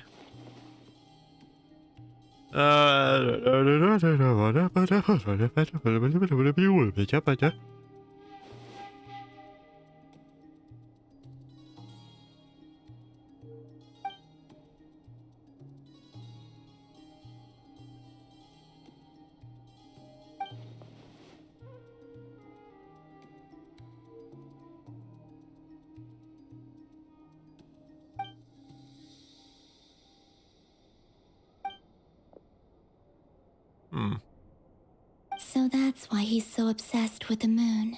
A tragic tale, to be sure. But it does not excuse his many transgressions. No matter how much Khanrieah suffered in the past, the fact remains that he is what we know today as the Wild Hunt, wreaking havoc upon innocent lives in Nodcry. He becomes more dangerous with each passing day. If left unchecked, it is simply a matter of time before all of Tevat suffers the consequences. This is a threat that the Knights of Favonius cannot ignore. A question for Miss Columbina. Forgive me if this is presumptuous, but have you ever seen the spatial gateway that appeared in Rarir's memory? Never. But I have heard stories of something called the Moon Gate, and this seems to fit the description. Miss Lauma, any thought? In the lore of the Frost Moon Scions, the moon is believed to hold many secrets. Some sources speak of ancient knowledge. The term Moon Gate is one I have heard before. But as is the case with all of our legends, there are no records of any first-hand witnesses. We cannot know whether it truly exists. Then back to Miss Columbina. As a moon goddess yourself, do you have some idea of where the Moon Gate leads to? I don't know. Not at this stage, sorry. I do hold the power of the Frost Moon, and my strength is recovering. But there's more to the power of the Frost Moon than that? Yes.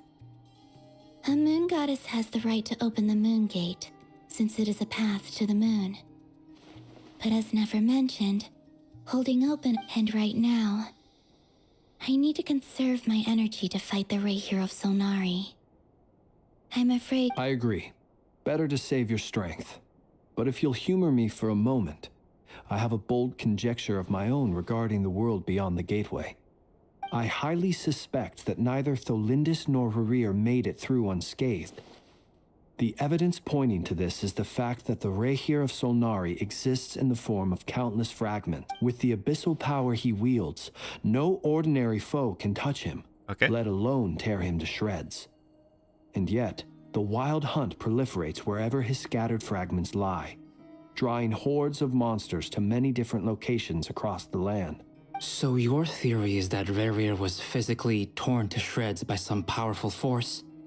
Hence, why the Wild Hunt is a— Makes sense to me. Explains why the Wild Hunt is so pervasive, and why he's been trying to piece himself back together. He was whole to begin with, and he wants to be whole again. Without the power of the Abyss on his side, he almost certainly would have perished the moment he was torn apart. But the Abyss, much like a curse— I could not agree more. The power of the Abyss is most surely a curse. It is a compelling explanation, and one that accords with my present understanding of Abyss creatures. Whether the life form in question is primitive or advanced, if a curse has extended its lifespan unnaturally, it will continue to survive in spite of everything. This raises some interesting questions. I will run some experiments and see if there is any validity to my suspicions. That being said, regardless of whether my research bears fruit, I would like to thank Miss Nefer for conducting such a thorough investigation. My pleasure, Mr. Albedo. I too hope that the information I have shared today proves useful as we look to formulate the next stage of our plan. Hey! What is it, Dainsleif? You look really upset! It's just, when I think of the man I once knew as Rarir. The two of you used to be friends, didn't you?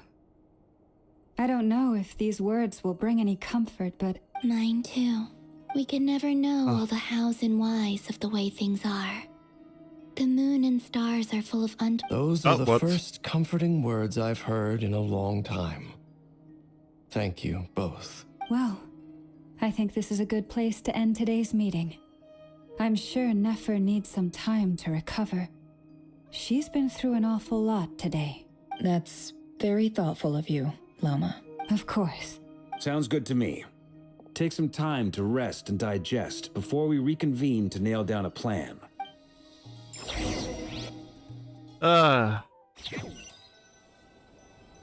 Jesus, it's such a long thing. It's almost 5 hours. Is this a bad time? Hope I didn't kill the conversation. We weren't talking.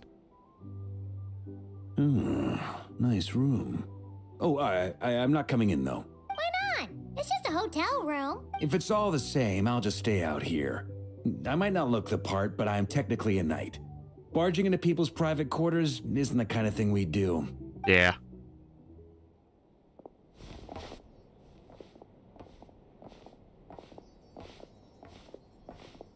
Anyway, Nefer went back to the curatorium to get some rest. But before she left, she shared some things with me that I thought you should be aware of. Firstly, although she managed to trap the Raker of Solnari inside her chess set, there's no guarantee that the power of the Ibis King is any match for one of the 5 sinners.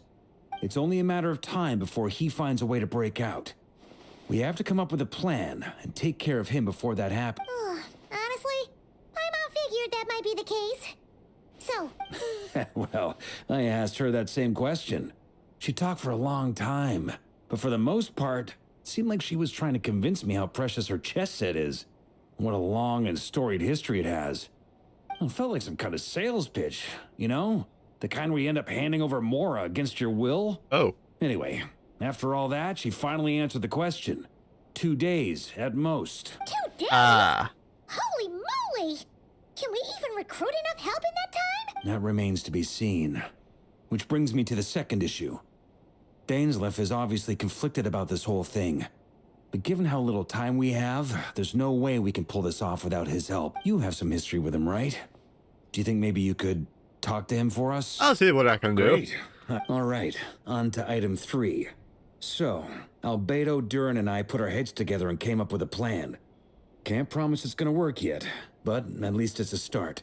We figured we'd bounce the idea off you first. We'll explore it further. Please ask away. Oh, Paimon's dying to hear this. All right, so...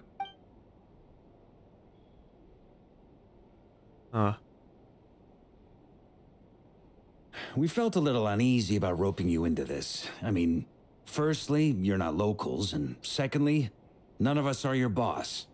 You're well within your rights to refuse. Roping us in? Why would you even say that? We yeah. know the stakes here. It's all of us against the Rayher of Solnari. Right. None of us stand a chance. I choose my words very intentionally, I'll have you. Sir Varka, I have a few thoughts about this plan. I'm all ears. I think we can be more flexible with how the roles are allocated. In my view, the most... Yeah. And we don't learn any of this. Point, yeah. But if that's how we're going to approach this, you'd better make sure you're ready. To be clear, I don't doubt your abilities. Far from it. I just want to make sure. I want to do everything within my power. The Rayher of Solnari is a truly fearsome opponent, and if I do my part, it'll greatly reduce the risk for everyone else involved. Well, that tracks with what I've heard. Jean's mentioned in her letters that you're so diligent it's almost abnormal. As in, most people weigh up the risks and rewards in situations like this. But you seem to just march towards danger without a moment's hesitation. Because I'm stupid. Of course, everyone appreciates a fearless pioneer. But all that aside, I'm the Grand Master of the Knights of Favonius, and you're our honorary knight. I want to make sure your courage doesn't come at the expense of your safety. Thank you, Sir Varka. I should be the one thanking you. It means a lot to have you on board. Lillian talks so much during this, well, Archon quest.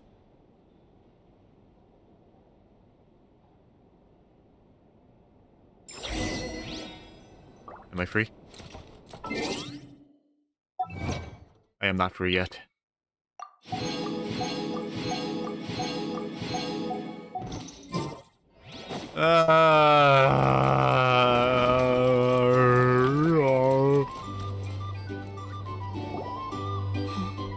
This is a thorough... Great question. Albedo's been hard at work analyzing Rayher and the Wild Hunt's behavioral patterns. His conclusions are as follows. Firstly, from the earliest known confrontation until now, Rayher has never displayed any ability to manipulate the dimension of space. So it's unlikely he has any power in that domain. Secondly, he seems to have a particularly strong vendetta against our group. If we put him in a fight-or-flight situation, he'll choose to fight every time. Thirdly, finally, and most importantly, he is consumed by... Turns out, we tick both of those boxes. We have a reincarnated Moon in our ranks, and a spy who accessed his private memories without permission. He'll be baying for blood, not looking to escape. As someone who's had their fair share of interactions with the Wild Hunt, those all seem like valid observations. Understood. Then I will defer to the verdict of the group. Well, everyone, that's the plan in full detail. Albedo and Durin are carrying out their part as we speak. Plan approved. Scheduling. Okay, any firepower you need, I got you covered. The Frost Moon Scions are behind you as well. And the rest of you? Yeah. No objections? All right. Then it's settled. This is the plan we're going with. Next up, an old tradition of mine. Anyone who wants to back out, now's your chance. Wait, we can still back out of this? Damn it, Paimon. Everyone says things they regret, right? I don't want anyone feeling trapped because their mouth said yes. A very people-first approach. I hear that's common. Who'd you hear it from? D-Luke? Shh. We don't use people's real names at work. This contact will be known only as Owl, please and thank you. This plan can only work if everyone does their part. Flint's and I will absolutely support it.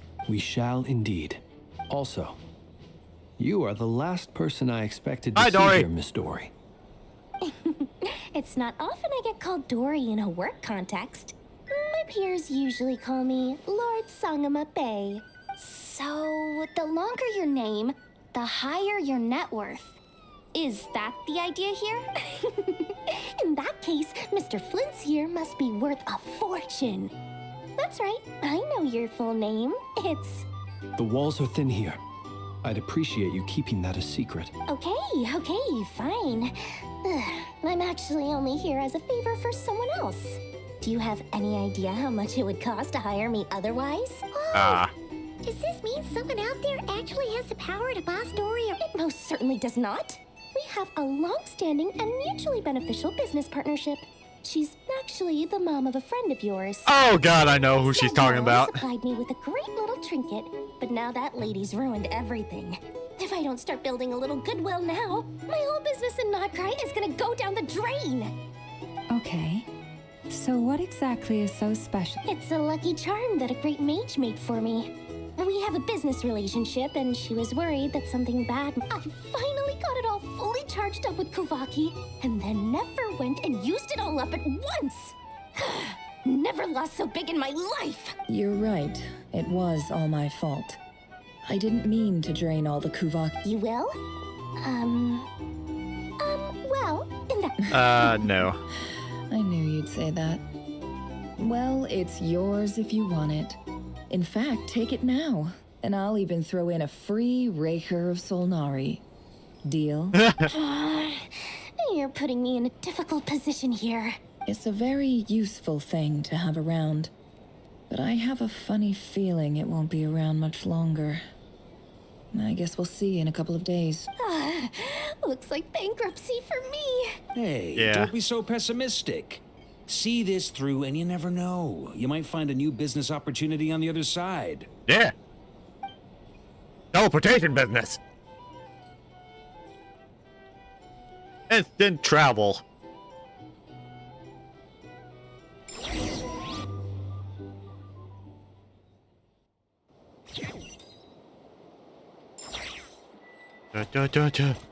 Okay, please.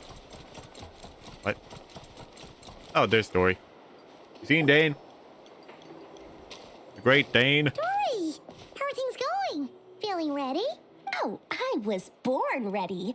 We only have 2 days. You think Lord Sangama Bay would let an opportunity like this slip by? Don't forget, when something's in high demand, the people with the goods on hand get to charge the highest price of all. Even higher than the sellers taking advance orders. Ta-da! See? It's right here. What the? Ah, it's so pretty. Did you make it? Oh.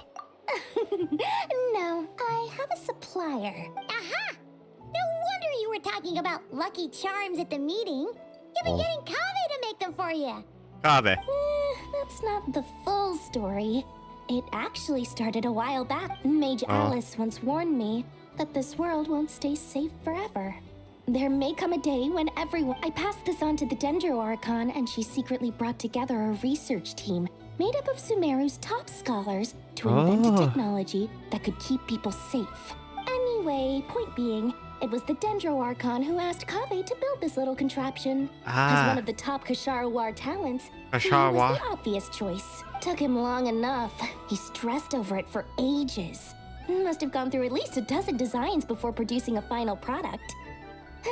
But that's Kaveh for you. Marak delivered it to me a couple of days ago, along with a letter from Kaveh. Could I ask why I'm sending this technology to you? And what's your proposed use case? Has it been approved by the relevant authorities? So nosy. My fault for sending him the research permit to begin with. Surely Nahida must have told him you were involved in this project. It could be. Anyway, I just replied, let's hope there never has to be a use case, because it would involve grave danger. Oh. Fair enough. But it sounds like he was just being cautious. He probably felt responsible as the one who made it. Or maybe he was asking as a favor for his housemate. He's done that before. Not sure why, though. His housemate doesn't seem to really care that much about this kind of stuff. Either way, all's well that ends well. I'm just glad to finally have my hands on the product. I wouldn't want to be without it, given the potential dangers that lie ahead. Yeah, I agree. Huh? What does that look mean? Paimon's just super surprised. Well, a long time ago, I made a promise to myself. I promised that I was gonna live every day of my... There are always gonna be times in life when you have to give something back. That could mean paying back a debt, returning a favor, or showing some kindness. Alice has been a huge help to me over the years. She was the first investor I ever had. And I want my investors to know that Lord Sangamabe, and more than that, no one knows what the future will bring. Whatever happens... Oh, that? I was just making sure Nefer and I are square. Don't be thinking it was some sort of benevolent act. I'm no saint, so don't treat me like something... My priority is doing the business that I want to do. So long as my conscience lets me, but it usually does. That's the Lord Sangamabe. All right, if you say so. I do say so, and that's the whole point. I'm a businesswoman. Don't go trying to figure out what kind of person I am. You'll exhaust yourself. Much easier for everyone involved. Oh, and could you two help me get this stuff where it needs to be? Thanks so much. Yeah. We're still doing this blasted Archon quest. I feel like this is going to be my longest stream ever. Oh, hey, there's a thing here.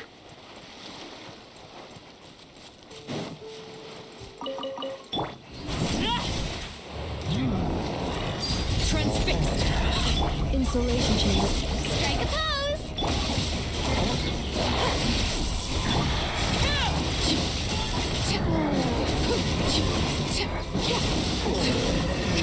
I was not planning to do this. Cleanup sequence initiated. Lightning, echoing song! Showing you Laid to bear.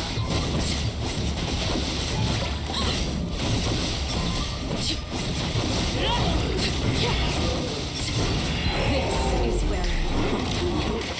This done. Good. I did not want to do that. How the hell do I get up?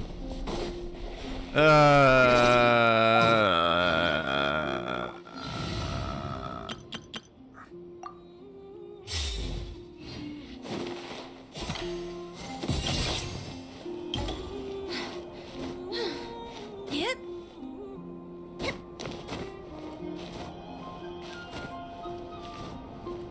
Come on. There we go.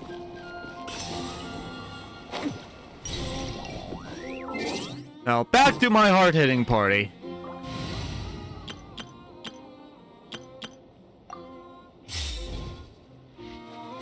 I said hard-hitting, I didn't say my strongest.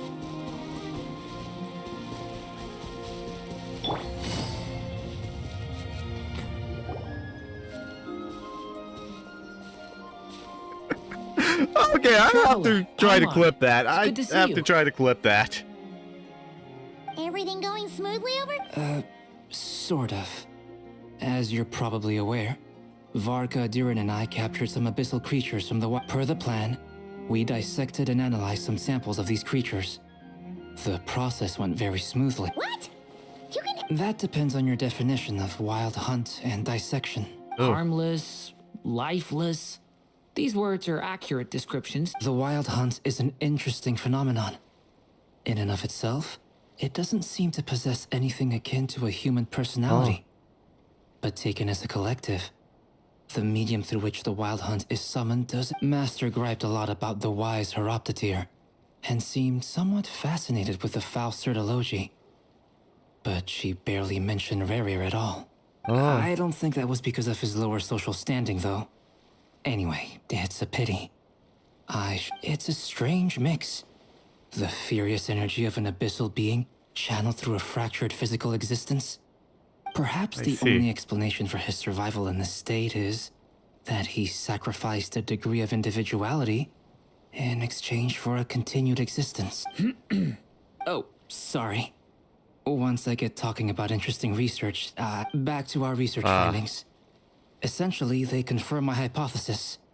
Rerir's corpse is completely contaminated by the abyss, and the effects are irreversible. You could think of this as Rerir in mutated form. But in my view, even that would be inaccurate.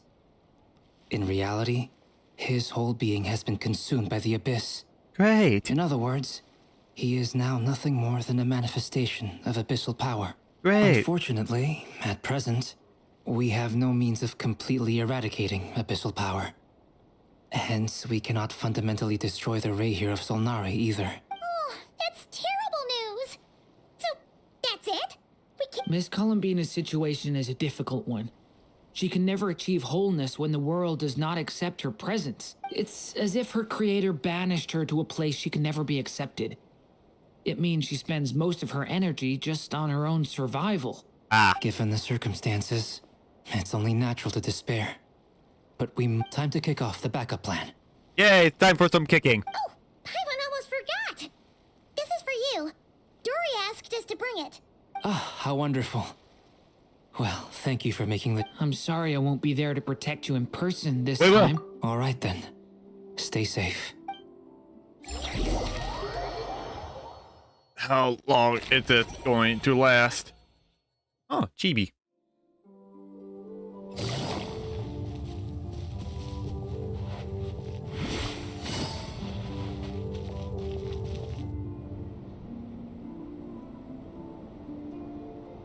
Miss Lauma, is everyone here? Yes. The fate of my lady. Within the next 24 hours, we will... This is not a burden that we deserve to bear.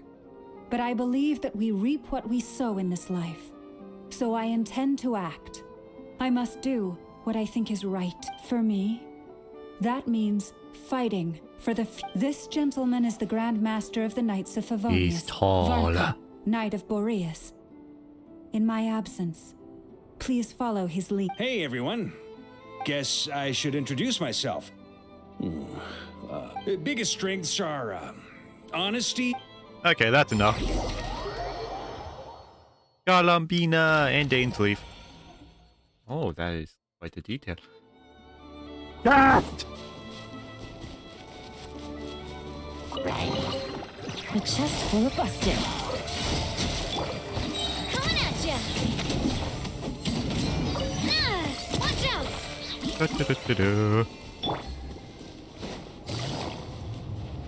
Must go. Beast. I am sped.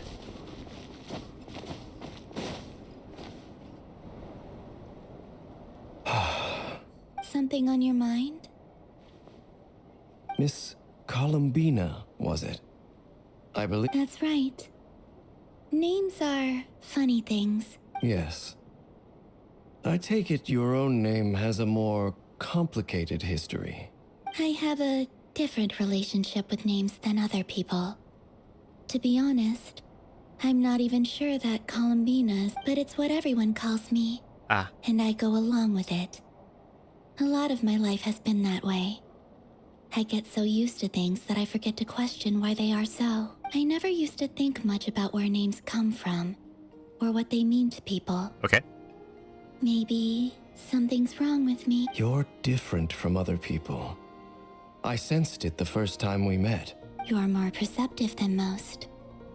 I'm sure your long life and rich range of experience explains that. Do you ever find yourself missing Khanrieah, Mr. Dainsleif? Difficult to answer. I have dreamed of the past many, many times. Sometimes I'm fighting tooth and nail. Other times I'm lying on the ground, defeated. I don't recall any happy moments from that time. It has been too long. Is that because hatred survives longer than love and affection? That would not be for me to say. I make no excuses for the grudges I bear. But whatever the reason, I remember little that was beautiful or sentimental. Thank you for your help with the Khanrieah situation. Without your efforts, I never could have learned the hidden truth of his story. I see. You're welcome. I know he's your friend. Friend? He betrayed me. And I never really understood what he was going through in life. Some friendship, that is. Okay. So, do you plan to fight? You see, you're torn. Now you know what really happened. You see the things he's done and I need some time. Of course. I completely understand. Actually, I went through something similar myself recently. Something happened that changed. You mean the Harbingers who still support you, even though you've... Yes. I always thought they were only helping me because Harbingers are forced to work together. But then I abandoned them, and even now, they still support me. Clearly, they view you as a friend. I feel a little guilty now. I regret not seeing her help for what it was, and not treasuring it. I see the guilt that you're feeling now, because I feel it too. Hopefully, have you noticed that the Traveler and Paimon are over there? I think they've been listening. Huh. Shall we say hello? Sure. Hello. Ah! They caught us! Sorry, we were just concerned about you. I apologize for making you worry. No doubt you wish to know where I stand on the plan to take down the Khanrieah of Solnari. I'm afraid I need a little time. You will? Oh, thank you so much. They needn't be. This was something that I was going to have to face up to eventually. That doesn't matter to them. They're grateful to you regardless. You can't control their gratitude, so just accept it. Yeah. And then, have a think about whether you're willing to join us.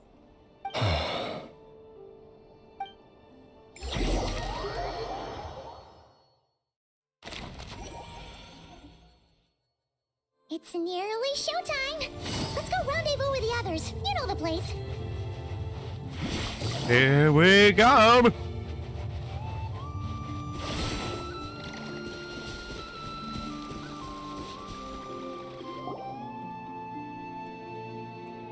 Ah, you're earlier than I expected. I am here. Hey, Flint's! Not too long. I came a little early so I'd have some time to think. Are you nervous about the Quite the opposite. I'm reminiscing on my past battles. When I was awakened by the Radniki, I had not touched a weapon in many years. I felt like the battlefield was not where I belonged. But after waging war against the Wild Hunt for so long, I came to realize something. A life of absolute peace is simply not a possibility for me. My restless flame indicates that somewhere inside of me, there is a deep yearning to root out the evil in this world. How righteous of you. Well, in the past, when I was a Fae whose primary concern was hibernation, it was hardly ideal, but it certainly serves me well here in the present. And I am delighted to be able to join. Looks like I'm not the first to arrive. Ah, Miss I am here. Lalma. Flint was the first. I struggled to settle I down don't at sleep. first because of the nerves. But please, I'm just doing my part. Never! Over here! Cat lady. Aino asked me to relay a message. She said Anefa will be on high alert and keep a close watch over all secondary districts where defense is required, providing support. Meanwhile, Ino herself will provide range support to us directly, using her latest invention. Excellent. My thanks to all involved. The chestnut's looking a little unstable. Yeah. It won't hold him much longer. We should be prepared to engage at a moment's notice. No sense sitting around waiting. Let's make the first move while we still have the option. I agree. Paimon, find a safe hiding place. Got it! Be careful, Traveler! I will.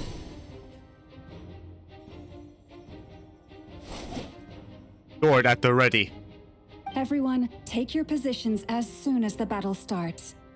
Every ounce of strength we have in our bones, let us bring to this fight. Ready? Let's go.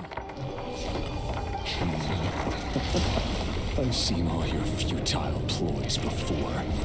You have become the authors of your own demise.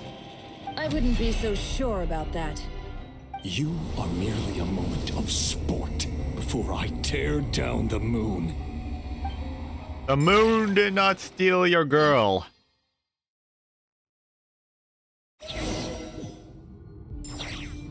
Oh, boss fight. Stay on your toes. Let me help you guys. Eat this!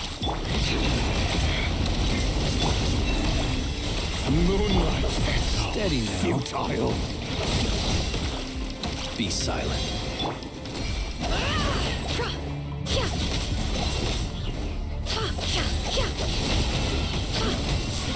How unfortunate. Ow. It all falls into place. Observe. Luscious. A grave Jesus. transgression. It all adds up. Seek within. Time to come clean. With one heart, we pray. Be silent. Yeah.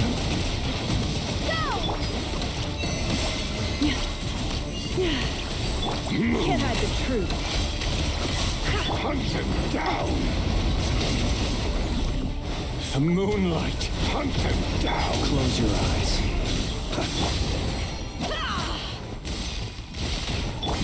For the everlasting forest.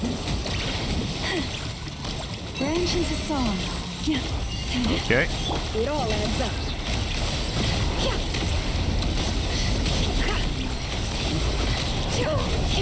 It began with the moon, and so shall it end. The moon will protect you.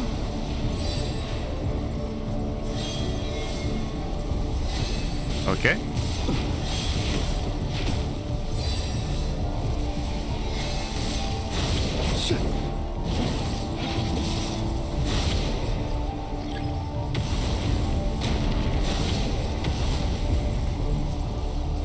Do you see now?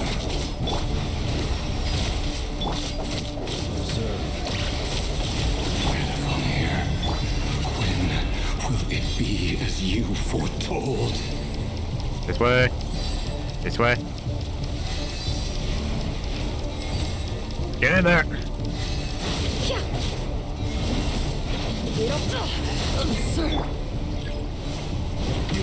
Spears are not welcome here. Kneel.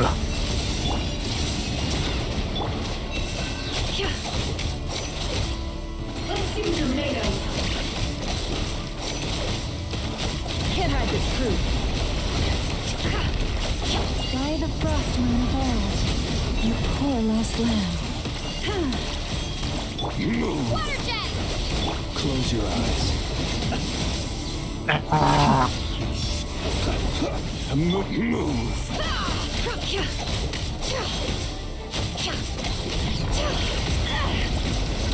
Jeez, this guy hurts. No more. Pathetic. Become clean. The deception ends here. Absurd. Can't hide the truth. Futile. Water jet! Leave this place. With one heart. How long am I going to have to fight? Close your eyes. Night falls.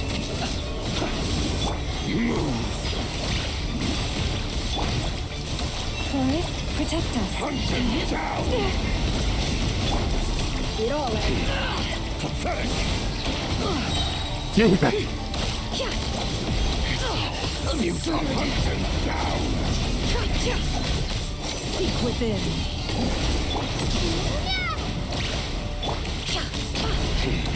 Pathetic!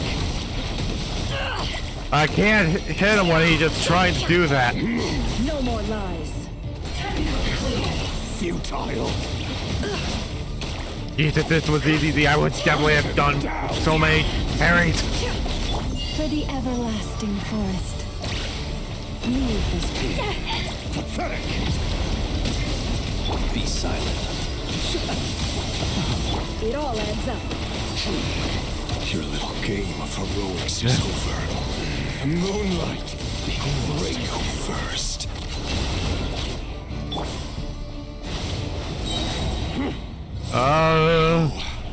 Get out of my sight!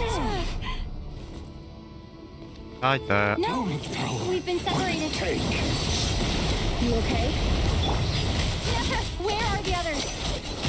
What? Stuck outside the barrier. I guess he really doesn't like us. Yeah. I told you before. Knowing too much is always a death sentence. Be careful what you wish for.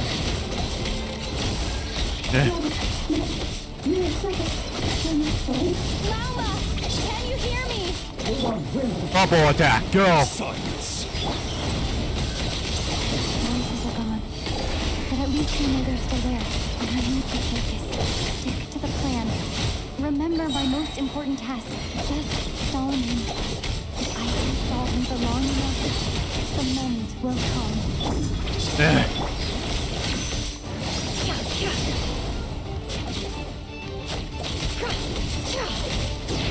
Seek within. I feel like I'm being healed way much faster.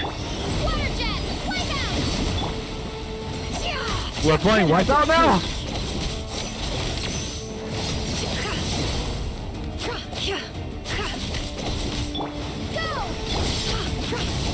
No more lies. It all falls into place. The deception ends here. Bombs away! It all adds up. I am damaging him. Just not a lot.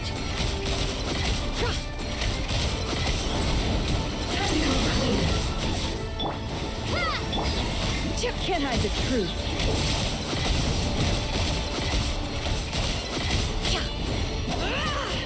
Where'd he go? Wait, I didn't talk to her. Oh, jeez.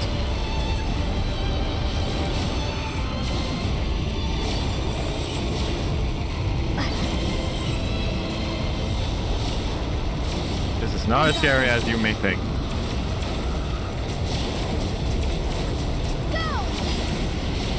What do I do now?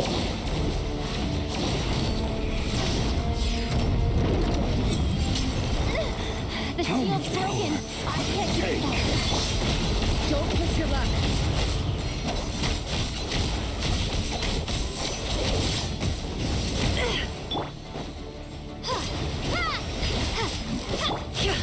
Can't hide the truth. Nowhere to hide. How long is this going to last? The mystery unravels.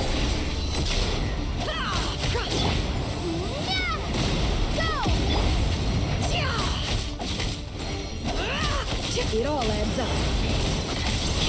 It all falls into place.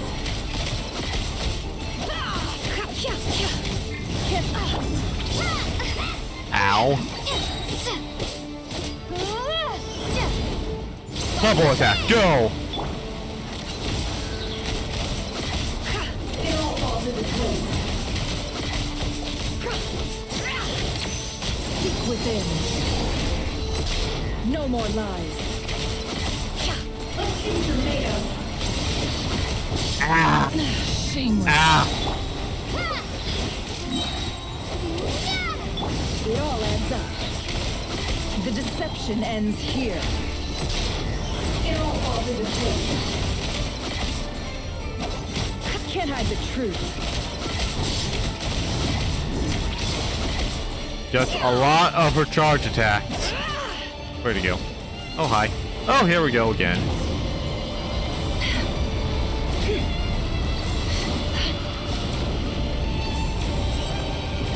Curses. There's no other way. You?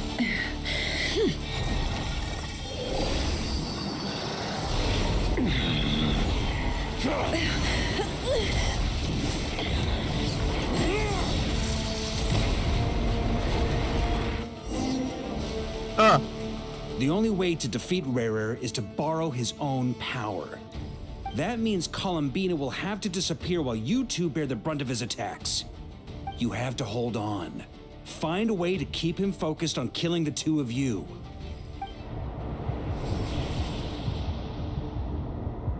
Oh, God. Never! Your eyes are bleeding. Soon you will be powerless to resist. And then, I will reduce you to dust. But that dust will plague your memories. Come on, keep holding on. Any other tricks up your sleeve? Let's see them. As entertaining as they are, you've backed yourself into a corner. You don't fool me. I see your fear clear as day. I have to stoke his rage. Make him unleash everything.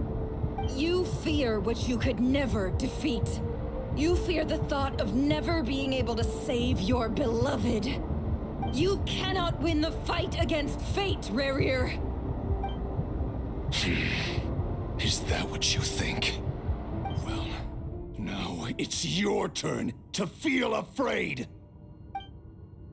Ay, ay, ay. You fear the sound of your own name? Is it us you hate? Or is it what you've become? Let's see what becomes of you!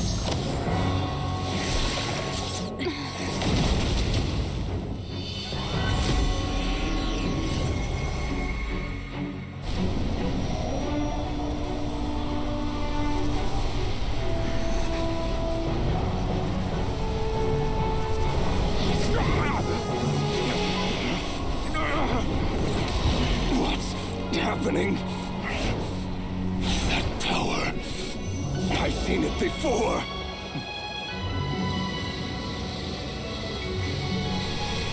Alright, what are you doing? His power is on another level. We'll need to use an alchemical array to convert his power into a usable form. Then quickly channel it into Columbina, rendering her powerful enough to compete with him. I'll join you. I can help. If I release enough abyssal energy into a confined space, it'll create a potential difference, allowing us to extract a huge amount of elemental energy. Next, I'll synchronize with everyone's minds using Pyro, then give you temporary access to their abilities and fields of view. But it won't last long. Can you see? Well enough. So, we have a student of Gold Rheindotter in our midst. How about that?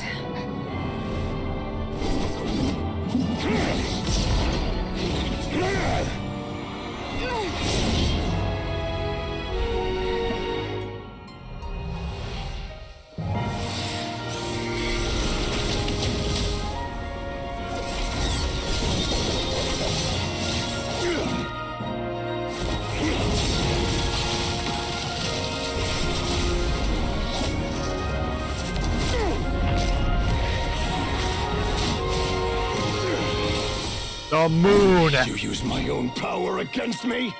Just like how you stole Kuvaki. Look familiar?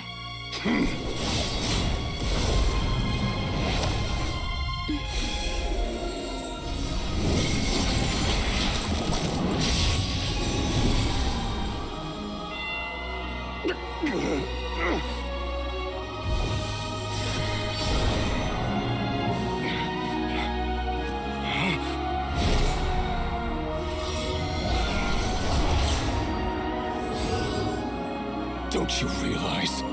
You don't have the power to hold that gate open. I don't, but someone else does.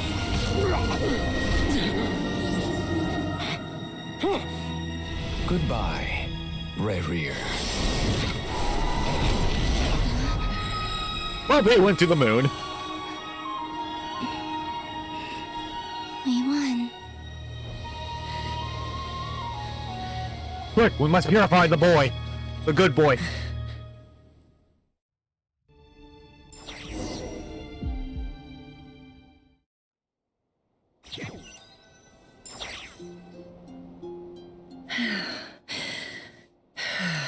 Nefer, how are your eyes? They're fine. Apart from the blindness, of course. God damn it. It's not too late. Let me handle it.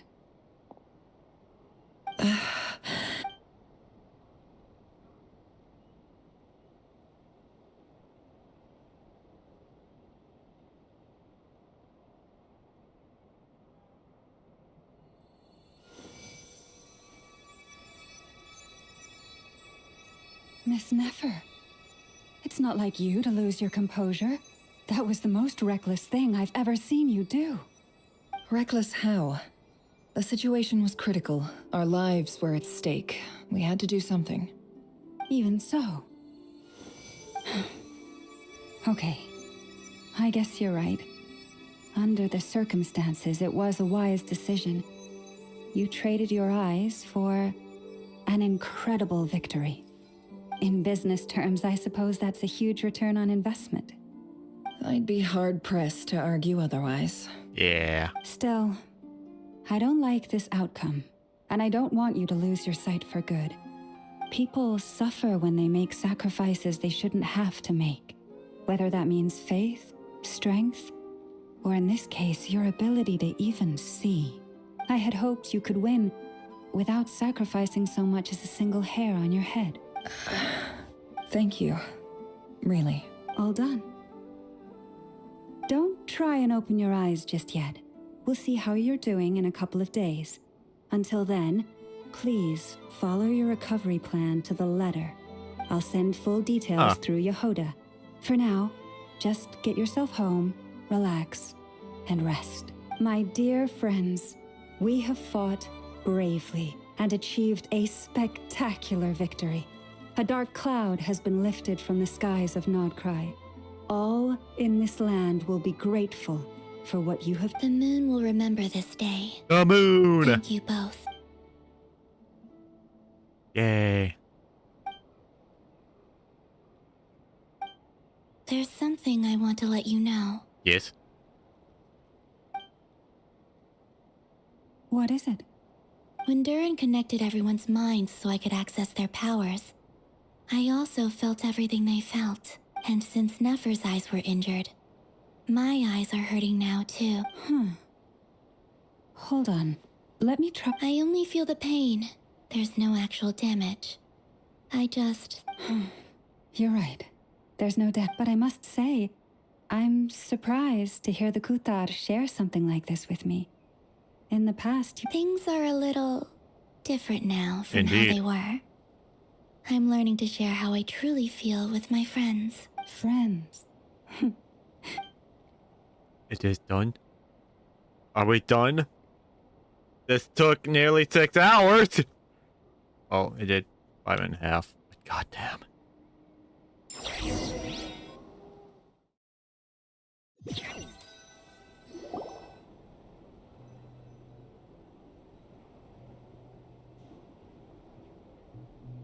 Yay! You're awake! Yes? How you feeling?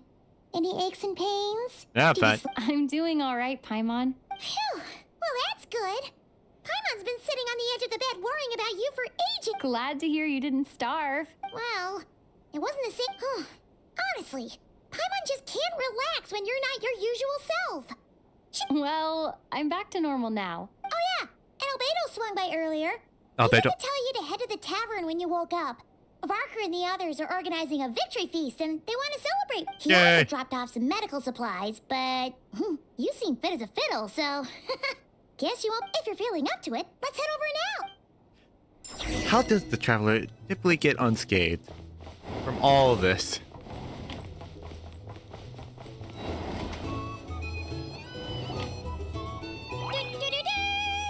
We're here! And fair. Oh, Traveler and Paimon! Perfect timing! We were literally just saying how there's no way we're holding this victory feast without you any longer, and How are you feeling today? much better, thanks. Relieved to hear it. If that changes, just let me know. Happy to check you over at any time. Yeah. We're here for you. Anything you need, just let us know. Thank you, Mini Durin. Where's Nefer? How are her eyes doing? Nefer's right over there. I'm sure she'd love to catch up with you. Wait. 10 domains. Hello.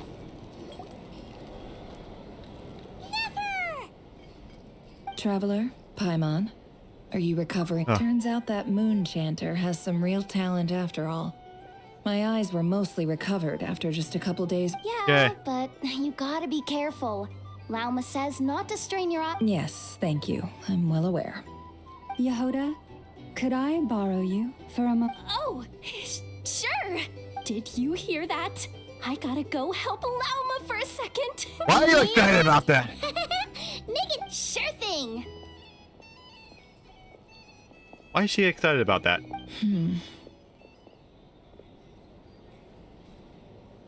On your mind? The Raker of Solnari. No, definitely a snake. Anyone who seeks revenge out of hatred for other people has become a snake. Guess he That's didn't something my like dad seeing used to people say. go through that. Perhaps. I'm sure it sounds like a very wise and open-hearted perspective to your ears. But me? What else is left when everything you depended on in life gets stripped away? Something. If you're worried about me, you can... It's just... I suddenly feel like I was wrong to call... Oh, Father. Look at the Ibis King. Thoth is a fiend. He's never brought it up, but I'd bet he feels the same. Why else would he give me the power to perceive the truth? Well, King Deshret banished him. His response was to take on a physical form and approach me, hoping that I could become his envoy in search for... Did he really think I'd fall for that? He's stuck there. He can't make me return what he gave to me. So that's enough. He's a prisoner, and he was scared. So he decided to perform some good... He lives in fear because it's preposterous. They say that a liar's soul is the most worthless thing in the world. What do you think?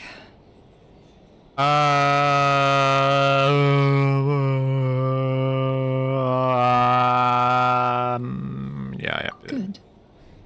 If you understand that, it means you're smart.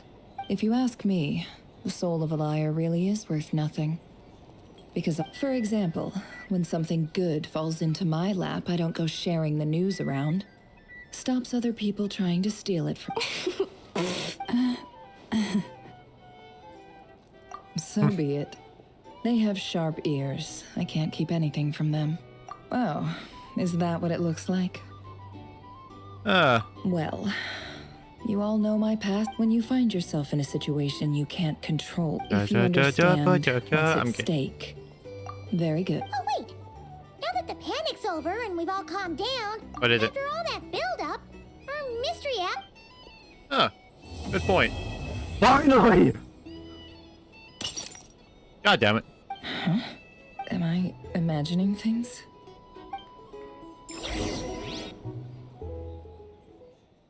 There's more, isn't there? So, that close colleague who stayed behind with you? What's he been up to recently? Don't know, don't care. I get more normal human interaction from hanging out with Bosco 2 than him. Although, now you mention it, he hasn't bothered me in a while.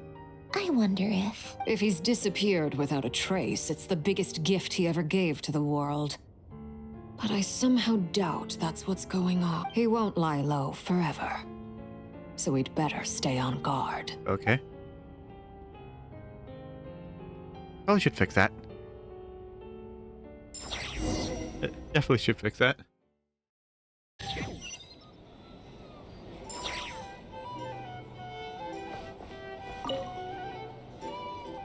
It's not over. It's not over. Ah, Lord Sangamabe. I must thank you for the. Why come and ask me? That's more like it.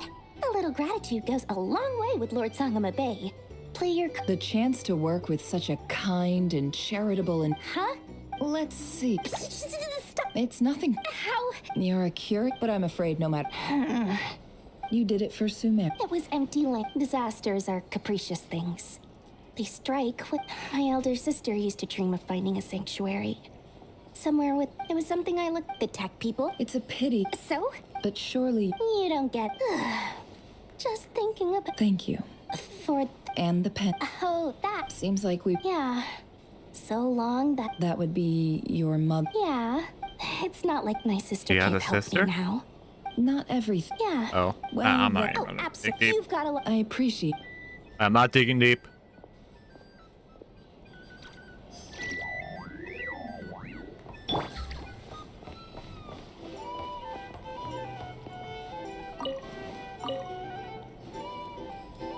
How have you been holding up?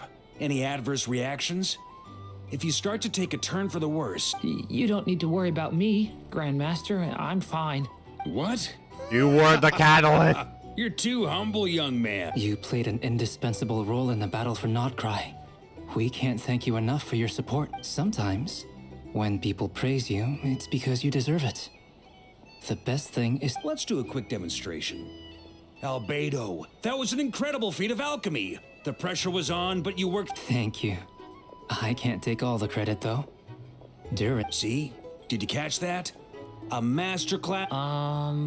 Oh, okay. Hello, I am here. You guys? Hey, look who's bounced back. Looking good, traveler. Please tell me Can I that get you isn't a going to be a drink? 6-hour stream. Handling a drink's or... Time I believe, to be totally honest. Don't worry. That's... To put it in the sim, when facing an enemy you have no hope of defeating. So, instead of looking for a way to overpower him, we decided to help Columbina get strong enough to at least stand up to him in a fight. For this to work, we had to analyze his mode. For added security, we prepared a total of 4 arrays. The alchemical array absorbed his abyssal power.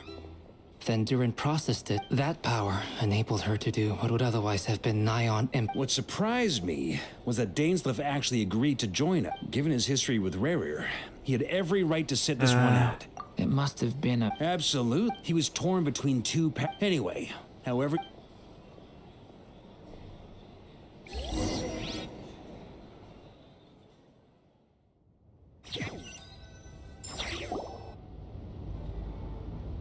That's the only reason you're here. Yes. I've thought a lot about it. And I've realized I think this is very important. So I fell. Well, this is a new one. I'm so moved. I can't even hold my teacup. Do you not want to be friends with me? Or is it that you prefer being co-workers? What is this, Columbina? Are you deliberately testing my patience threshold? Right now, my politeness module is active. If your politeness module was active, wouldn't you say the word please at some point? Polonia, please see Lady Columbina to the door. Yeah. Will you still invite me to your next tea party? What? Yes, I think you will. Bye-bye, dear Sandrone. Sandrone. Hello, I am here. Hopefully I'm not interrupting. Why is there bottles? Last time, the Wild Hunt escorted you out. Would you rather I handled it myself this time? We just wanted to, see how you were doing now that it's all over. Why? Out of concern for my safety? I hope you didn't seriously think that the Rahier of Solnari would be able to lay so much as a finger upon me, given how prepared I was. Mostly because you kind of helped us out, so we just wanted to check you were okay. Looks like all your... Oh, don't you worry about that. Tea time is already a write-off. The visitor before you managed to kill my appetite. If you're in the mood for tea, go ahead and help yourself. Otherwise, it's going to waste. My coasters are still missing in action, though. Use this notebook instead. Whoa! Pretty hefty notebook. You can ignore those. They're just dumb scribbling. I doodle and write in my free time. Sometimes I remember the distant dreamlike past. Sometimes I imagine the far-flung future. And other times, I grit my teeth and note down all the crazy nonsense going on in the present. Some people do the crosswords in the newspaper. This is my equivalent. Trying to predict the future is like daydreaming. And writing about the present just makes me furious. The past is my favorite. If nothing else, it's already set in stone, so I don't have to rack my brains trying to figure it all out. Although, having said that, the only vaguely interesting memory in my past is who else? Pretty much all the mecha and Fontaine are his personal handiwork. Wait, are you saying you know him? Like, personally? I mean, I guess we were friendly enough. But you lived hundreds of years ago. Yep. In fact, I'm probably the only normal person left who knew him at all. We used to chat occasionally back when he was still around. Before he passed away, he asked me to destroy all his manuscripts. I honored his request, but I did read through everything first before destroying them. I mean, I couldn't let the genius of Lord Artificer Alain Guillotin disappear like that. He's spontaneous. Such a waste. So, that's where the formulas in your notebook are from? I just told you. Those are my equivalent of crossword puzzles. They're just... Alain's work was like epic poetry. The formulas in my notebook are just silly little riddles in comparison. You know Seatween? Not that there's anything bad about them. I mean, at least, solving those riddles isn't going to hurt anyone. Except me, because I lose a few brain cells in the process. Anyway, while we're on the topic, I might as well tell you about what happened to him and his friends. Alain Guillotin had two close buddies, Renee and Jacob. They spent their childhood years together in the Narzissenkreuz Institute. They were all quite competitive, so there was some rivalry between them. But it was a friendly rivalry. But beneath the friendship and the rivalry ran something deeper, a sense of nostalgia for the past. Unfortunately, childhood would end. The prophecy would come true. The apocalypse would arrive, a mad dream that would normally only capture the minds of lunatics, begin to take root in their hearts. And if Renee and Alain had been people of lesser wits, that dream would probably have ended up as something for them to joke about in their older years. But alas, they were some of the sharpest minds around. They nurtured that dream with the full power of their intellect, and it grew into something that ate away at their souls. The first of them to fall under its spell was Renee. Against Alain's wishes, he persisted in experimenting on a mutual friend of theirs to try and save their life. Alain did not approve and parted ways with Renee. It's complicated. Alain wanted to believe that Renee only did what he did for the sake of their friendship. But when he told me about what happened, I could tell he still had some... Perhaps the seed that would grow into a nightmare had already sprouted in Renee's mind. Even the next time they met, Renee's soul had been completely engulfed by the dream of salvation. His futile attempt to change the tide of fate only resulted in a wave that swallowed up the world. And although that wave died down eventually, I hear that it just recently came back with a vengeance. As I understand, Renee wanted to live out his dream of salvation once more, but I'm told that the attempted resurgence finally died out for good. At long last, Renee awoke from his deluded dream. Though of course by then it was far too late. What do you think of Renee? Do you admire his transcendent genius? His view that any price was worth paying to achieve the lofty goal of saving the world? Or do you despise him? Same difference, really. I don't know. What a cop-out. What about you? But What's your take on it? I don't like fanatics who give up their whole... Maybe I could understand if Renee had just been an ordinary person. But anyway, that's enough about Renee. Now, moving on to Alain. He managed to put a stop to the first storm whipped up by Renee. But after that, Alain lost his friends and family. To his credit, I suppose, the loss of his family and friends was purely a tragic accident.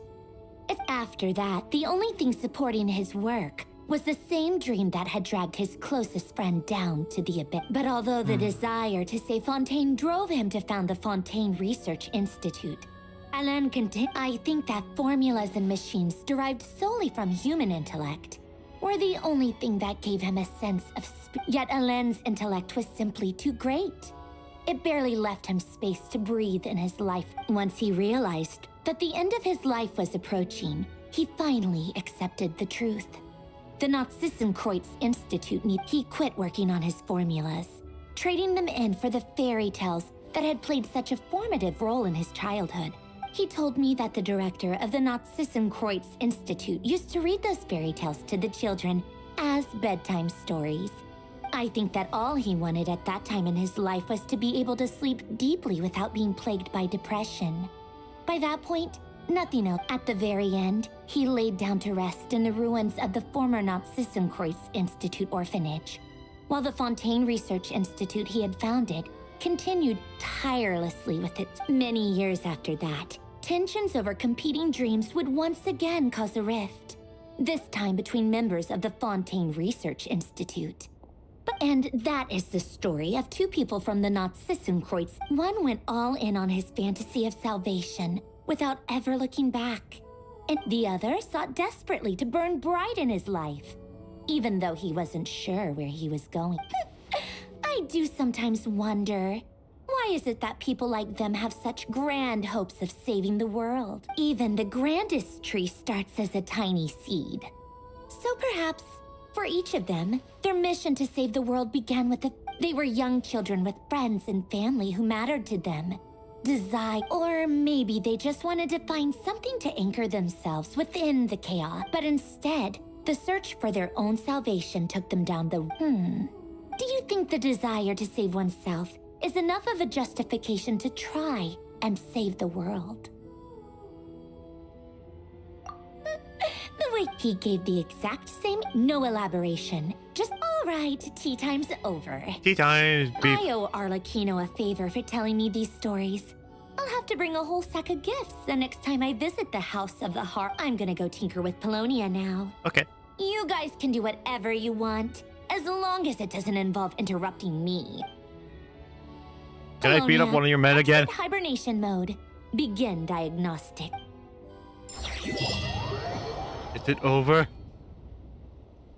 Please let it be over. It's over. It's over! It's finally over! Oh, thank God. I can now end the stream. Thank you all for coming out to this long stream. If you enjoy this kind of content, please consider subscribing down below, because I plan to do this again. But yeah, if you enjoy this kind of content, please consider subscribing down below. Until then, I'll see you all next time. Bye bye.